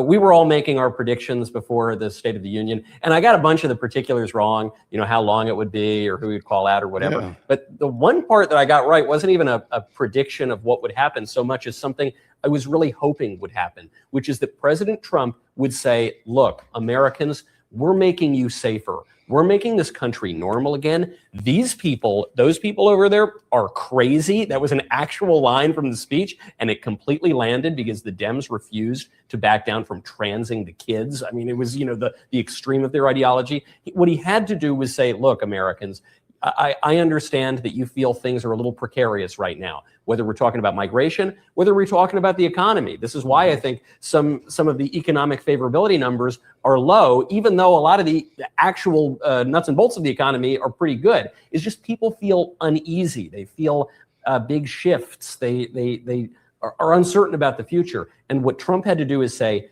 we've got you. We're the adults in the room. We're going to make you safe. We're going to make you wealthy. We're going to restore the norms and the kind of country that you've loved for 250 years, because this is America's birthday. I think he completely achieved that objective. And so I think it does give him very good momentum going into the midterms. But of course, now one speech is not enough. Now the Republicans need to stay on message. Impossible for Republicans, and two, they need to be able to carry that through the miasma of misinformation and Democrat ops through November.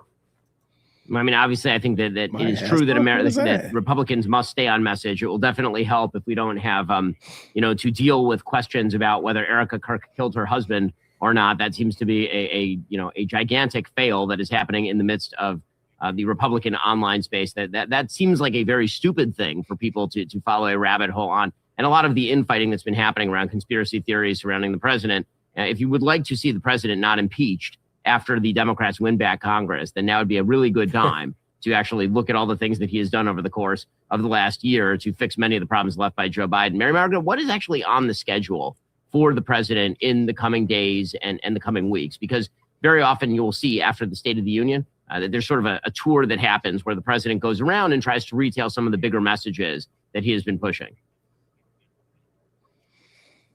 Yeah, the president is flying out of state to have another affordability event. These are something that we hear about a lot because the legacy press is obsessed with asking the White House, why isn't the president talking about affordability more, though he talks about it all the time.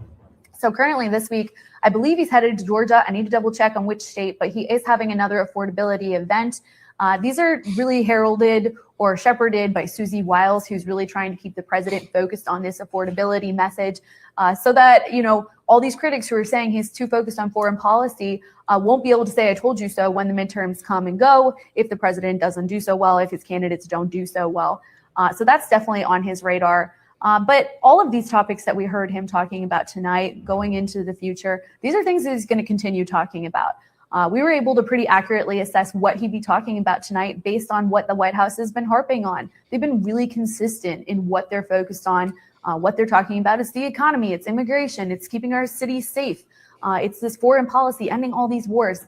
They've been very consistent and focused on these issues, and the president has been hammering this home. So I think when you head into the midterms, unlike what we're hearing from legacy media, that Americans only care about affordability, that this is all they want to hear about from the president, there's a lot of different topics that we've been hearing the president talk about. And like I was saying earlier, this sense of patriotism and pride in our country, I don't think that's lost on the public. I don't think that the USA men's hockey team winning this victory, I don't know that that's just a victory on the I was going to say the hockey field. I don't know how to talk about sports. The hockey rink. I think it's bigger than that. And we all see that. It's this sense that this is bigger than sports. This is bigger than these hockey players. This is American pride returning to our country. And so these are all things that are playing into the situation going forward. And the president can talk about them all. But now he also can talk about these Democrats not standing for these very important issues. And when Ilhan Omar goes home tonight and she gets all excited to have her team post that clip on Instagram of her just sitting there for all these issues, that's her big win. That's the Democrats' big win tonight. And they clearly don't understand the massively tragic optics of these things. So for Trump and his team, I think they're going to go to bed feeling pretty good about themselves tonight. And they'll have a lot to talk about on the road on these affordability campaign stops. And I don't think it will be just affordability that will be the topic of conversation. Well, Mary Margaret, I know that you need to go to sleep because you need to get up early in the morning and then go cover the rest of this over at the White House. Thanks for stopping by the coverage. And Isabel is going to be joining us in just a moment. I know that she was at the State of the Union as well. So, Michael, I'm going to ask you some more questions because Drew and I had to suffer for like several hours in your absence. You should have heard me tap dancing in order to just get to the president, getting to the microphone. It was an astonishing feat of legerdemain, I must say myself. But I think that the big question that's always the takeaway from all of this is also, did the president sort of reunify the party? This has always been sort of a problem in the aftermath of a second term victory. Presidents have a tough time holding their coalition together. And obviously you're seeing a lot of fracturing inside the coalition right now. I think that, people blame different folks for that fracture. But the president is the person who at the end is the leader of the coalition. And the agenda that he spelled out is a pretty widely agreed upon agenda inside the Republican Party. Do you think that he's going to get some of the reluctant Trumpers sort of back on board, given his focus on his victories? Yes, I think he has done that. And it's remarkable because Trump has been called a divisive figure for the last decade, or really more than a decade, but certainly a decade in politics. And so the fact that this man is now probably the most unifying figure on the right is really impressive. I mean, we saw this in his reelection, in that he was reelected this time with the popular vote. And then so much focus has been paid to conspiracy theories and division on infighting on the right, and really factions of the right splintering off into ways that are almost unrecognizable. And what I think is quite charming about that, actually, is we seem to look to the activists and the pundits and the chattering class for unity, but they really have no incentive to unify or to even accomplish very much at all in politics. And so where pundits and podcasters have been irresponsible with their rhetoric, Mr. Trump, who everyone tells us is the most irresponsible orator of our time, Trump is actually the one who's being responsible here and who is reaching out. I think he's really been able to bring together a broad coalition of people. And even the way he spoke tonight about foreign policy, there were people who veer a little more on the isolation side, a little more skeptical of intervention, who were up there standing for strength and the Fordo strikes in Iran. And there were people who were, there were people who were a little skeptical of, the tariffs, who were right up there cheering with President Trump when he was casting a little bit of shade at the Supreme Court, but not too much shade at the Supreme Court, because he knows he's going to need the Supreme Court in the future. So, Drew loves to talk about how Trump learns things over time, and he obviously does. And one of the things he's learned is to be nuanced with his words, and I think that showed tonight.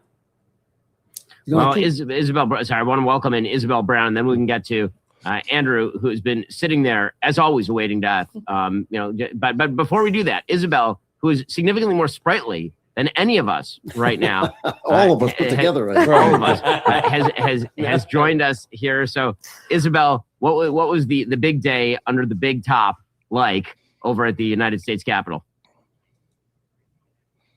I don't know if sprightly is the right word, Ben. I think I just don't sleep at night right now with a 10-month-old. So I'm used to being up into all hours of the night. I'm feeling good tonight. It's a great time. The energy here is so palpable. And I think we've touched on a lot of the negativity surrounding the speech. Certainly, there were a lot of shocking moments sitting in the gallery. I was across the room, it seems, from where Michael was sitting this evening, but closer to the president's guests and looking across the room at most of the Democrat colleagues from the Republican side, who refused to stand up and cheer for America, to call for an end to political violence, to offer condolences to widows and grieving mothers whose children had been killed by radical extremists and repeat offenders. But you also saw a bit of an American comeback tonight. And I don't want the media to forget that we saw a resounding standing ovation from virtually every single individual, clapping and cheering and singing for multiple minutes on end when the USA hockey team walked in to show us their Olympic gold medals and chanting USA across party lines. That's something that would have been impossible about 12 months ago. And yet here we are celebrating American exceptionalism again without being called racist for it. So I think there's a lot to glean from some of the negativity, certainly, but there's a lot to look forward to and so much optimism to have, to know that in many ways our country is back. All right. So speaking of our country being back, I need to go to bed so I can be back tomorrow. Tomorrow, I will be doing a panel discussion tomorrow night with some men talking about the value of men in the home, and particularly the role that fathers play in the lives of their daughters, their children in general, but their daughters specifically. Got a great panel planned. Some good guys are going to come in and just talk about it, have a good conversation. So definitely want you to come check that out. 8:00 tomorrow evening. And I thank y'all so much. This was a good speech. I think it was a good speech. So hopefully you all enjoyed it. If you didn't, it's okay. Jump down in the comments. Let me know what you wanted him to talk about that he didn't talk about, or what he should have focused on that you think he didn't focus on, whatever. Give me all that kind of good stuff. I'm going to tell you ahead of time real quick, because a lot of people have been asking. Candace, I'm sorry. I don't think that her information, her videos need to get the kind of push that I was doing. I feel like I might have been pushing them a little bit too much. So I'm probably not going to even look at the whatever the little hit piece is. Actually, I'm praying that God will do something tonight that will completely upend it and it'll never happen. So that's what I'm praying for. So I will not be doing Candace's video tomorrow. Maybe I'll do a recap of it or an update looking at Cinema Shogun on Thursday, but I'm not going to waste my time tomorrow. I want to talk about something fun and positive, like dads' roles in the lives of their daughters. I think that's much more beneficial and advantageous to everybody. So yeah, I'm just gonna leave it alone. I'm gonna let it rot on the vine. So I'm just gonna give you a heads up on that. Thank you so much for asking about that. On Thursday, I do have an interview with a young author who does the manga here in Atlanta. He and I are gonna hop on. We're gonna be talking about how to get kids interested in reading other types of genres of art and genres of media and books and such of that nature, literature. So we'll be talking Prince, and I'll be talking about that. And on Friday, I have an interview with Lisa Knows, who is the young lady who debunked rather that whole Erica Kirk in a text message gate. So I'll be having her on Friday. So all of those will be popping up tomorrow morning. So yeah, definitely want you to check those out. And I do appreciate y'all. Thank y'all so much for tapping in. Thank you to everybody who jumped in to the best live chat, hit the like button, subscribed, all that stuff. Thank you to the very kind supers, by the way. We have brand new members. We got mine. Chaos Brew is a brand new member again. Shout out to her. We got Kelly blessing us with 10. Thank you so much. No question, no comment, just pure love of the game. Shout out to Junebug with the 2 USA. Yeah, we stand for the United States. Absolutely. And then right here, thank you so much for the 10. My shekel contribution for the month.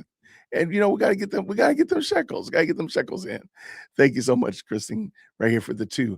Thanks for live streaming. I'm very happy for the hockey team. Yeah, that was a really great game, by the way. Not even a big hockey guy, but it looked like a wonderful, wonderful event. And then Candace can eat her heart out. Thank you so much, Greg. Yeah, she can eat her heart out because I don't even care.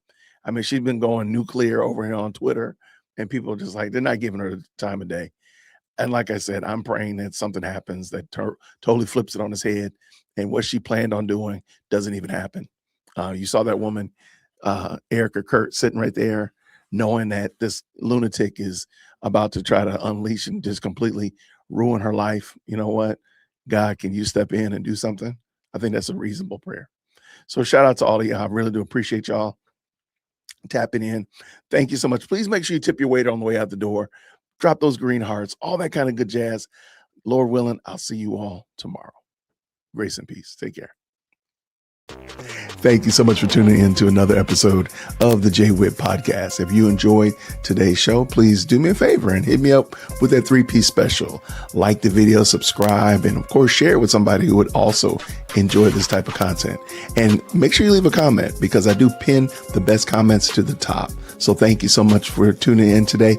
And until next time, everybody, grace and peace.